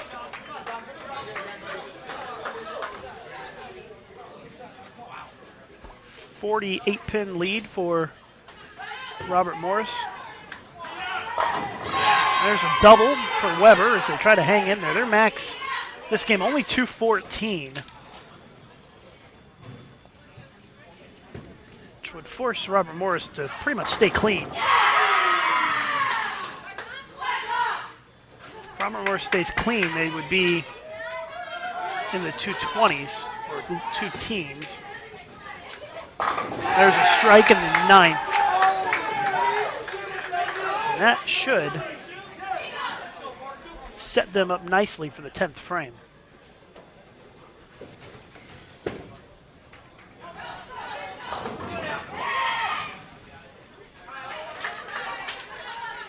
If Weber does not strike on this next shot, Robert Morris wins the match.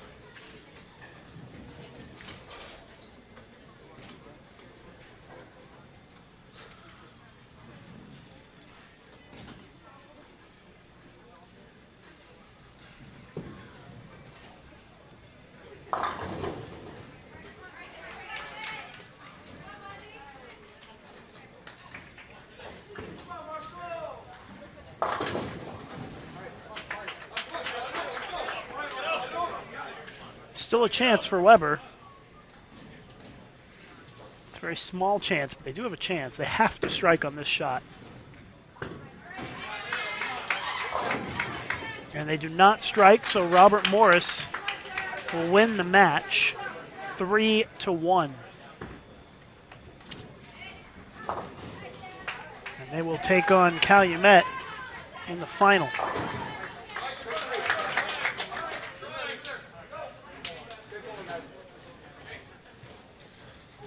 .210 for the Robert Morris men.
1-pin lead for Robert Morris early on here in Game 4 of our women's semifinal.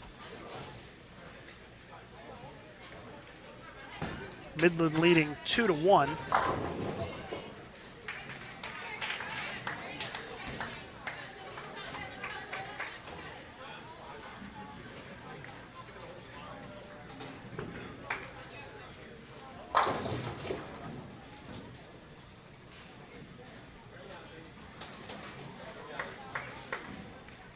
So Robert Morris women need to win this game to stay alive in the tournament.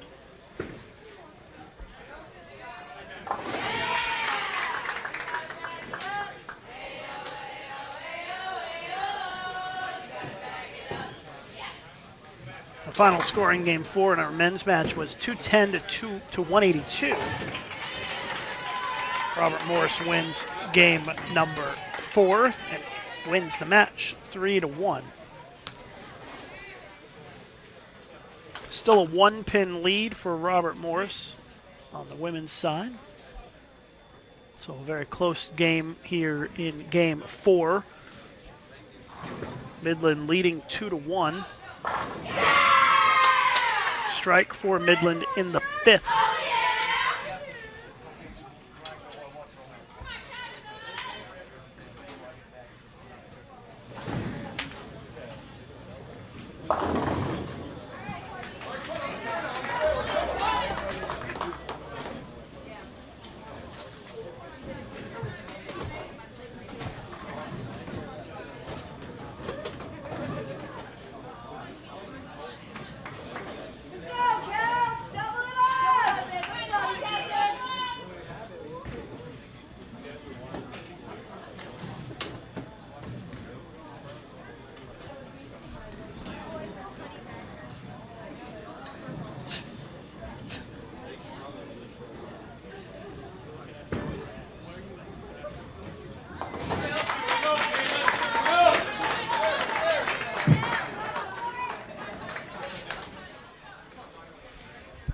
So we're all tied up here midway through this game.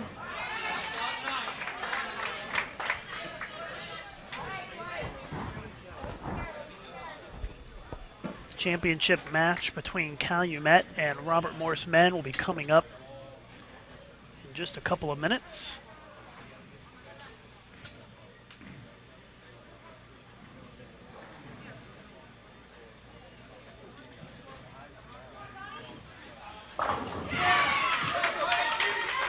Strike for Robert Morris in the 5th. So we're still even.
So a couple of splits on the deck here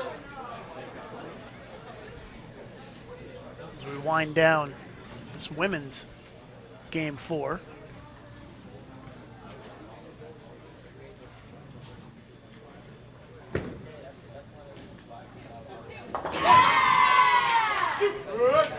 Split conversion for Midland in the 9th. And an open frame for Robert Morris. So we're tied with a couple of frames to go here. If Midland wins this game, they win the match. Robert Morris trying to hang on to their tournament life here down the stretch. 10th frame for Midland, working on a spare. And there's a strike.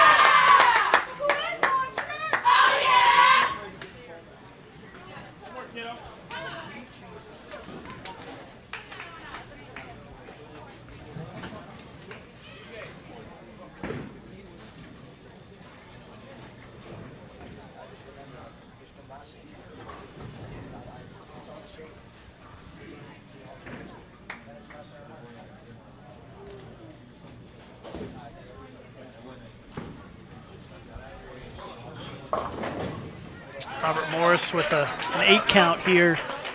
Sorry, 7 count. It's a 3-6-10 here in the 9th. Big shot from Midland. There's a double in the 10th.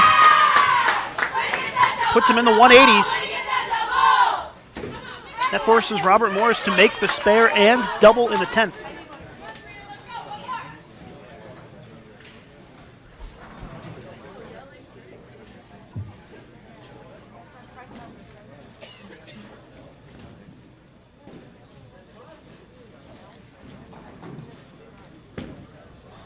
Got to have it.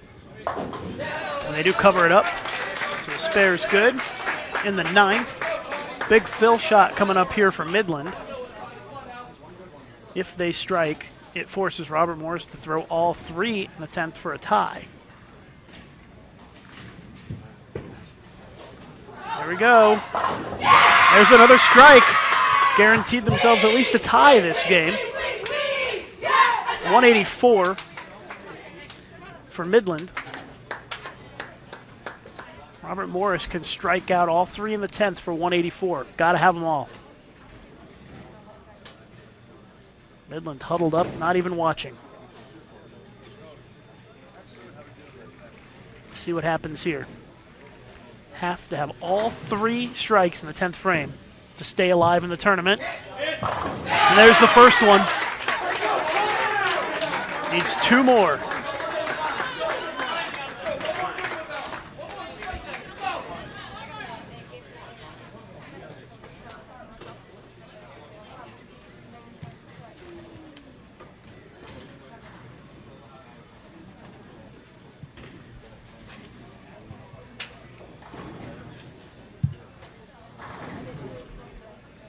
Second shot in the 10th coming up.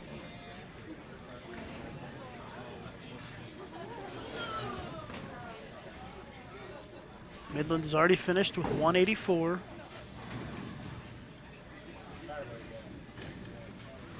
Robert Morris can strike out for 184. They've got the first one in the 10th. Here's the second one. Have to have a strike right here. And it doesn't go. So Midland defeats Robert Morris 3-1 to win this semifinal. Championship matches coming up next.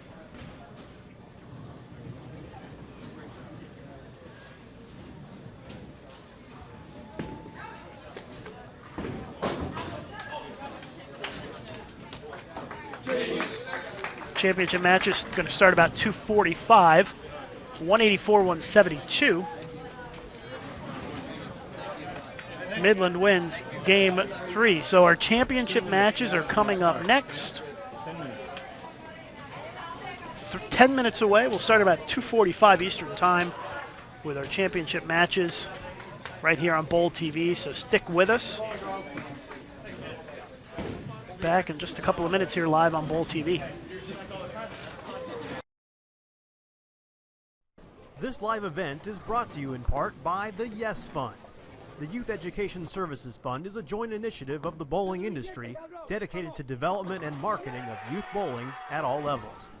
The Yes Fund is generously supported by its founding partners: North Point, Brunswick, Columbia 300, Ebonite, 900 Global, Hammer, Cubica AMF, Rotogrid, Storm, and Track.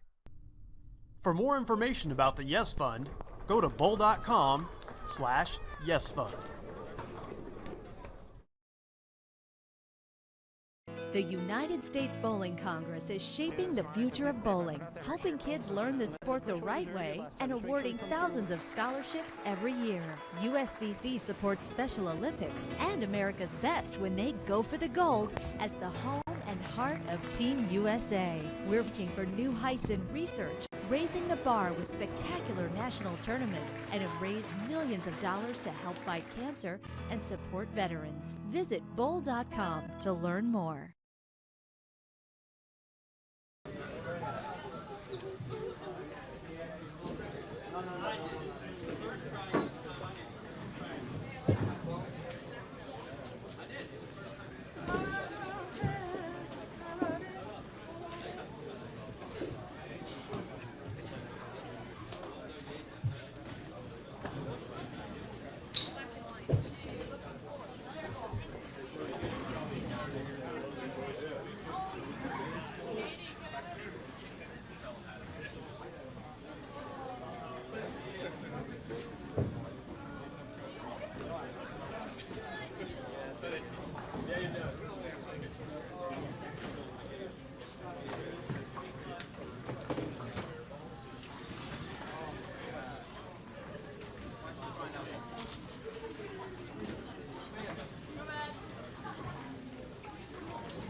I was like, we didn't get this.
Connor, put these in your backpack.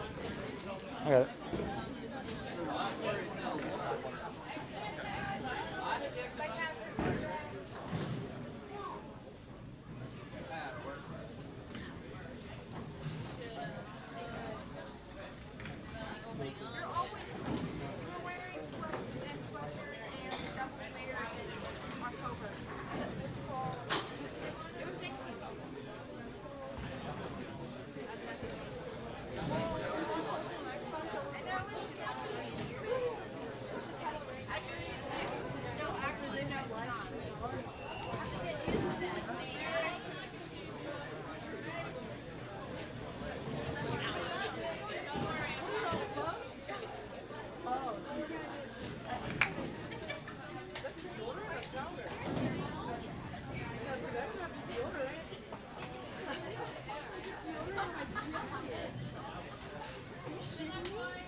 Fade to the camera, please. Fade to the camera.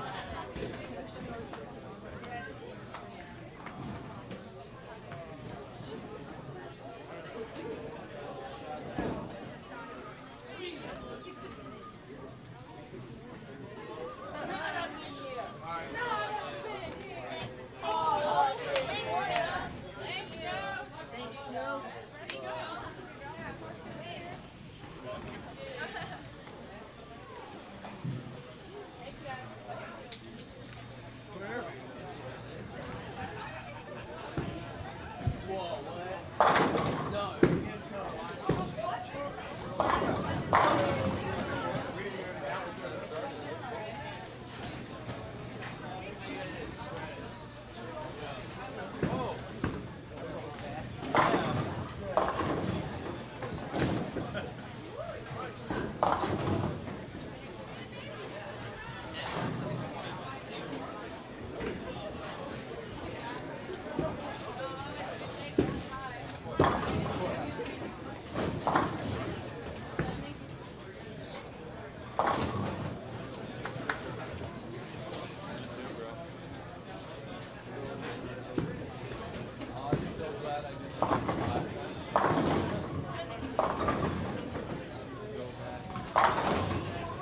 getting ready for our championship matches to get started here. It's going to be Calumet versus Robert Morris on the men's side, Weber versus Midland on the women's side. And joining us during practice, Del Warren from the Kegel Training Center and also the coach of the Weber International men's squad. I would guess you guys are a little disappointed with how you finished here and getting knocked out in the semifinal, but you still have the women's team to go here, so still an opportunity for we are. We grew a lot in this tournament, and you know, everything that we do is about this time of year, and you know, every game that we lost during the tournament, every single one was one shot on our side that either gave momentum back to the other team or you know, it was just the difference. It's only one shot, so I'm encouraged because we're really, you know, maybe a half a shot or one shot a game away from really, you know, having a chance to win the national championship. And so I'm really proud of the guys. A lot of guys stepped up, and that's, as a coach, it's just a growing progression, and you're trying to build building blocks during the course of the season. So I told that to the team, and of course they don't want to hear that right now, but you know, I'm really encouraged.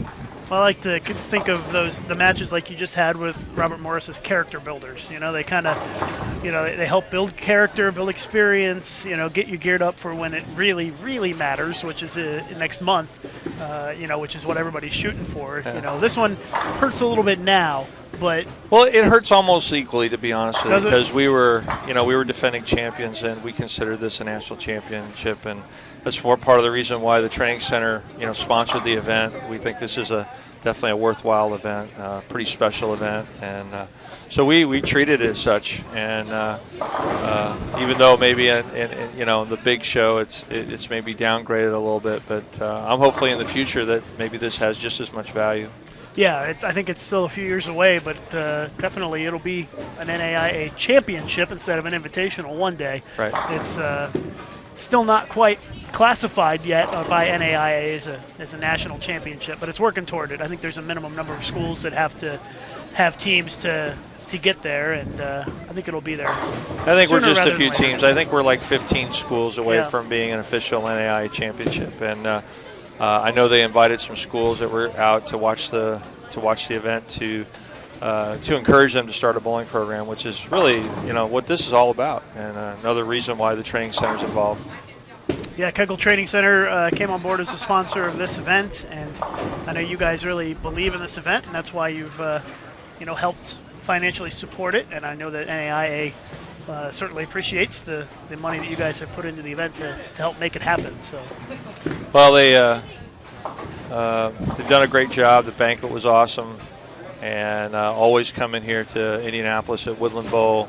They host a great event. It's a nice facility to have a big event. You've got plenty of room, and it was exciting, you know, and I'm disappointed. I mean, Randy and I want to win just as much as anybody, but I'm really happy with how well we competed. And hey, listen, you know, Mr. Kent got up in the 10th frame and threw 3 in the 10th, and my guy rang a 10, and otherwise who knows what would have happened, but it all comes down to moments.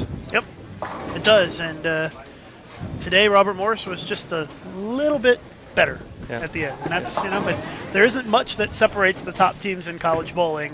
You know, a few shots here and there. The talent level is there, you know, for a lot of the teams, especially ones that'll be in nationals in a couple of weeks, and comes down to small things, missed makeable spares, you know, missed by just a hair, stuff like that. It makes a big difference in the end. Well, and it's not giving the other guy a hole or an opportunity where they're not expecting it, because the confidence level shifts here, and it's kind of cool.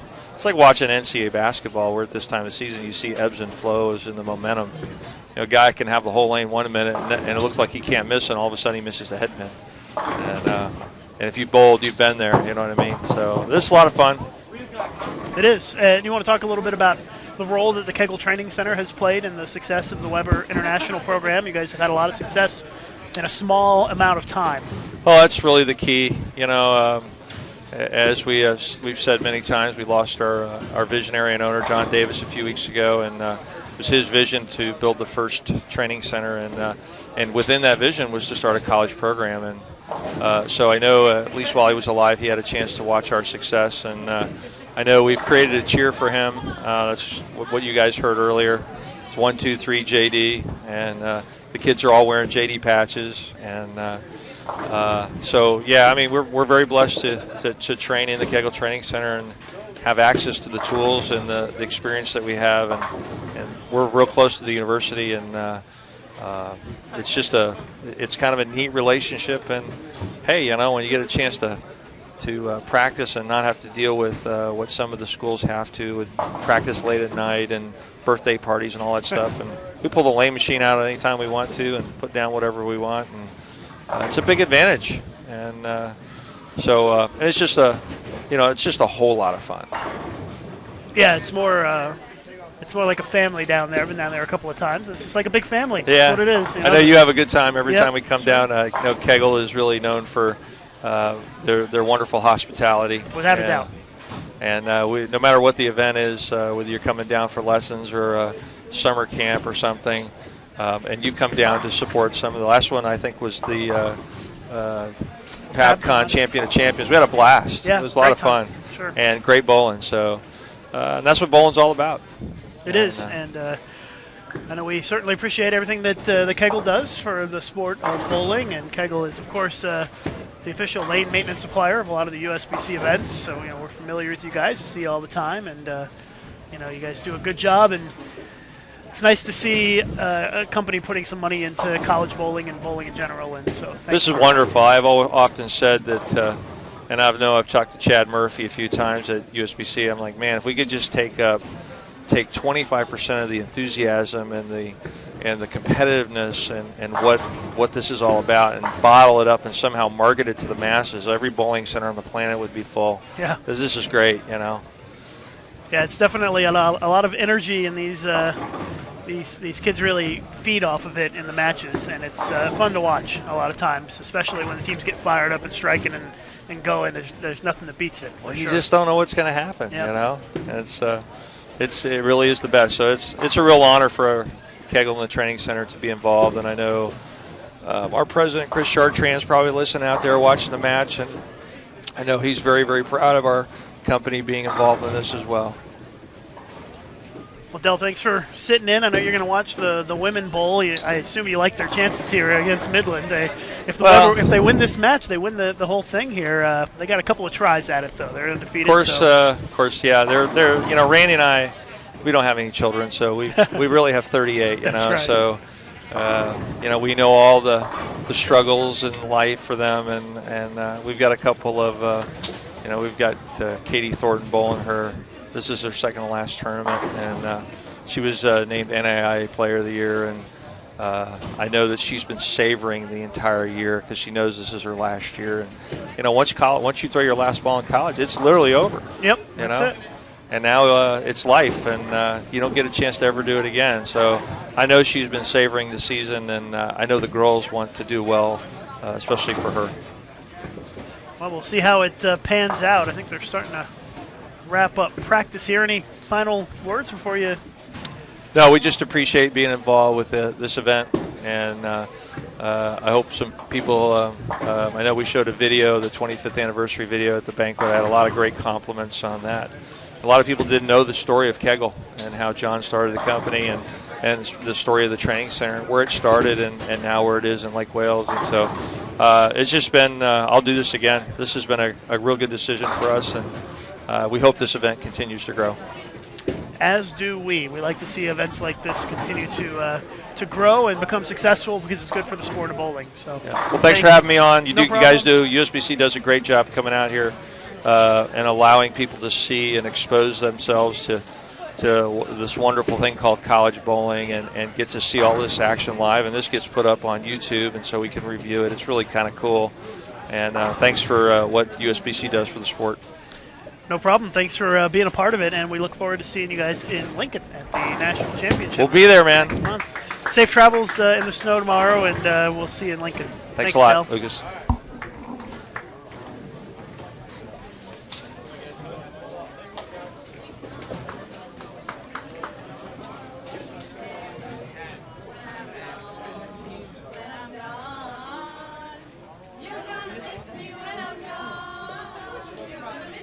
Practice is just wrapping up. Del Warren sitting in for a couple of minutes to talk to us before we get started here. Championship matches. 1, 2, 3. What's up? About to get started. Looking good. Real good.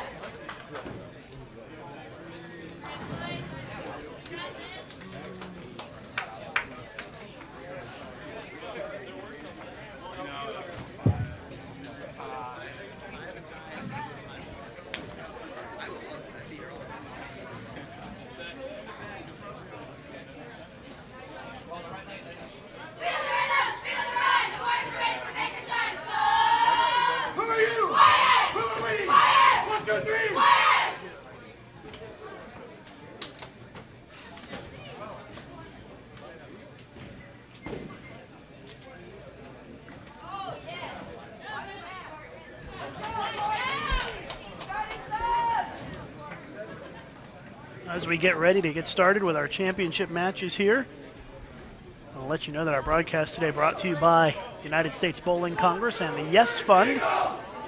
Yes Fund, a group of partners that have come together to support youth bowling, and we appreciate all of their contributions to the sport. Midland starts things off.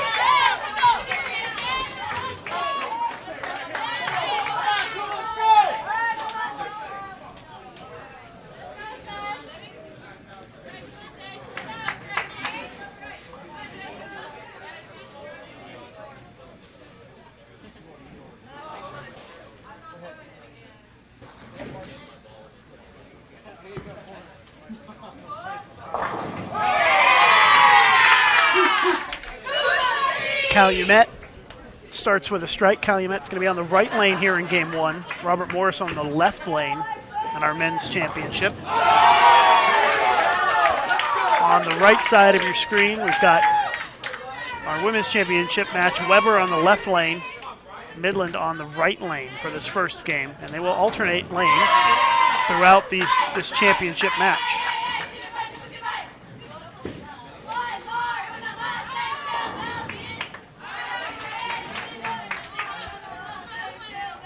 So all four teams started with a strike in the first frame.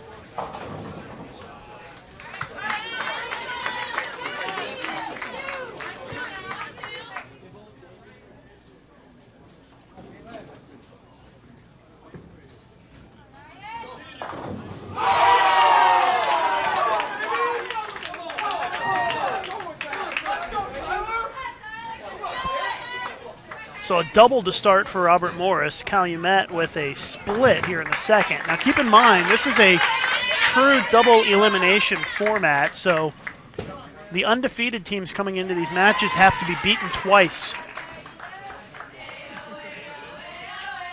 So Calumet must be defeated twice, and Weber must be defeated twice. And if either one of those teams wins this first match, they win the title. Front three for Robert Morris.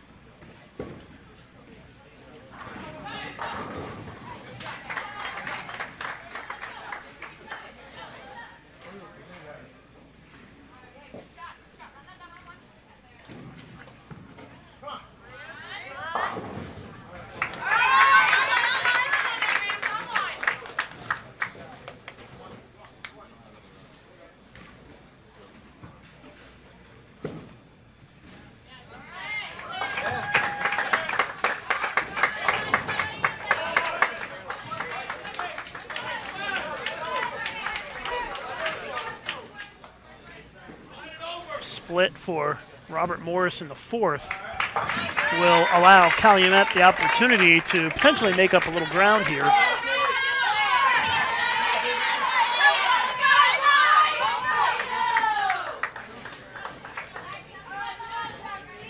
Third frame for Weber International. It's a strike. They lead by one after 3 frames. Oh, the split conversion is good for Robert Morris. And they are up by 30.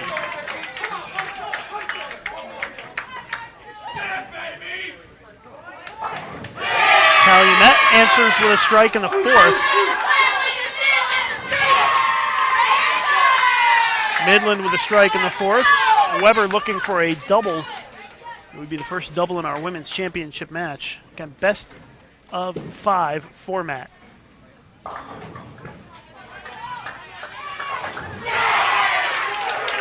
Robert Morris looks pretty pumped up. 4 strikes out of 5 frames and a split conversion to start off this first game.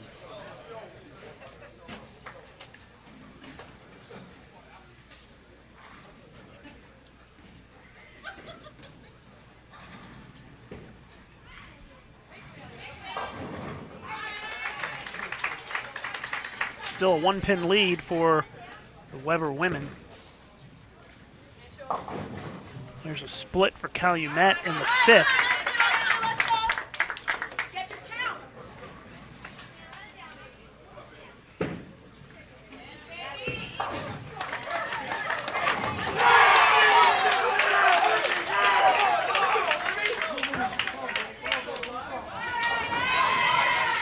Watching live coverage of the NAIA Invitational Championship matches here on BowlTV. Live from Woodland Bowl in Indianapolis, Lucas Wiseman with you in Game 1 in this best of 5 championship match. Double elimination format. Robert Morris would need to defeat Calumet twice to take the title.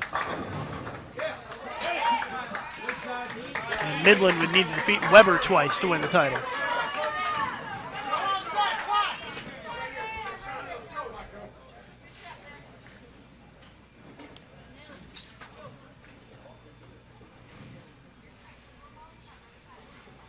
We are all tied up in our women's match.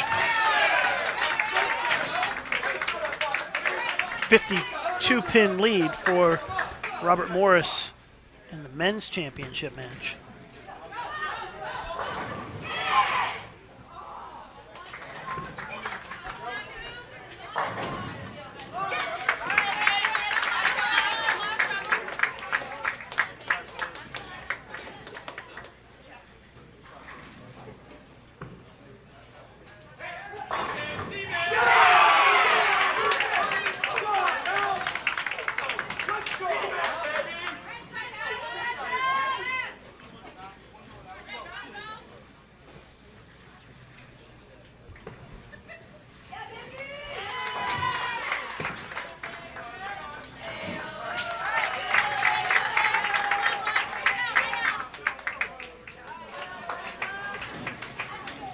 Still a 52-pin lead for Robert Morris. So we're starting to close out Game 1.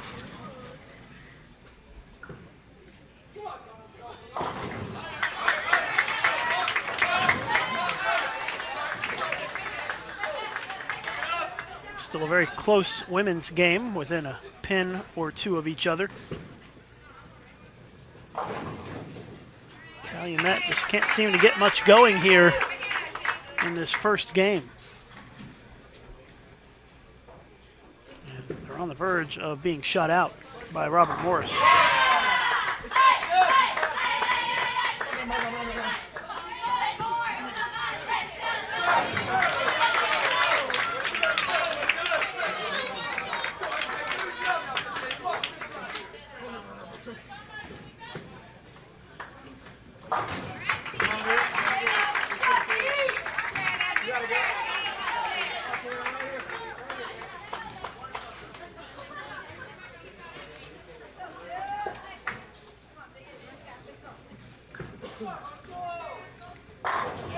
Marshall Kent with a strike for Robert Morris in the 10th. And that is enough for the shutout here in Game 1.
Robert Morris shoots 223.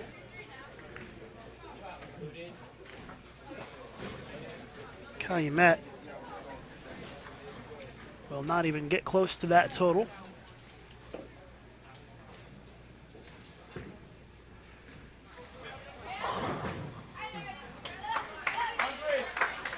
We're entering the 10th frame in our women's championship match.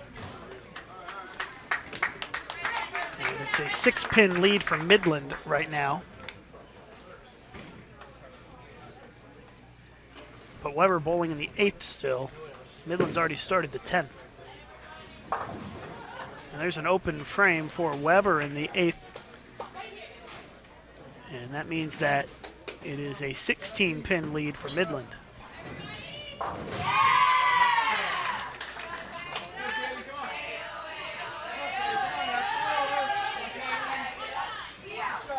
Weber International will need to strike out in the 9th and the 10th to win this game.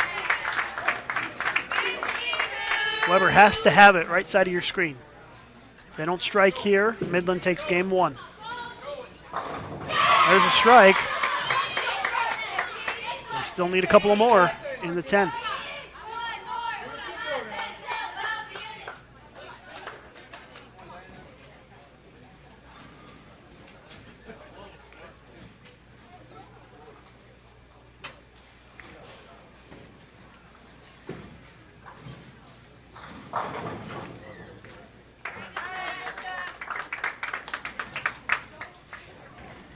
You're watching live coverage of the NAIA Invitational here on BowlTV. Robert Morris wins game 1 against Calumet in the men's match. Weber International 10th frame need a double in the 10th to win this first game. Here we go. 10 pin stays up, and Midland will take game 1.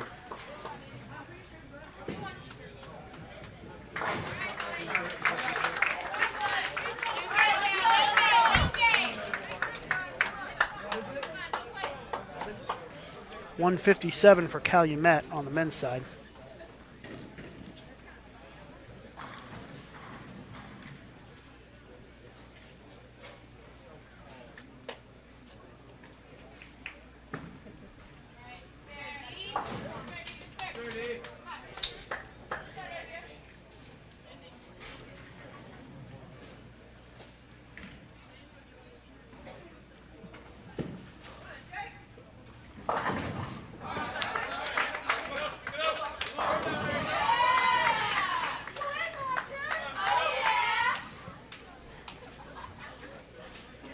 .192 for Midland on the women's side.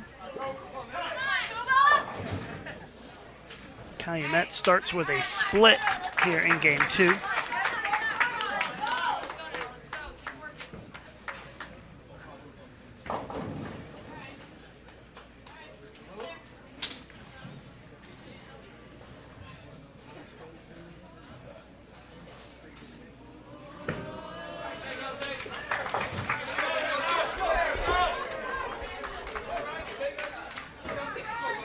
Please help us spread the word about the broadcast here today and get on your Facebook or Twitter account. Let everybody know that you're watching the NAIA Invitational Championship matches here on BowlTV. Send them to bowl.com or youtube.com/BowlTV. You can also follow me on Twitter at Lucas_Wiseman and retweet my post from just a couple of minutes ago, or find me on Facebook as well.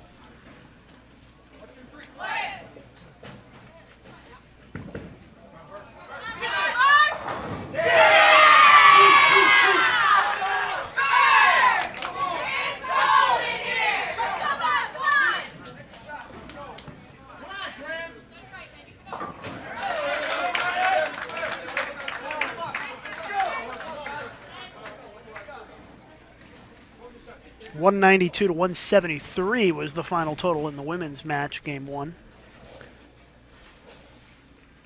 Midland leading 1-0 against Weber, and Robert Morris up 1-0 on Calumet. Those are the two teams that are in the losers. We're in the losers bracket, are both leading the winners' championship matches.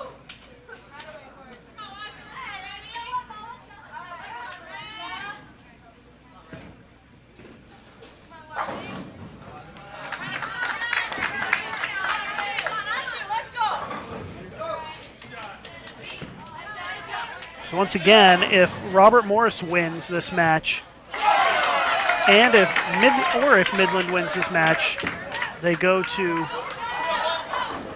a second championship match, a second best of 5 championship match.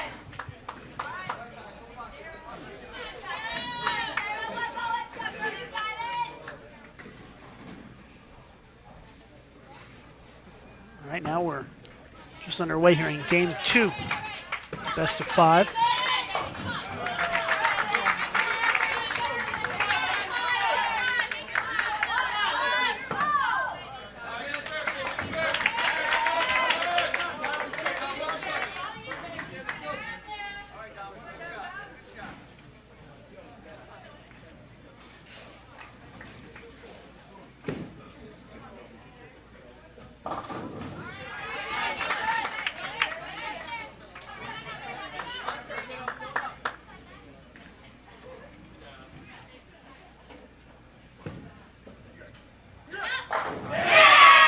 Strike for Calumet in the 4th.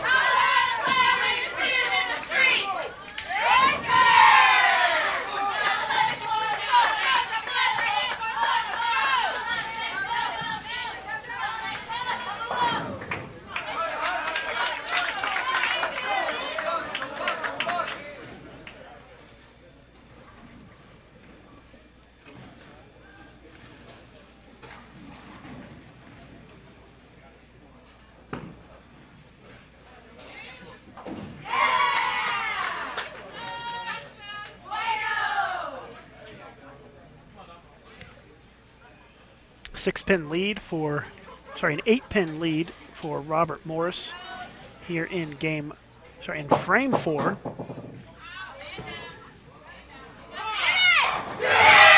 There's a double for Calumet, so that's a lead change. They go up by 2.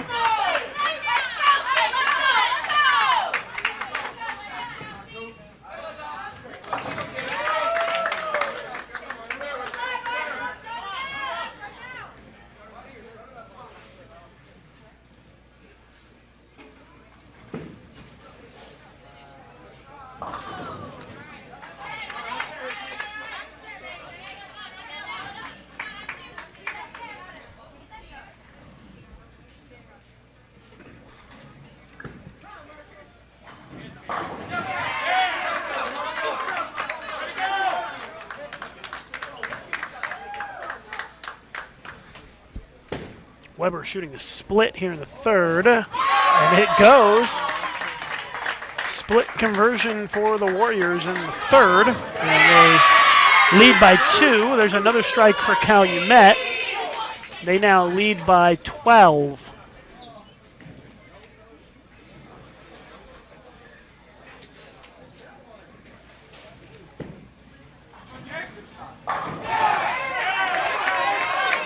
Watching our live coverage of the NAIA Invitational here on BowlTV. Please help spread the word. Up to 324 viewers with our top total for the weekend.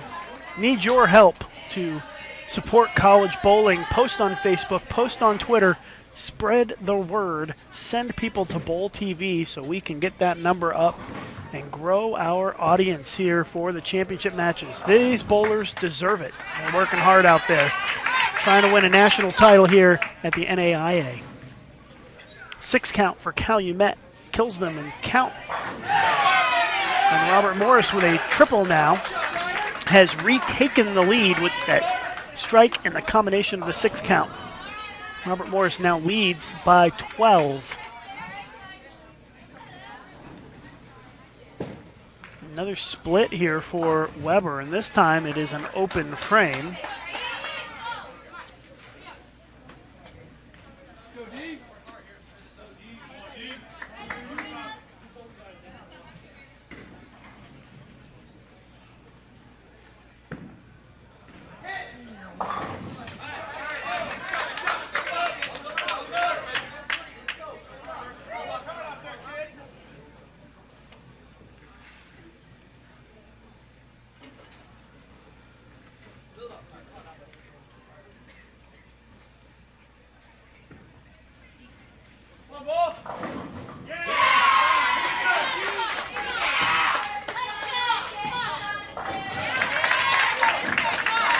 Hearing reports that Ronnie Russell has won the Euro Challenge in Germany.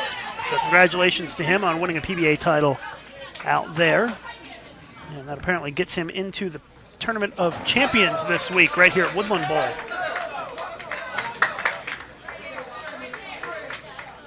One pin lead for Weber after 5 frames in our women's match.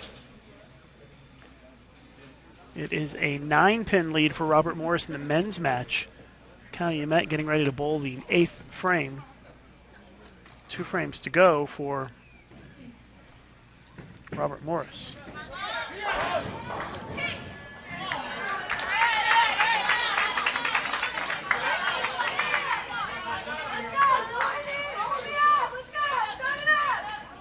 Watching live coverage here on BowlTV. This is our last college event before Nationals next month. There's a strike for Robert Morris in the 9th. We'll have live coverage for you of the ex-bowling intercollegiate team and singles championships right here on BowlTV starting April 16th.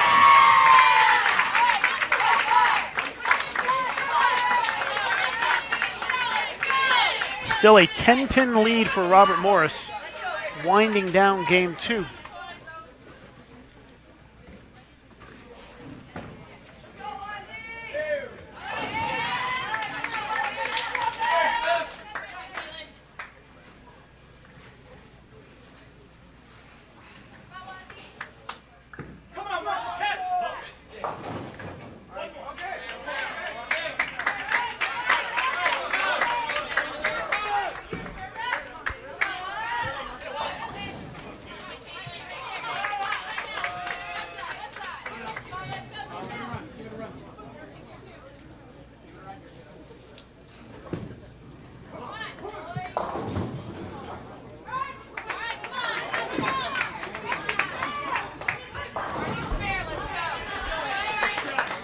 In the 10th frame for Robert Morris, their max 213. So a spare here will be enough to lock up the win because the max that Calumet can shoot is 210. So it looks like Robert Morris will take game 2.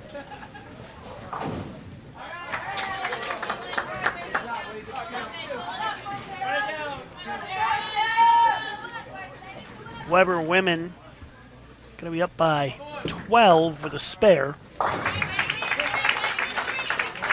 Robert Morris men, Marshall Kent needs 8 on this shot for the shutout.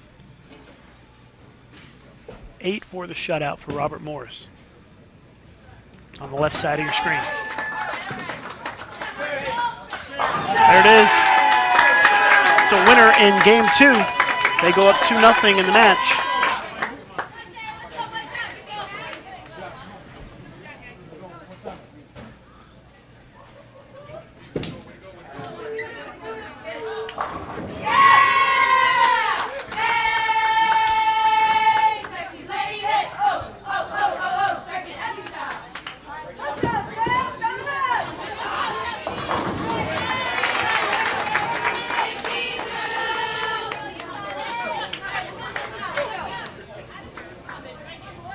Pin lead for Weber as we wrap up the 8th frame in game 2 of the women's match.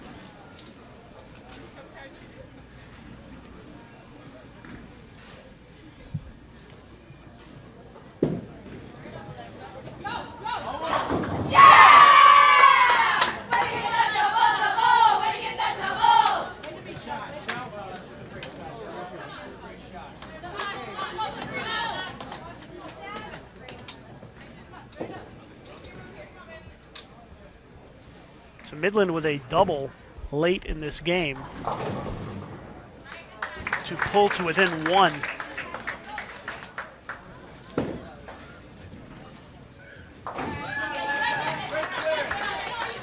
10th frame already for Midland. They're a frame ahead. And it's a baby split in the 10th. Count kind of hurts there. So Midland's max now 181. And Weber International is going at a 182 pace. That strike's big for Weber. It means count becomes a little bit less of a factor. And now it doesn't matter because Midland opens in the 10th, 169, and Weber will take game 2. The final score was Robert Morris 213, Calumet 200 in game 2 of our men's championship.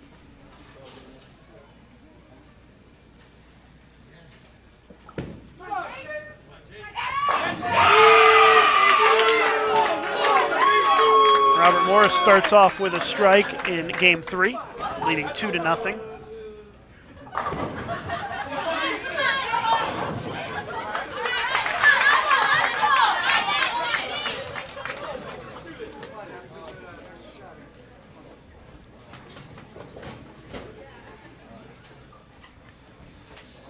Robert Morris looking for a quick double. Messenger takes out the 10. Back-to-back strikes to start game 3 for Robert Morris. They look to be on a mission here.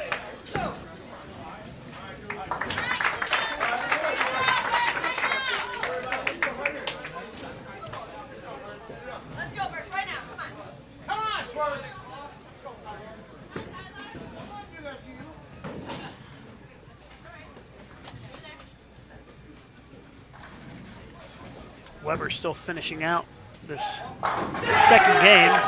Robert Morris with the front 3 after a really fast start against Calumet.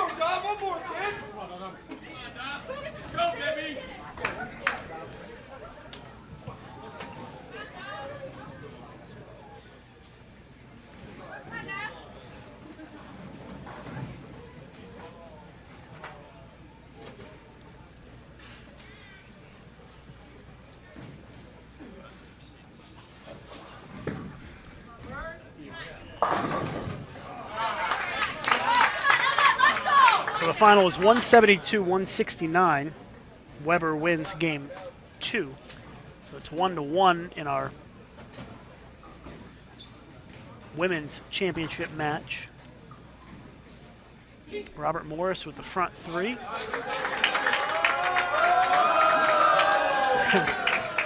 Giving him a hard time for the balk. I think the little team by Midland distracted them.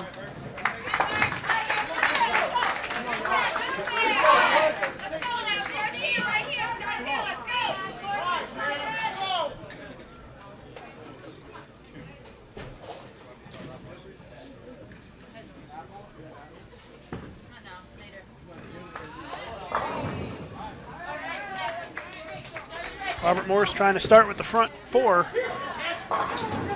Oh, blowout 7. Calumet, a couple of spares to start game 3. If Robert Morris wins this game, we'll have a second championship match, and it'll be best of 5 again. Since Calumet's the undefeated team.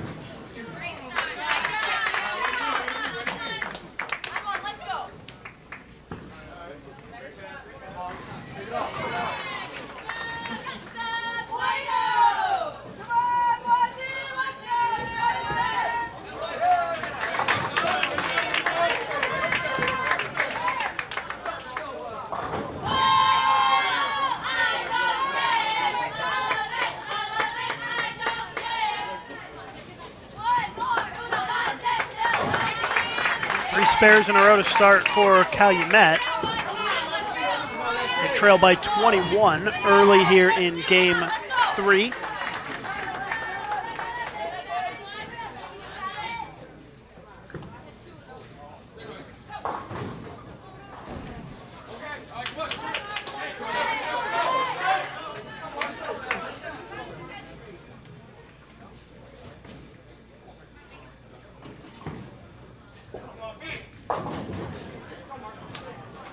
Calumet seems to be in some trouble here with a split in the 4th, but Robert Morris with the super washout in the 5th.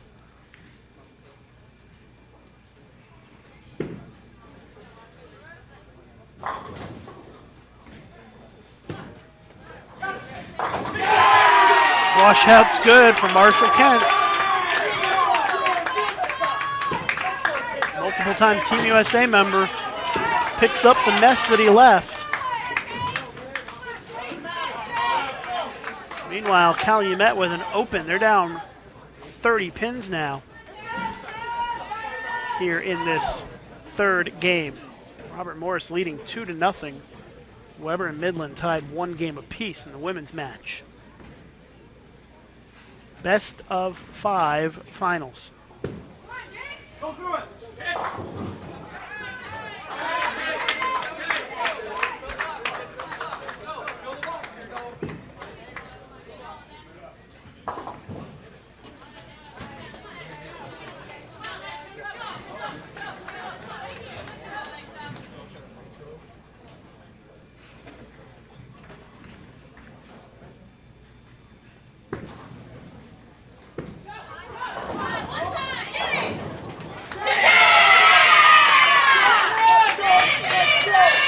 Calumet on the board with their first strike of this game. Comes in the 5th frame. Baby split pickup for Robert Morris in the 6th. 28-pin lead for Robert Morris halfway through game 3.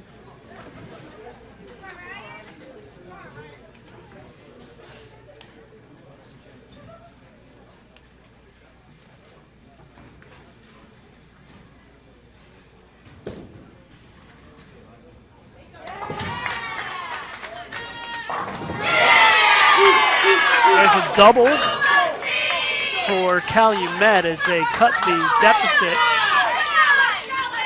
down to 18. 4-pin lead for Midland here in game 3.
Still an 18-pin lead for Robert Morris, although it just grew with the missed single pin for Calumet in the 7th.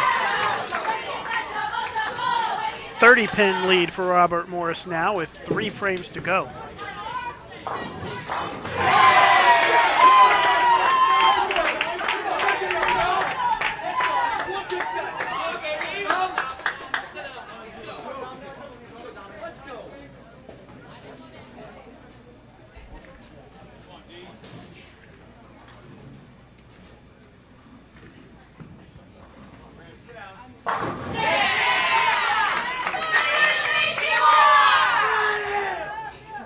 Calumet trying to hang in there, but down 30 with 2 frames to go. It's a tall order. If Robert Morris wins this game, we'll have a second best of 5 match that will immediately follow.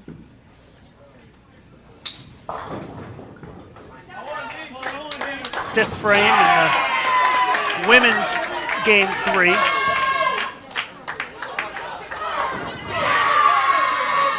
.28-pin lead for Midland now. They've got 3 strikes in a row.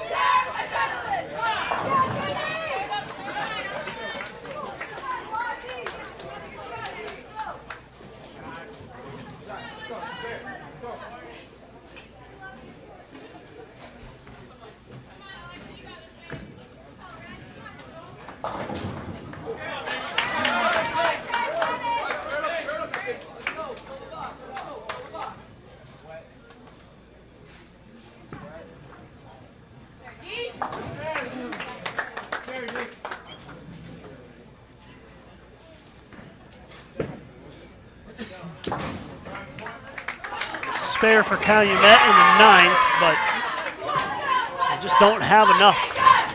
Robert Morris wins this first championship match and will force a second championship match.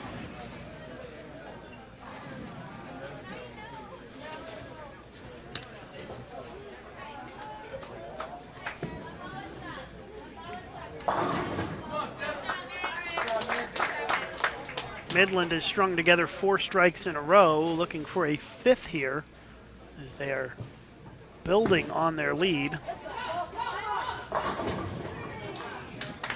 Single pin leave.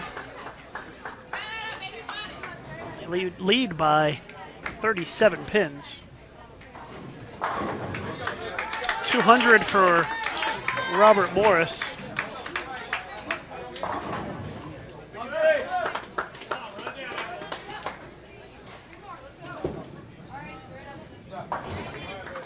Sorry, 220 for Robert Morris. Calumet going to shoot 180.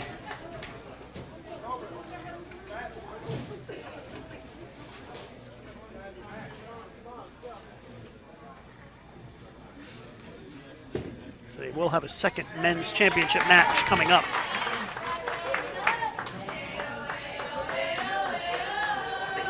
Final shot for Calumet. It's a strike for 180.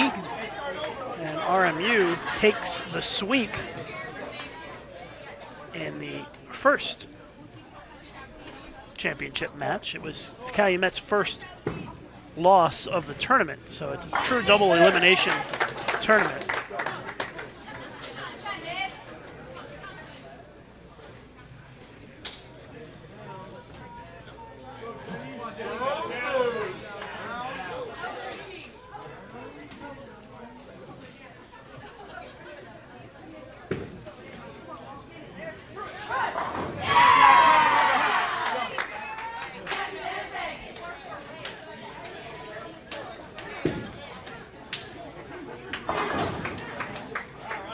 Midland looks like they're going to take this game against Weber and go up 2-1 in our women's championship match. If Weber loses, we'll have a second women's title match as well.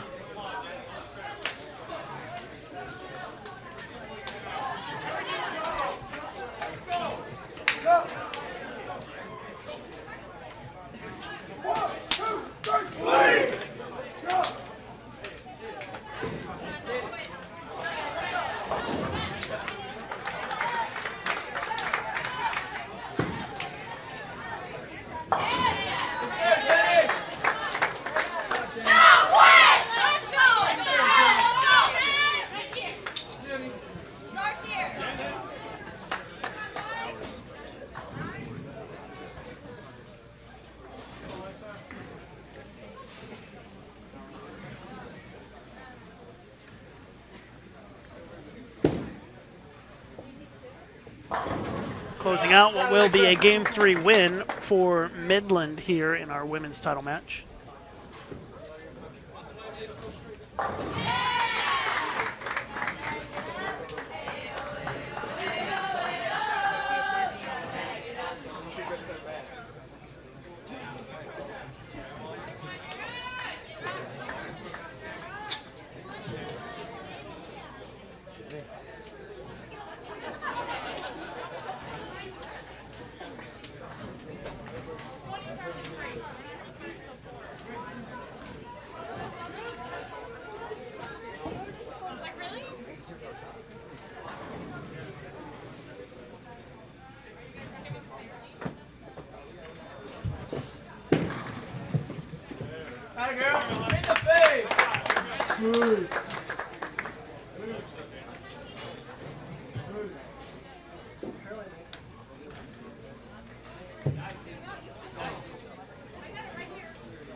There's a half case right here, though.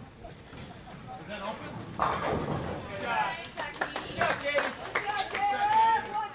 Just closing out Game 3 in our women's title match.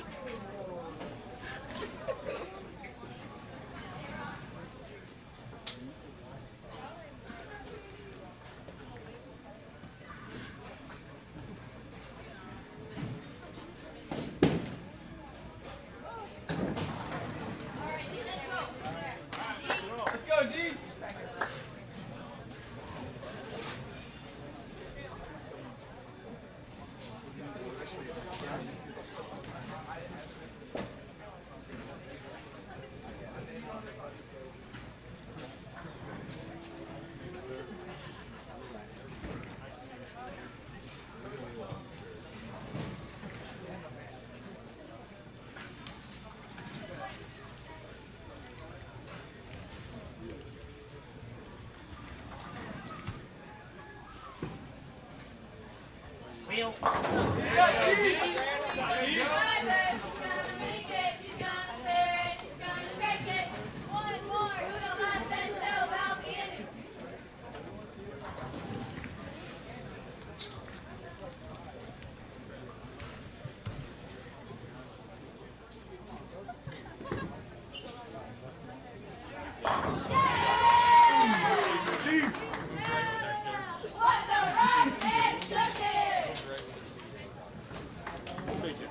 you.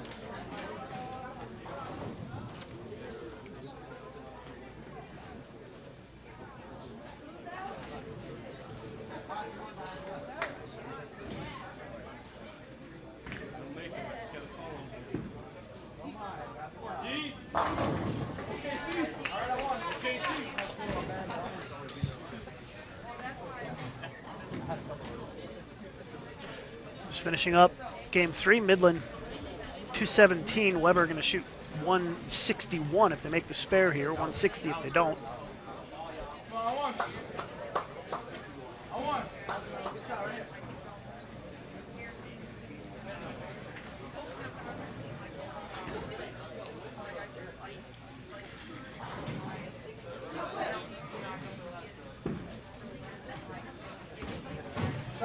So 160 for Weber, 217 from Midland. Midland leads 2-1. I am told that it may be as long as 20 minutes before they start the men's championship match, number 2. Why they are waiting so long, I don't know, but they are going to wait.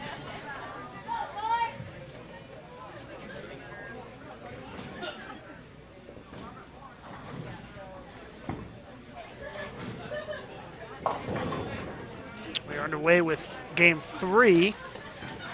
If Midland wins this game, they win the match, and we would have a second women's championship match as well.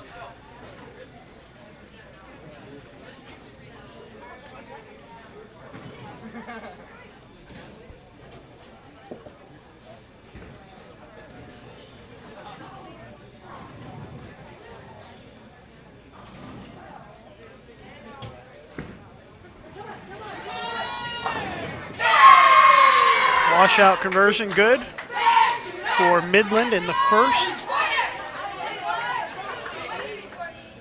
Again, Calumet and Robert Morris on the men's side are going to bowl again in another best-of-5 match to determine the champion.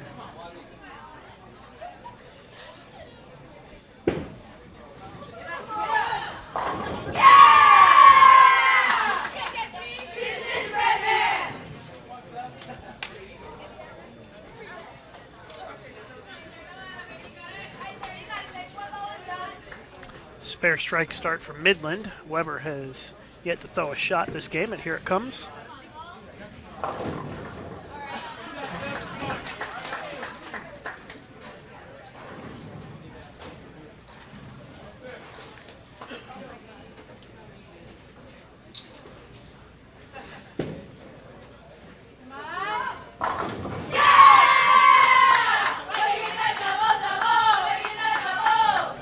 Midland out to a quick lead in this game. Spare double from Midland. This is still the first frame for Weber, and the spare's good.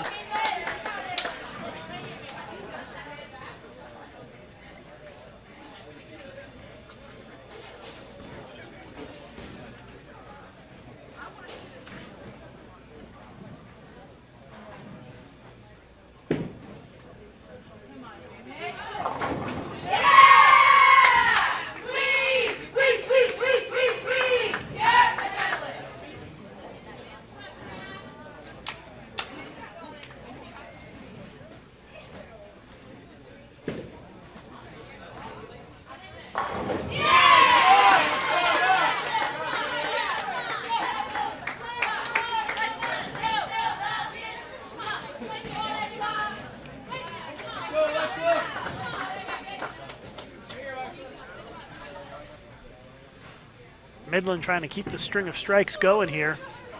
There's another one. Spare four-bagger.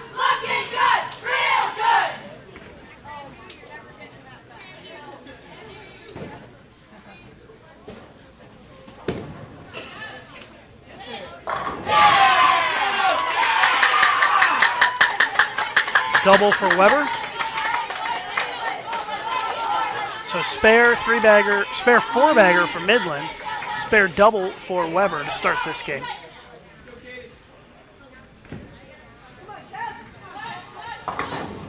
And the string comes to an end with a split in the sixth.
Just gave it a run. It bounced out to the back and almost popped up and made it.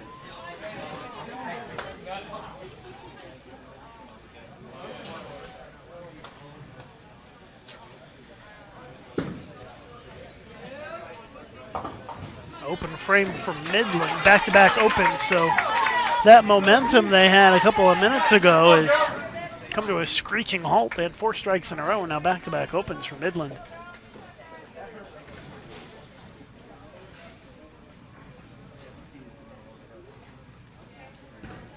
So this game is actually pretty close now. Midland's already bowled 3 more frames than Weber, though.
Midland up in the 9th.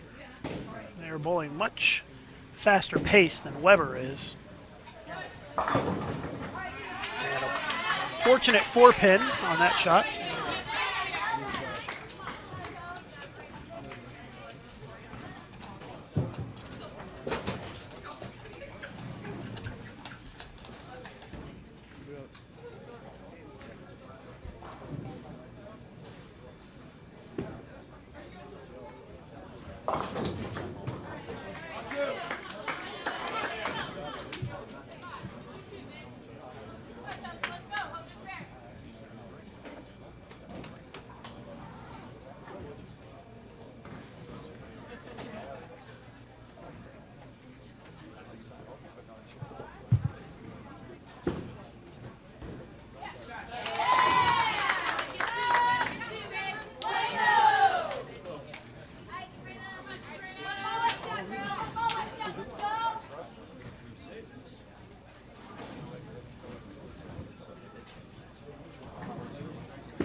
Midland with a split in the 10th.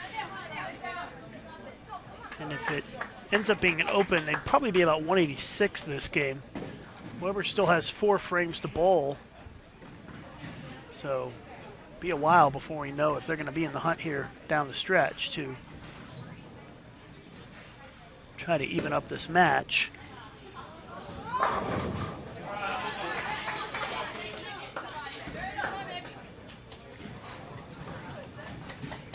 We just have to wait and see if Weber has enough.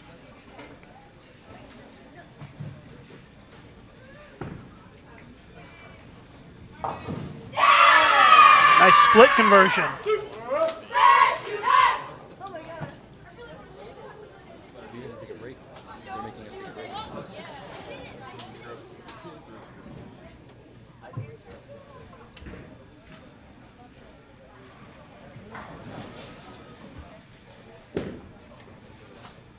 So that miss there by Weber makes it a lot tougher for them to come back this game, because Midland's going to be in the 190s.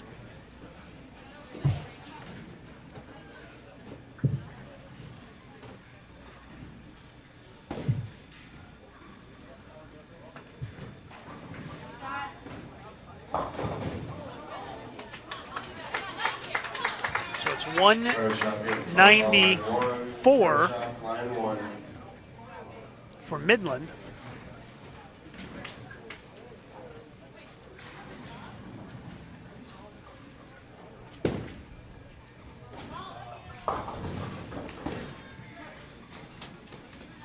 And now a split for Weber here in the 8th.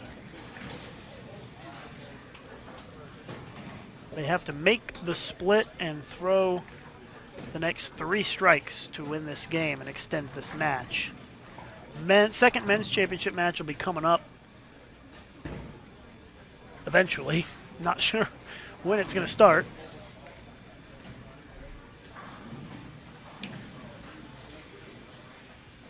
So if Weber doesn't make the split, which seems unlikely, it's a 4-6-10, then Midland wins the first championship match.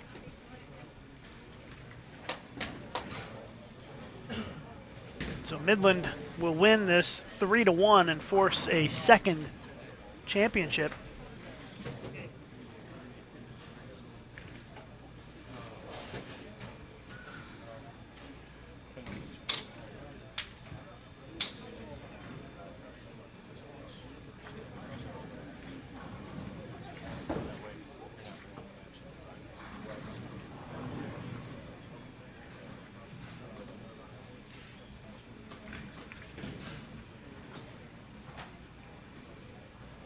So we'll just close out here this game. It's a 3-1 win for Midland.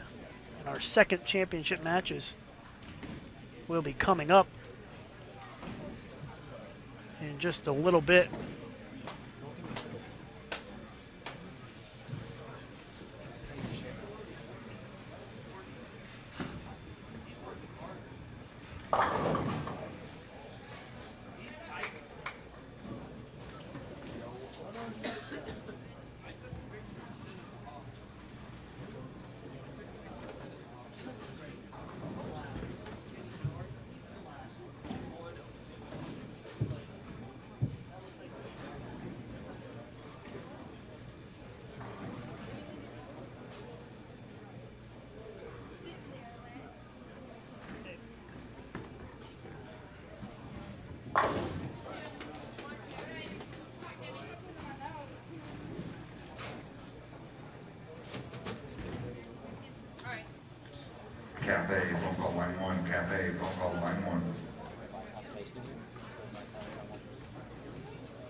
So again, we're just going to be awaiting the start of our second championship matches.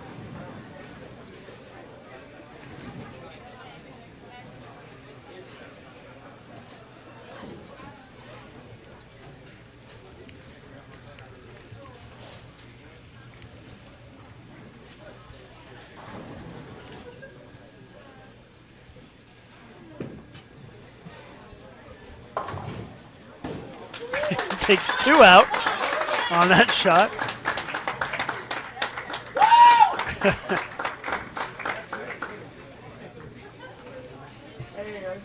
So we're waiting to start of the second championship match. It's not sure what time it's going to start. I think the latest it'll be in about 20 minutes.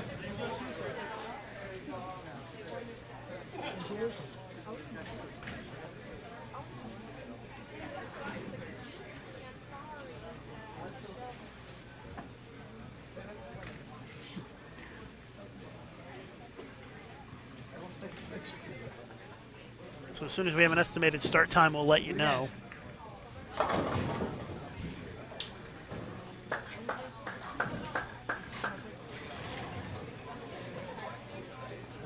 (194 to 169).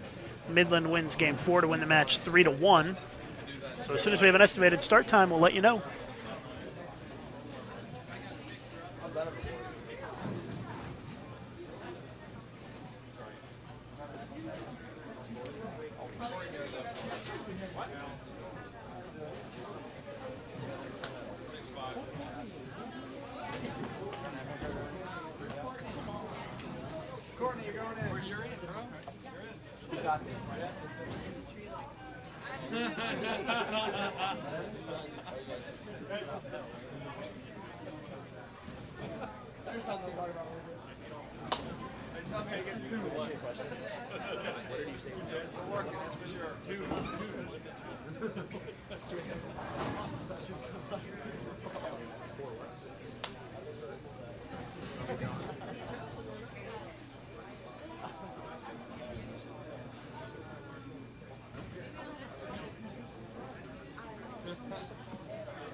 And we're standing there by ourselves. Yeah. Coaches hate you guys. Coaches hate you. Yeah.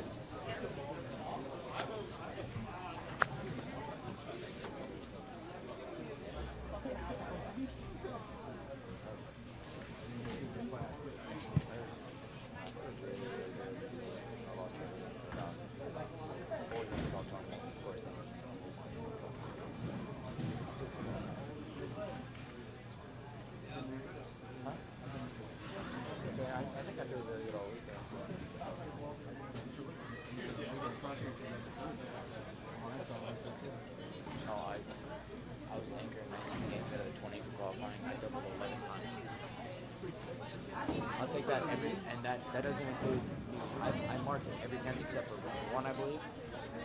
And one of them I made a 410 in order to mark. And then I would have knocked 30 down. I got this going on. I think I actually made the 410 in the 5th.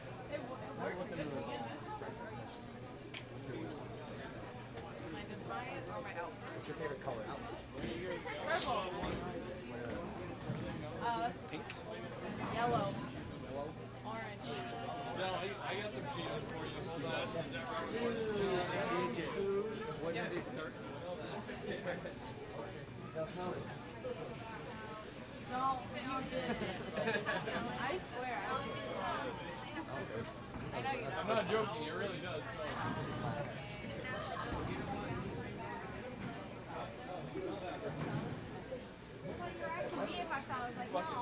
How long's that been in? Every time I found, like, in my college career, 3 times, twice in one. I really almost think Last year I found by this time. I found by like half of my foot. The first year,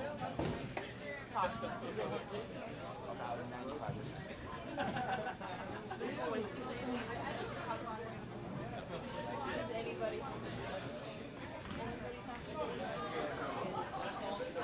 Do they?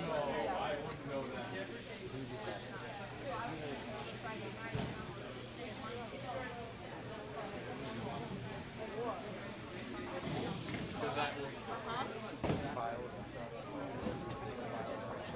Never seen that stuff before. Can't find that stuff on the internet because that's out.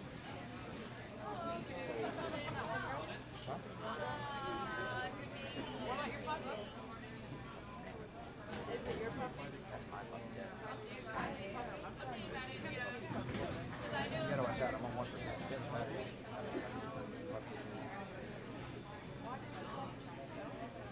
Use my phone.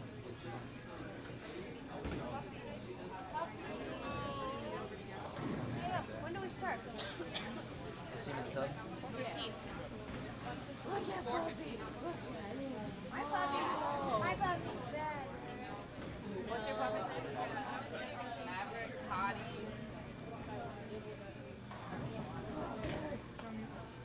This is what happens when I get I'm bowling. It just happens.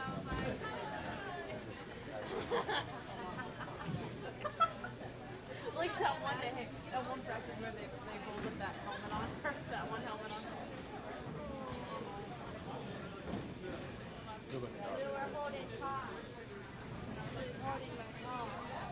have a hand, not a paw. We have a flipper too, is what you're trying to say? Yeah, 2 paws and 2 flippers.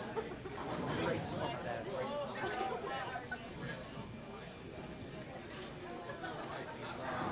You miss my humor, I get it. I know I do. It's been a while. Remember the last time we Skyped and I ended up on the floor? I like every time. Yeah. Okay, seriously, we were dying laughing every time we Skyped. Because I'm really good at making people happy sometimes. Unless I'm in a pissy mood, just stay away.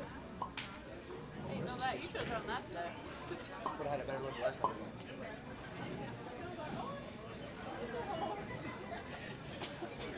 It's for the 6 rounds.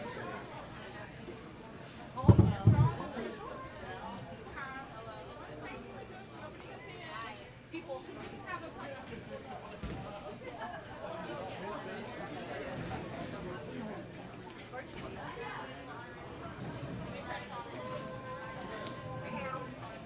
Yes, sir.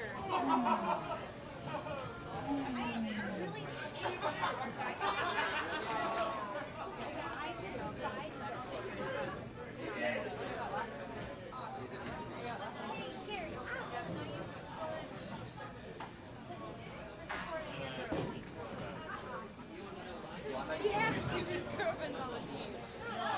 No, not us. His girls. Oh.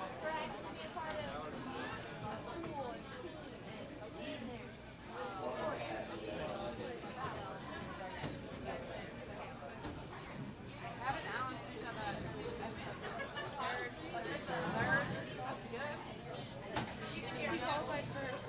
He got 150 bucks before he even bowled the match play. He won 120 in brackets, and then he got high school player. And then Tony Gandergan went. Yeah. Okay, for SM, it's either way, both days go, it's all like that.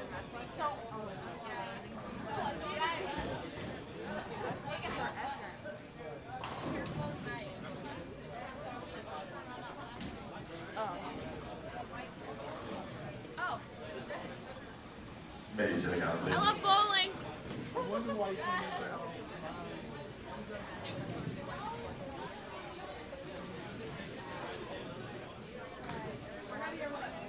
Waiting on you. No one has been hiding in the corner.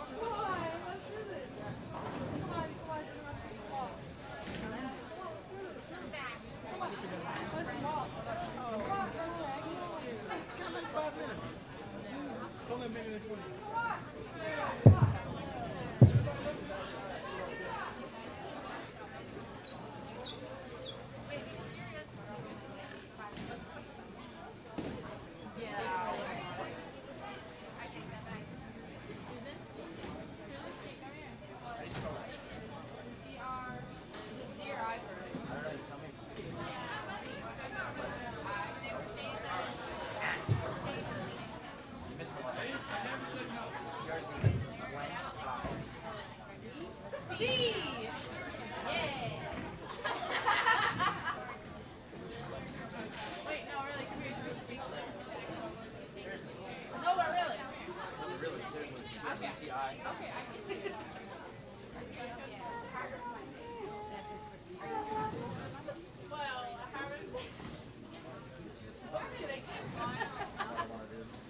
Part-time for the last 4 classes, so it'd take a year instead of 6 months. So if I take 6 months, I'll be done in February of 2014. If I take the full year, I'll be done in August. But I want to stay down in Florida. Huh? Just because there's a lot of tournaments and stuff.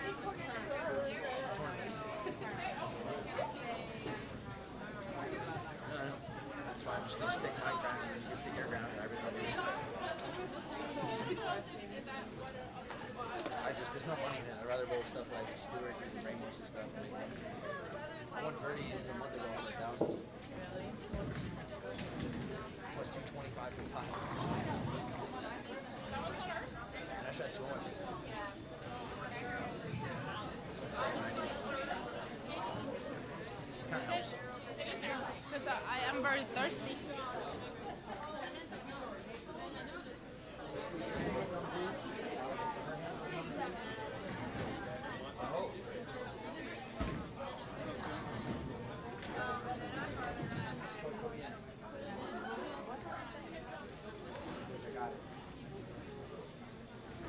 Give me a fill last name. Ask him for a fill. I said pissed. Oh, man.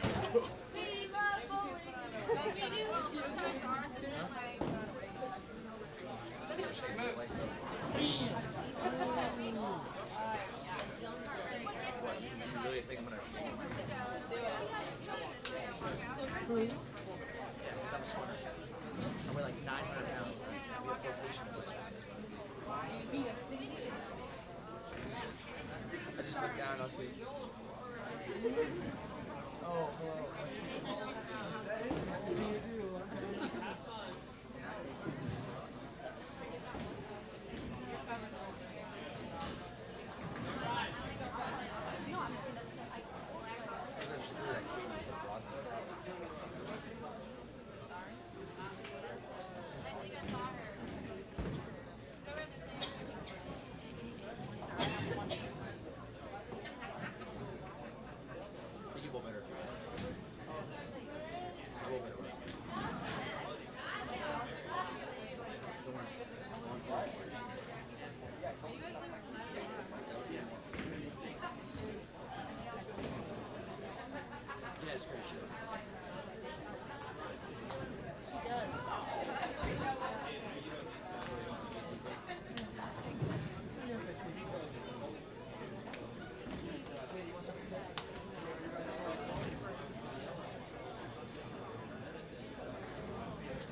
Sushi?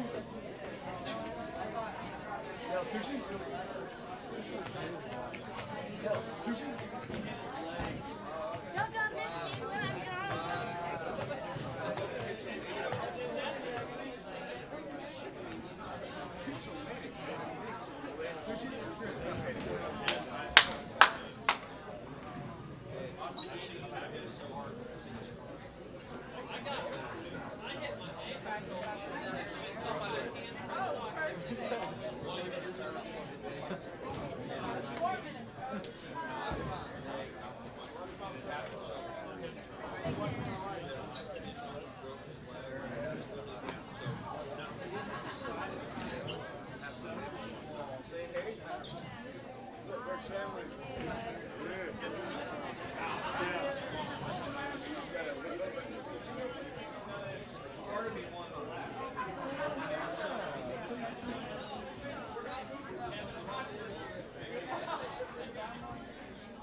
Let's go ahead and switch lanes.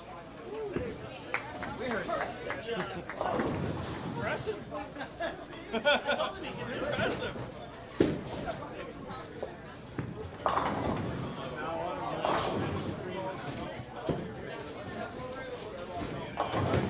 By the end of the you know, you gotta look.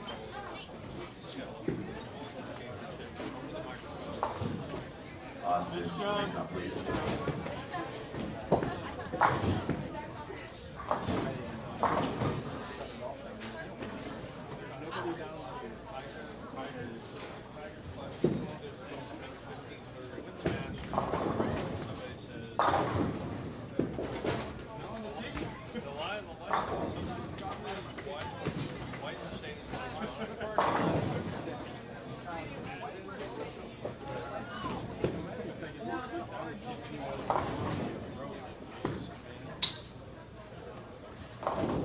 Smitty to the counter, please. Smitty to the counter.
Practice wrapping up.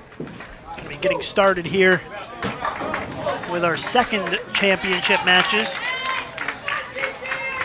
Calumet versus Robert Morris, Illinois on the men's side.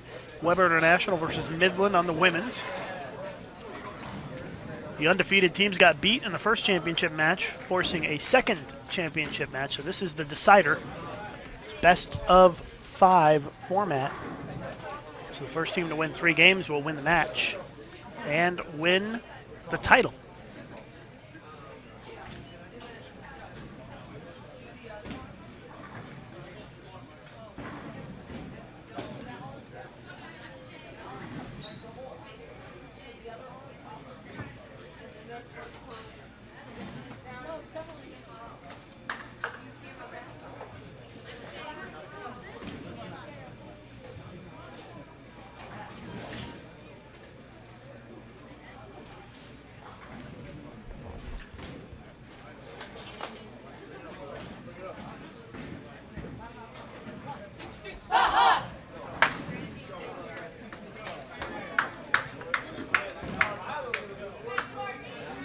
All the teams are huddling up, getting ready to go here for our championship matches. Calumet versus Robert Morris, Weber versus Midland.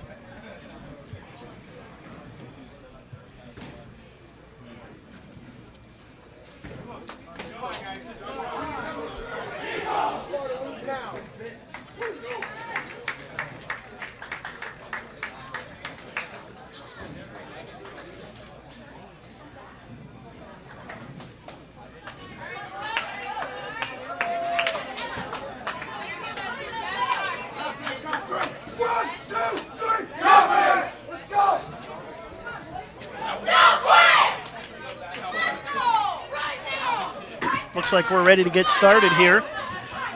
Help us spread the word about the broadcast on social media, Facebook, Twitter, Google+, whatever you got. Share the broadcast, and let's get some more folks watching our second championship match here in the men's and women's divisions.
Robert Morris off to a good start with a double, but then a 7 count.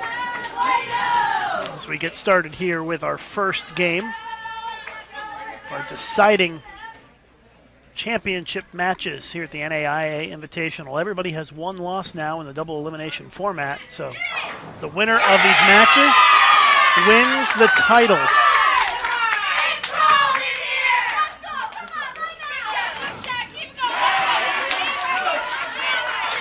Open frame for Robert Morris in the third.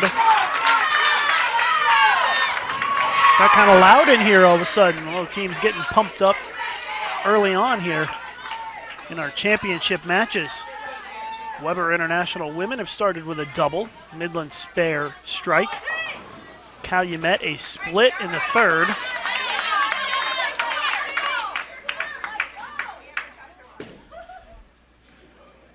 Appreciate everybody joining us this afternoon for our live coverage of the NAIA Invitational on BowlTV. Lucas Wiseman here with you as we move right along in our final matches of the tournament. Midland with a double.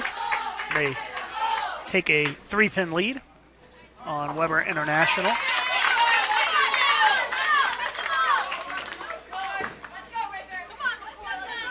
It's our final college bowling broadcast before Nationals next month.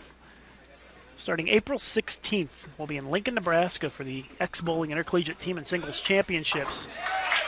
So be sure to mark that on your calendar or make a mental note. You can find the schedule for our live streaming at bowl.com/livestream.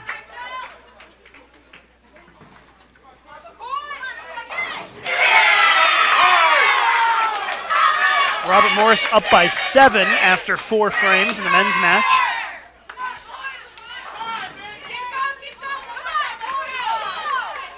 Midland leads Weber by 2. As they wrap up the they just started the 4th frame in that one. A split for Marshall Kent in the 5th for Robert Morris.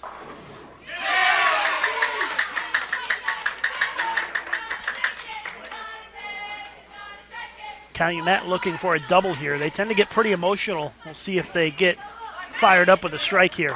Yes, they do. That's a double for Calumet, and they take the lead by 5 after 5 frames.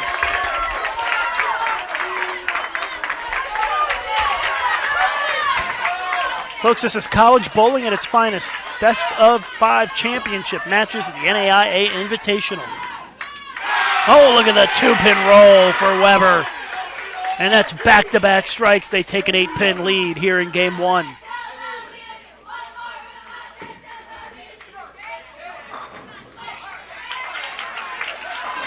Midland answers with a strike in the 5th. So Midland trails by 8 halfway through game 1. We've got Calumet in the lead by 5 against Robert Morris. And guess what? That lead just got a little bigger with another strike. 3 in a row, a 15-pin lead for Calumet. And another strike for the Weber women, 3 in a row for them.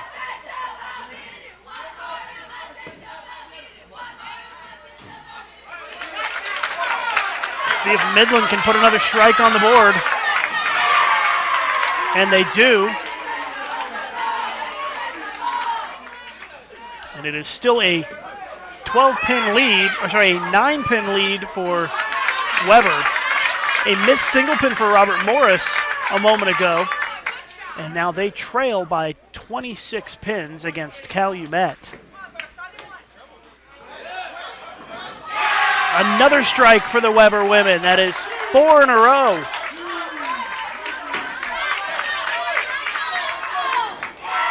And Midland answers right back at him with the 3-bagger.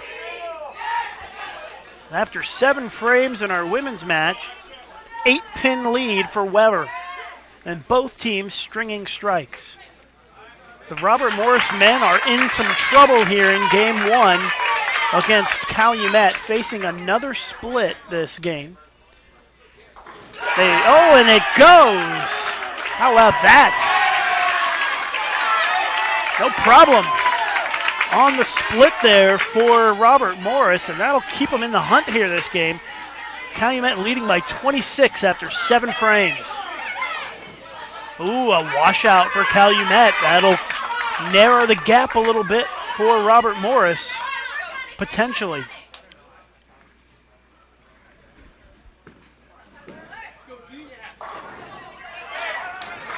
Midland, the first to blink in the strike fest in our women's match. That's bad news for them. They were already down 8, and that number has now grown to near 20 pins. 22 to be exact. And look at the washout conversion for Calumet. 23-pin lead for Calumet with 2 frames to go. Championship matches here, and look at that, a missed single pin again for Robert Morris. A difficult game for Robert Morris here in this first game of the championship match.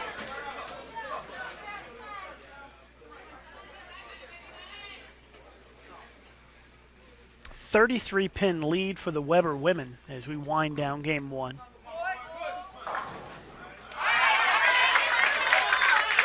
Calumet leading by 32. So it looks like Calumet and Weber might take the wins here in game 1, although there is an open frame for Weber in the 9th. So that makes things a little interesting here, but Midland desperately needs a strike right here. And it is a baby split. So Weber just needs a mark to lock up the win in game 1.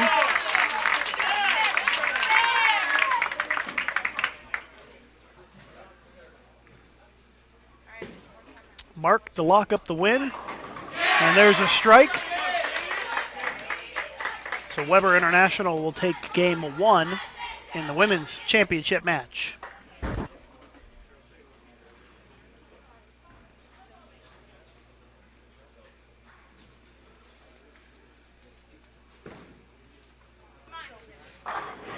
Calumet with a strike in the 10th. Locks up a game 1 win for them.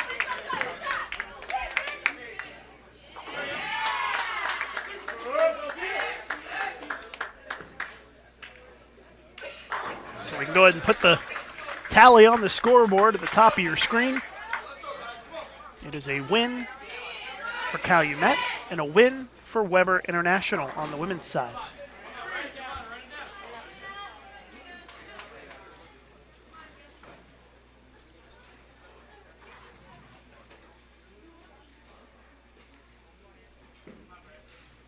Just wrapping up this first game here. And then we'll head into game 2. For those just tuning in, this is the championship matches of the NAIA Invitational live from Woodland Bowl in Indianapolis. Lucas Wiseman with you. It is a best of 5 championship match in both divisions. So the first team to win 3 games will win the title.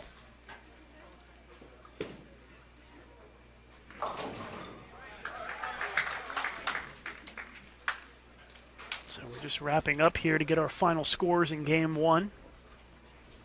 And then we'll immediately move into game 2 and get moving here with our championship matches.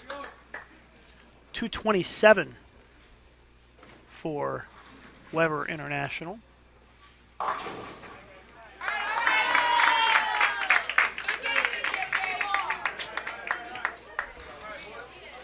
$211 for Calumet.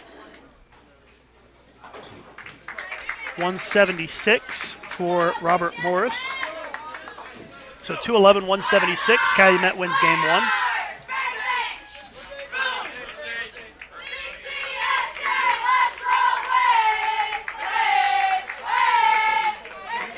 And the final in the women's match, 227 to 194. Weber wins game 1. Calumet wins game 1 on the men's side. And we'll get started here in just a moment with our next game. We'll take a quick commercial break and be back in just a moment here live on BowlTV. This live event is brought to you in part by the Yes Fund. The Youth Education Services Fund is a joint initiative of the bowling industry dedicated to development and marketing of youth bowling at all levels. The Yes Fund is generously supported by its founding partners: North Point, Brunswick, Columbia 300, Ebonite, 900 Global, Hammer, Cubica AMF, Rotogrid, Storm, and Track. For more information about the Yes Fund, go to bowl.com/yesfund.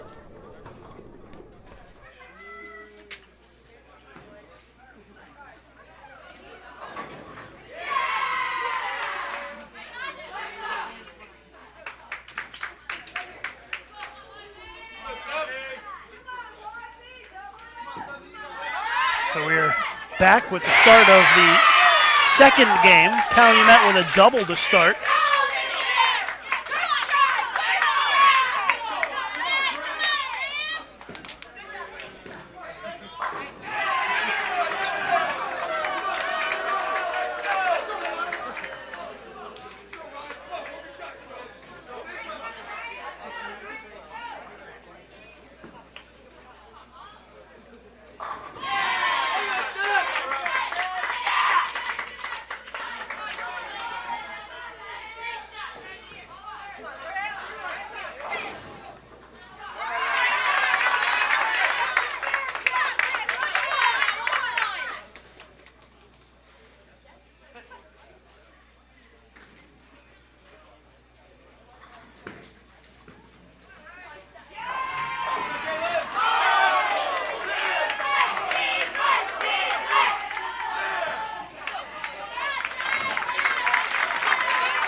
Double for Robert Morris to start in the men's match.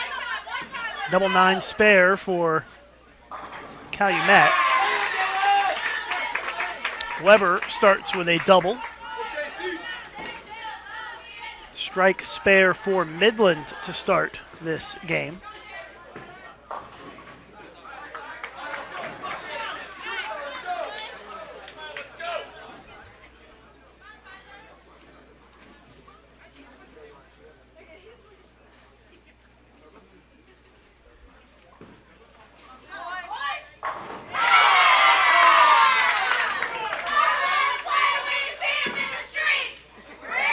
Weber trying to stay perfect to start this game, and they do.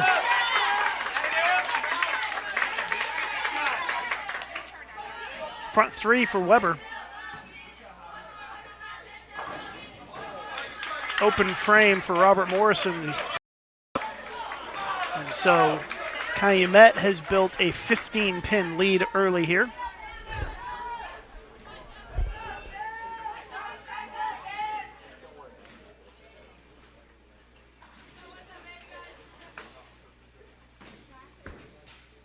Calumet looking for a double.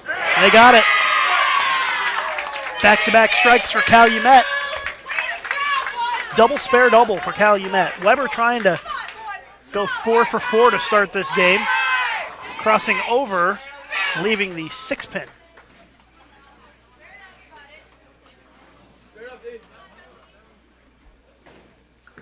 Robert Morris trying to get back on track after the open, and they do.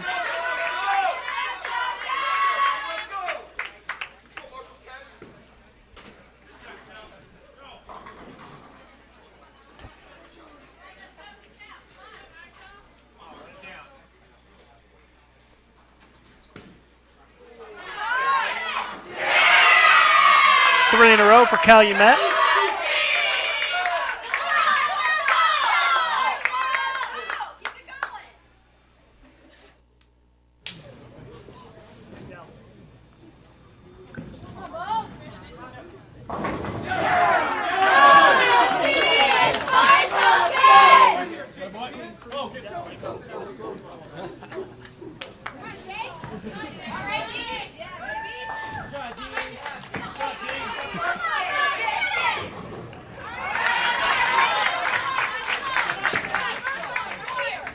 Back-to-back splits for opens for the Midland women. And Weber has a 45-pin lead already in Game 2 here in our women's match.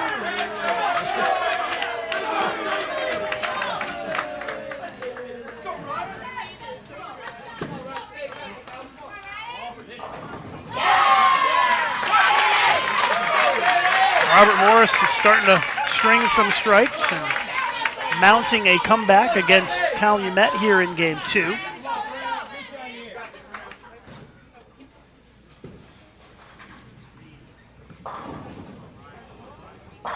Another strike for Robert Morris. In the 7th, it's 4 in a row. They have pulled to within 4 of Calumet with 3 frames to go. Weber trying to continue their big game. They're up 45. They can go up 55 with a strike here. Oh, and the crossover carries for the strike.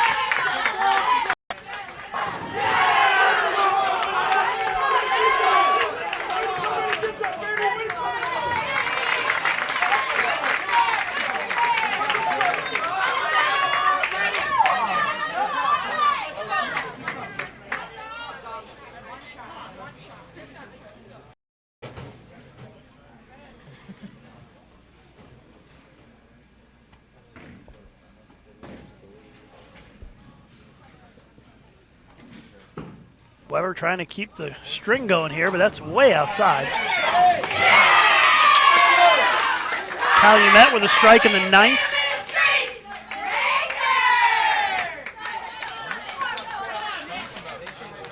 Seven-pin lead for Robert Morris with 2 frames to go. See if they can build on it here. It's going to be a balk.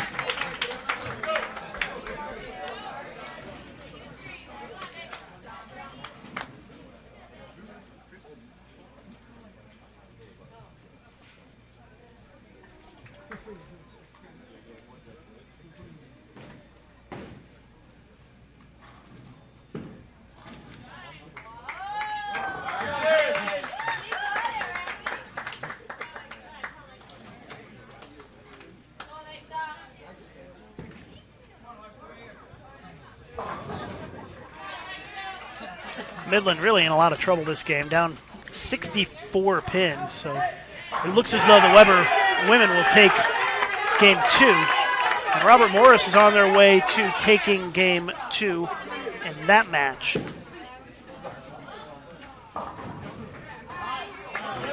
It's not quite over yet in our men's match. Max score for Calumet, 247. The max for Weber, 254. Sorry, 264.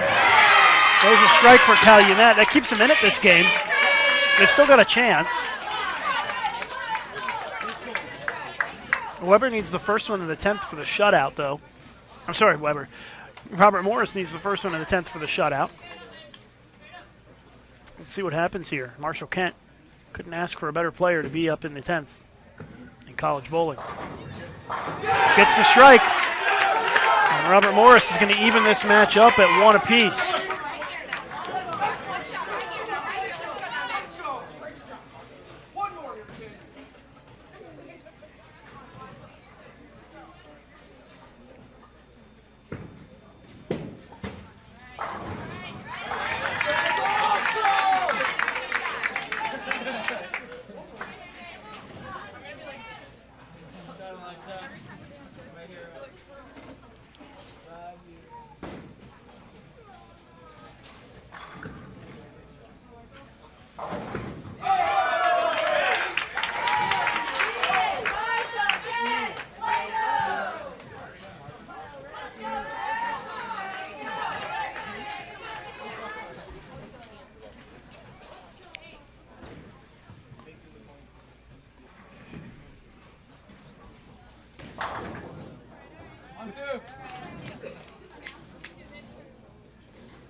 At least the scores are low.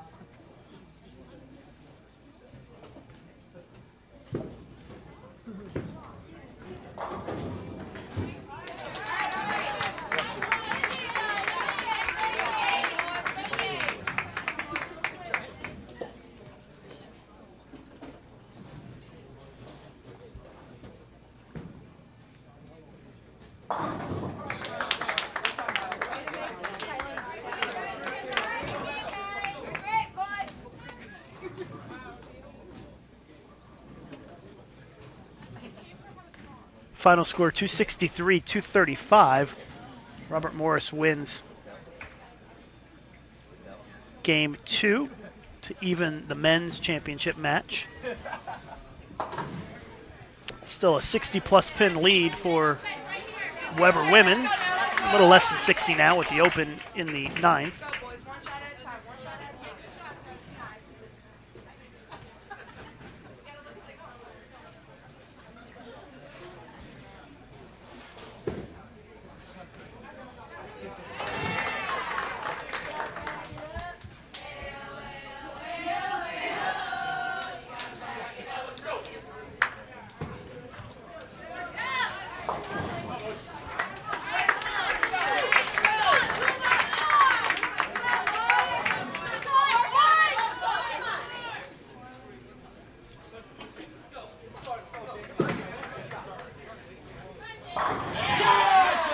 Wrapping up this game.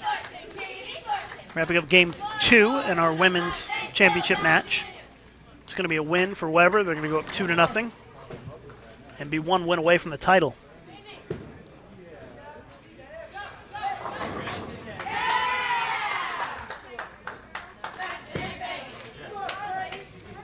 Robert Morris and Calumet tied 1 game apiece in the men's match.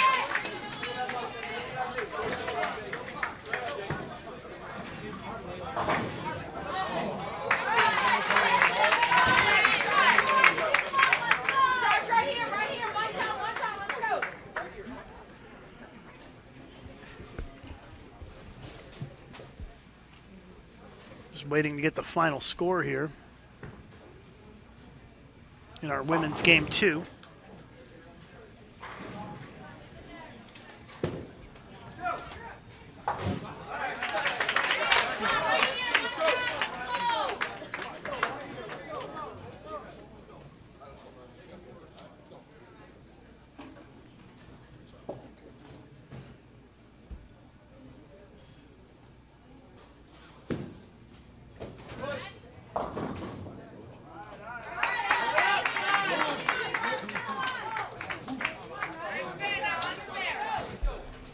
So still finishing up the 10th frame in our women's game 2. It's a blowout win for Weber.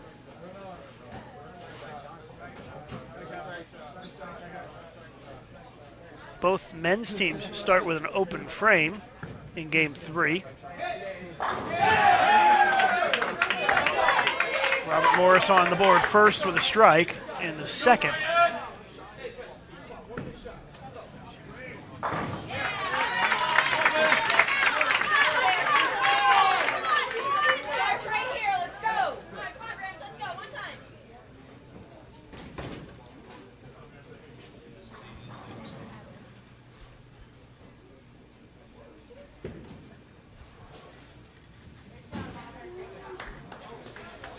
Midland finishes with 143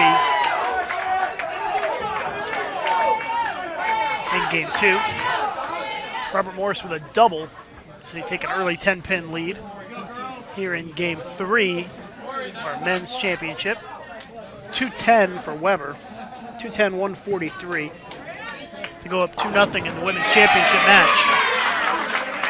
Calumet with a strike in the 3rd. Watching live coverage of the NAIA Invitational here on BowlTV. Lucas Wiseman with you from Indianapolis. We are in our championship matches here at the NAIA. Please help us out. Spread the word on Facebook, Twitter, whatever social media site you use. Text your friends, text your families.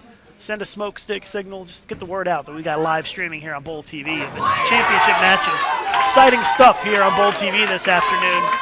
Robert Morris with 3 in a row after starting with an open. They lead by 20 this game.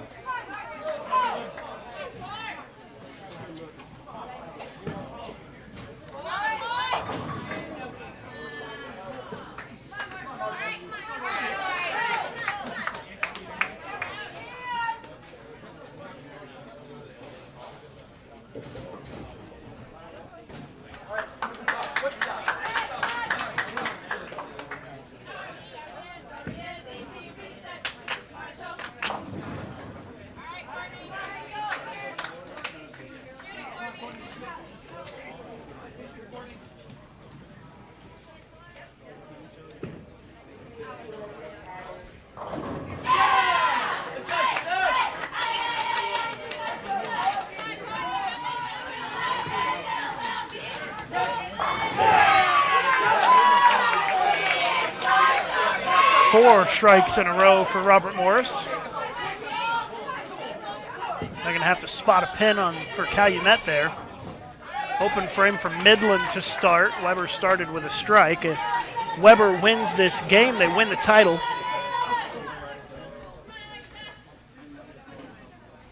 Midland has to win the next 3 games in a row to win the title on the women's side.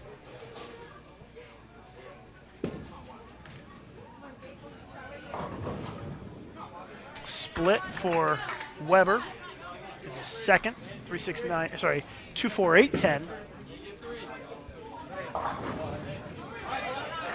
Spotted that pin for Calumet. They'll step up to fire at the split. It looks like, from my vantage point, a 4-10. And it is an open frame. Calumet has fallen behind by quite a bit here early on in game 3.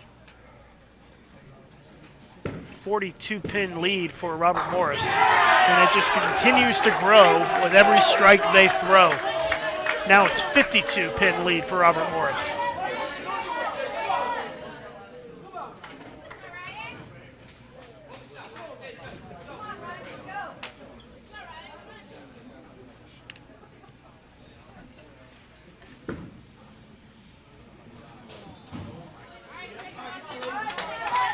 Missed single pin for Midland, but they only trail by 5 after 2 frames.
Morris really in the driver's seat here in this third game of our men's championship match.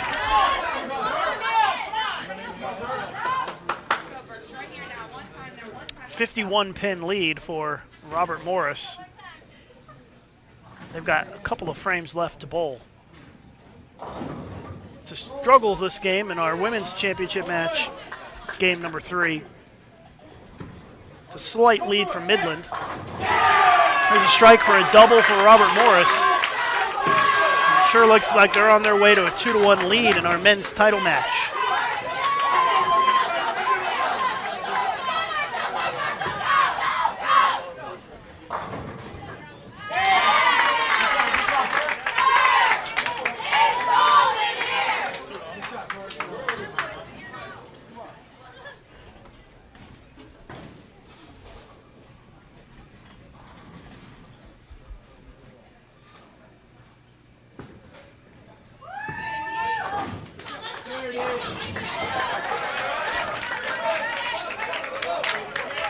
Robert Morris already in the 230s. And Calumet can only get to 217.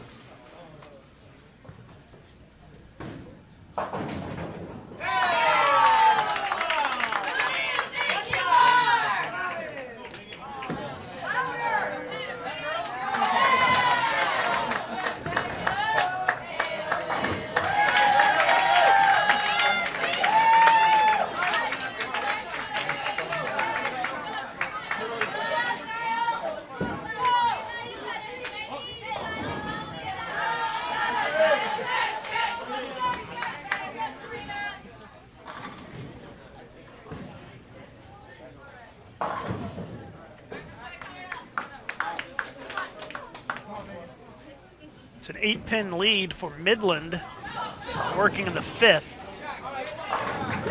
Make it a 7-pin lead now. Robert Morris men shoot .236.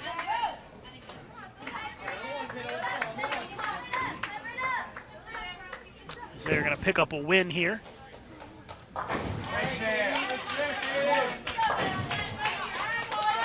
Watching live coverage of the NAIA Invitational on BowlTV. Championship matches in progress from Indianapolis. Midland with a spare in the 5th, so 5 frames completed in our women's third game. 7-pin lead for Midland in a must-win game for Midland. Just wrapping up the 10th frame of game 3 in our men's match. An easy win for Robert Morris.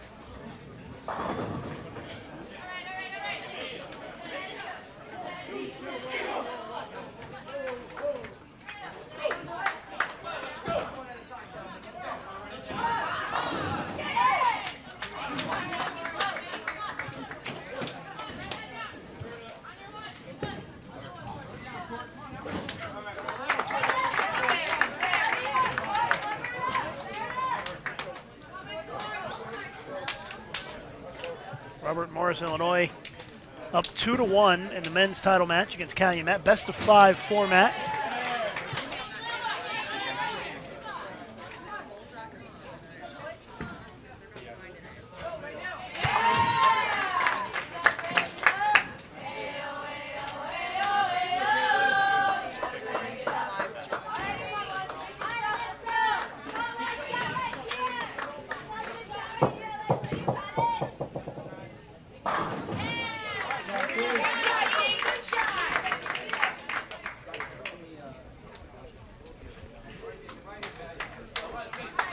.183, the final tally for Calumet that game.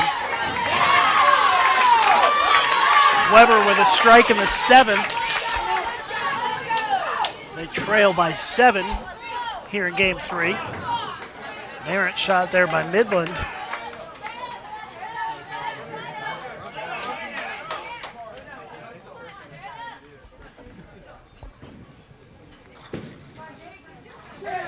It's now a 4-pin lead for Midland with that 7 count. It's hurt their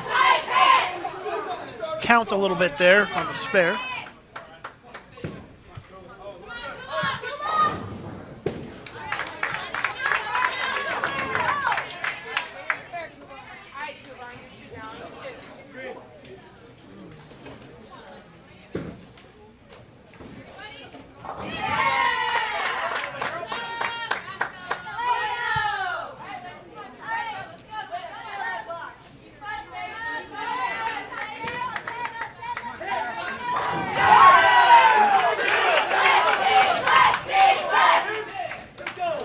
Morris starts game 4 with a double.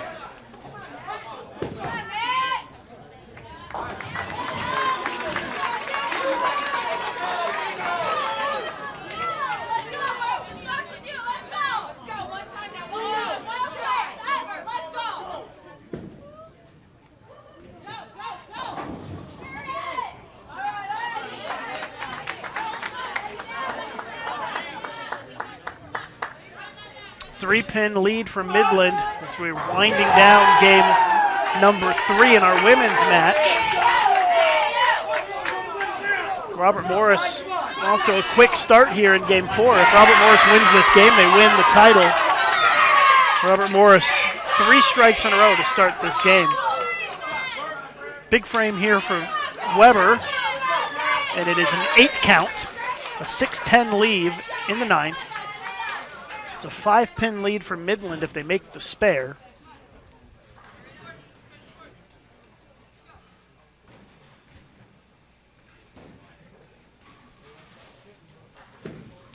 Should be a pretty straightforward spare attempt here for Midland, and it is.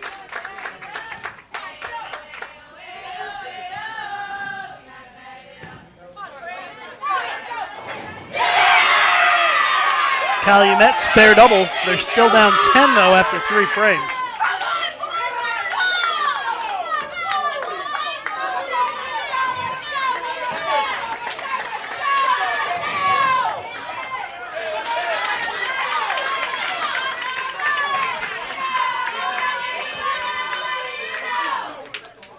Midland 9th frame in our women's match, trying to set themselves up for the 10th, leading by 5.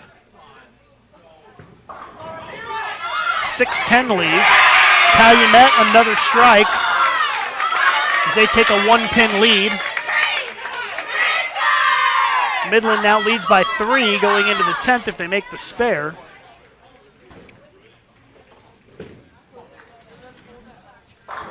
There's a strike first shot in the 10th for Weber. Calm, cool, composed, not too excited about it.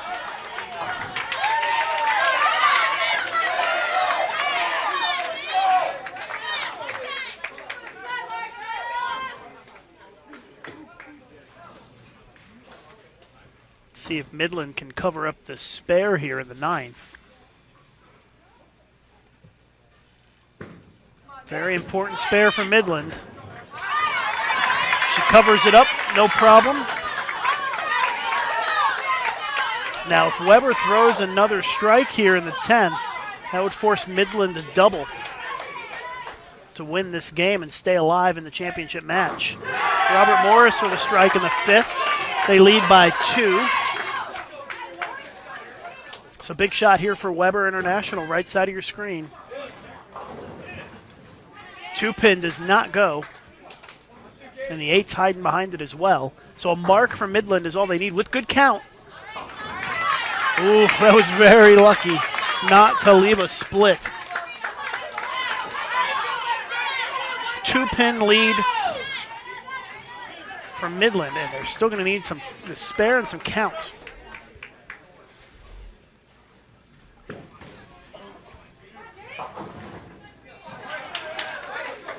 Calumet missed that spare in the 5th. Well, that count hurts Weber. They needed both of those there. They shoot 164. Midland has to have the spare or Weber wins the title. She does cover it up. So 7 pins for a tie, 8 for a win for Midland. Anything less than 7, and Weber International takes the title.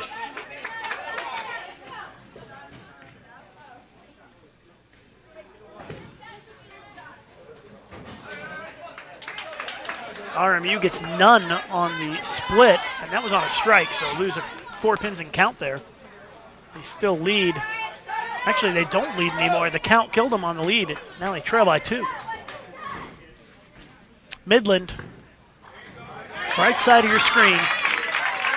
7 for the tie, 8 for the win. Anything less than 7, Weber International wins the title. Here we go. And she gets 9. That was an ugly way to get 9 right there. Or sorry, 8. She got 8.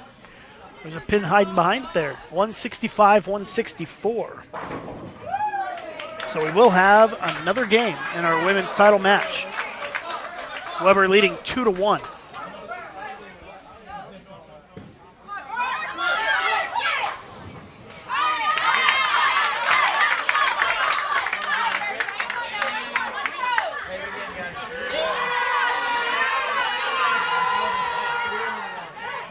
One pin lead for Calumet here in game 4 of our men's title match.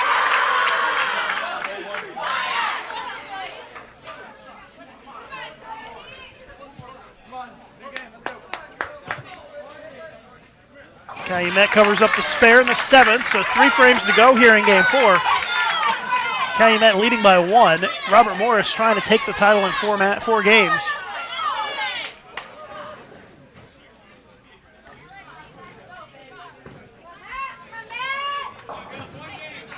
And a split by Robert Morris in the 8th.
Open frame for Robert Morris in the 8th. So now Calumet holds a 13-pin lead with 2 frames to go. Must-win game for Calumet.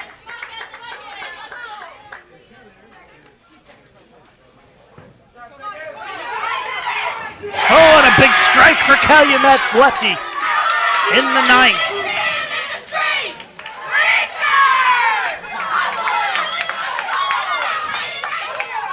Must-strike situation here for Robert Morris in the 9th frame.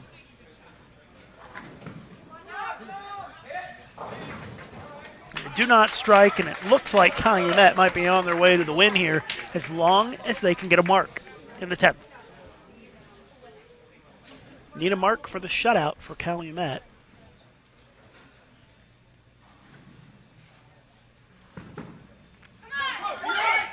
There's a strike.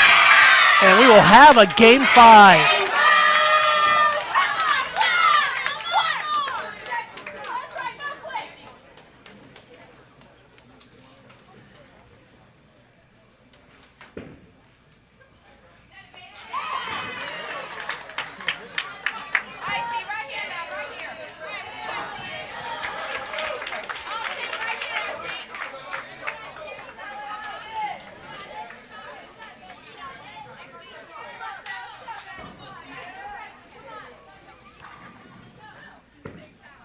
So we will have a game 5 in our men's championship match.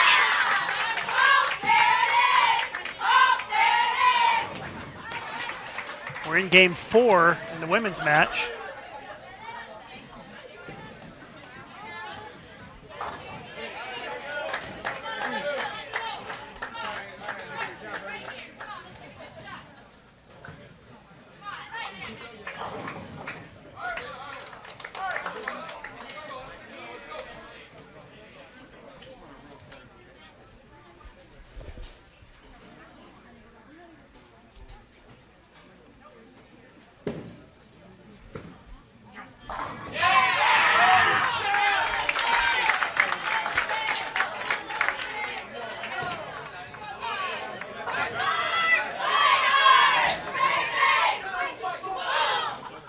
Calumet 2, Robert Morris, Illinois 2.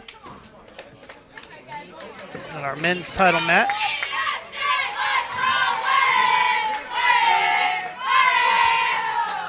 Women's match now in the fourth frame, just starting the fourth frame, a 2-pin lead for Midland.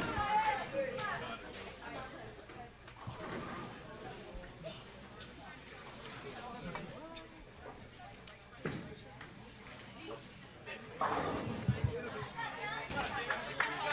4-7 lead for Weber.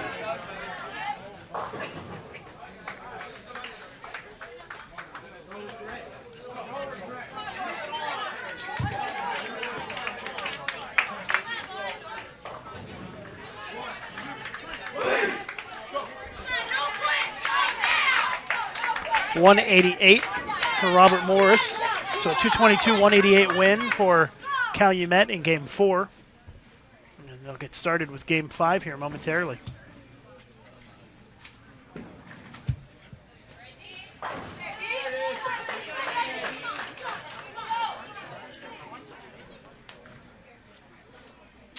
Even game between Weber and Midland here in the fourth frame.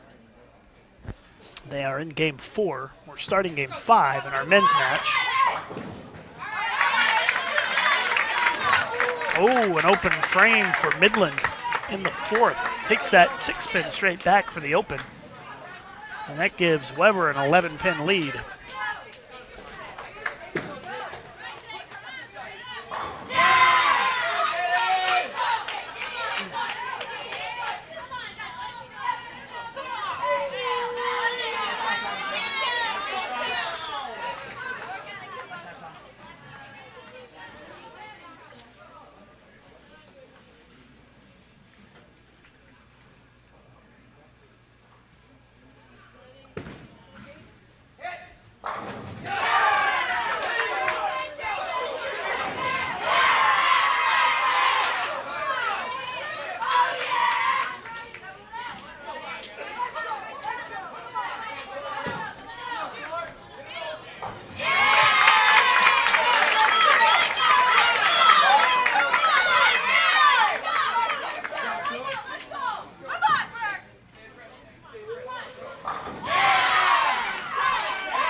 Double for Weber. So they take a 21-pin lead on Midland here in Game 4. Robert Morris starts with a double, our deciding Game 5 underway in the men's title match. There's a double for Midland. Looks like she did a discount double check on that. So it's still an 11-pin lead for Weber, 7th frame.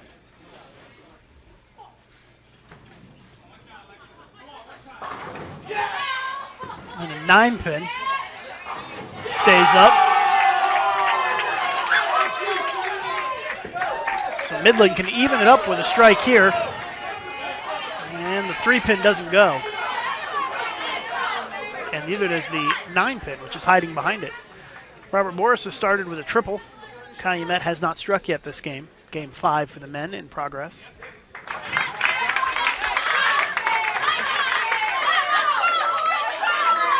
Appreciate everybody tuning in for our live coverage today of the NAIA Invitational. There's still time to get your friends to watch, so please get on Twitter and Facebook and spread the word and let people know that we are live here in Indianapolis, the final games of the NAIA Invitational for 2013. Oh, lucky spare conversion there for Midland.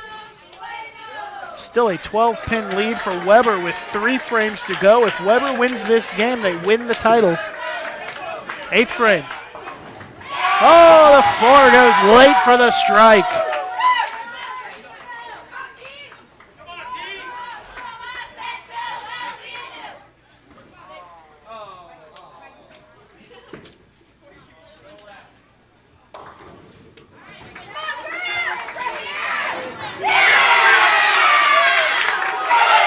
Calumet on the board with a strike in the 3rd.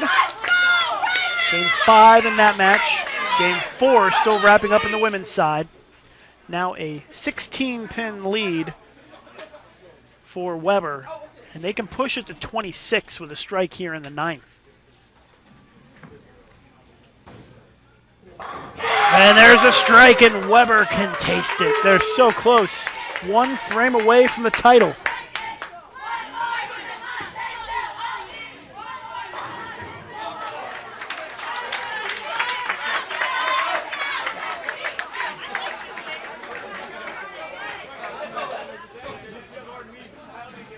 See if Midland can make the spare and hang in there. There's a double for Calumet. Oh, and Midland does make the spare. So they stay within 26. But their max is only 199.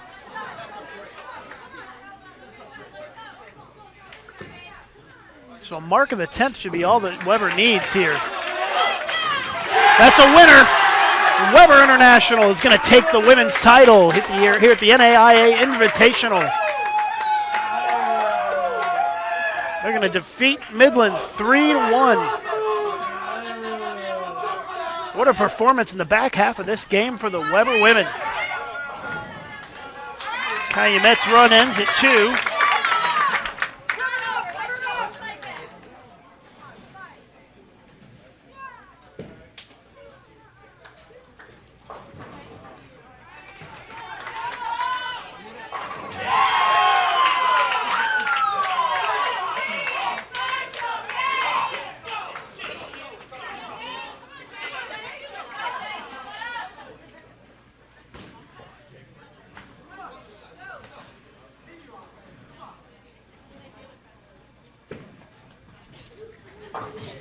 Oh boy, an open frame for Calumet. That will probably prove costly. They now trail in this game by 24 pins. Oh, and Robert Morris jumps all over it with a double to go up by 34. Another strike in the 10th for Weber International. And they are your winners here at this year's NAIA.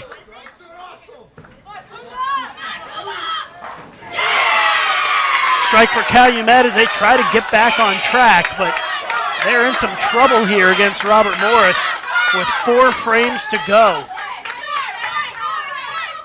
Robert Morris can add to the pain here, and that's exactly what they do. 3 in a row for RMU, and they are up by 44 pins now. Calumet desperately in search of a strike, and they find it.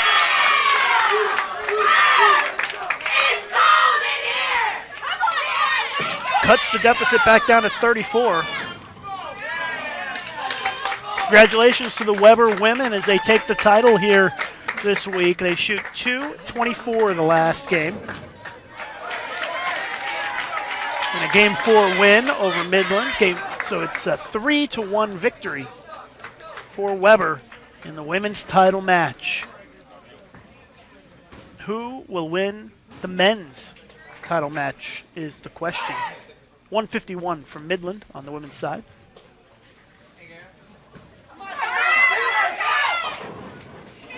No love on that single pin for Calumet. Both teams make their spare here. It will be a 30-pin lead for Robert Morris with 2 frames to go. Oh, open frame for Robert Morris in the 8th.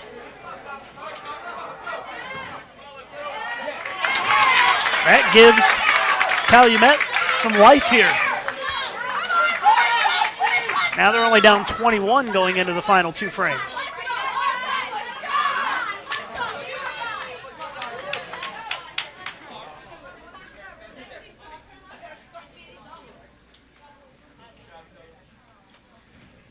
So the final couple of frames here in our men's title match. Robert Morris, 9th frame. Oh no, a big split. It's a 5-count split, a 3, 4, 6, 7, 10 split. It does not come on a mark, so the count doesn't hurt, but it is a potential open frame.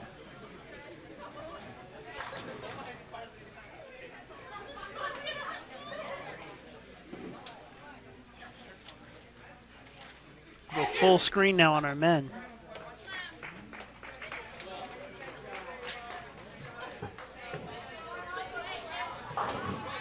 An open frame for Robert Morris in the 9th.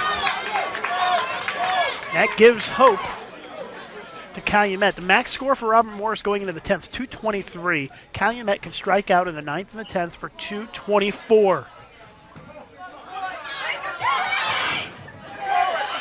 Does not go.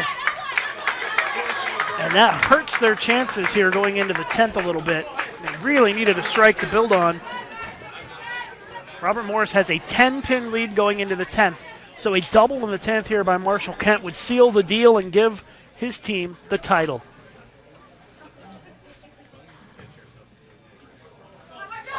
Oh, and Marshall delivers the first one with ease. What a finish.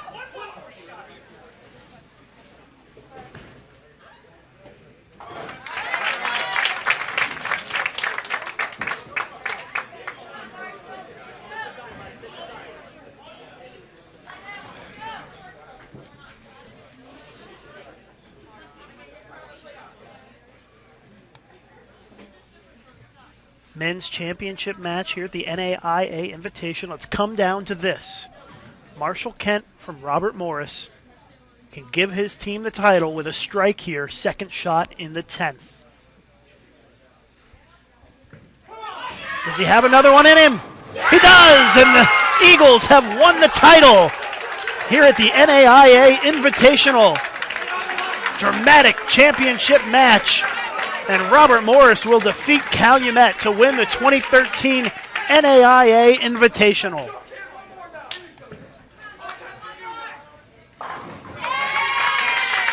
Strike first shot in the 10th for Calumet, but they just are not going to have enough.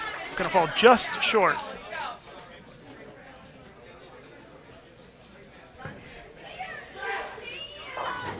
More than enough on the fill.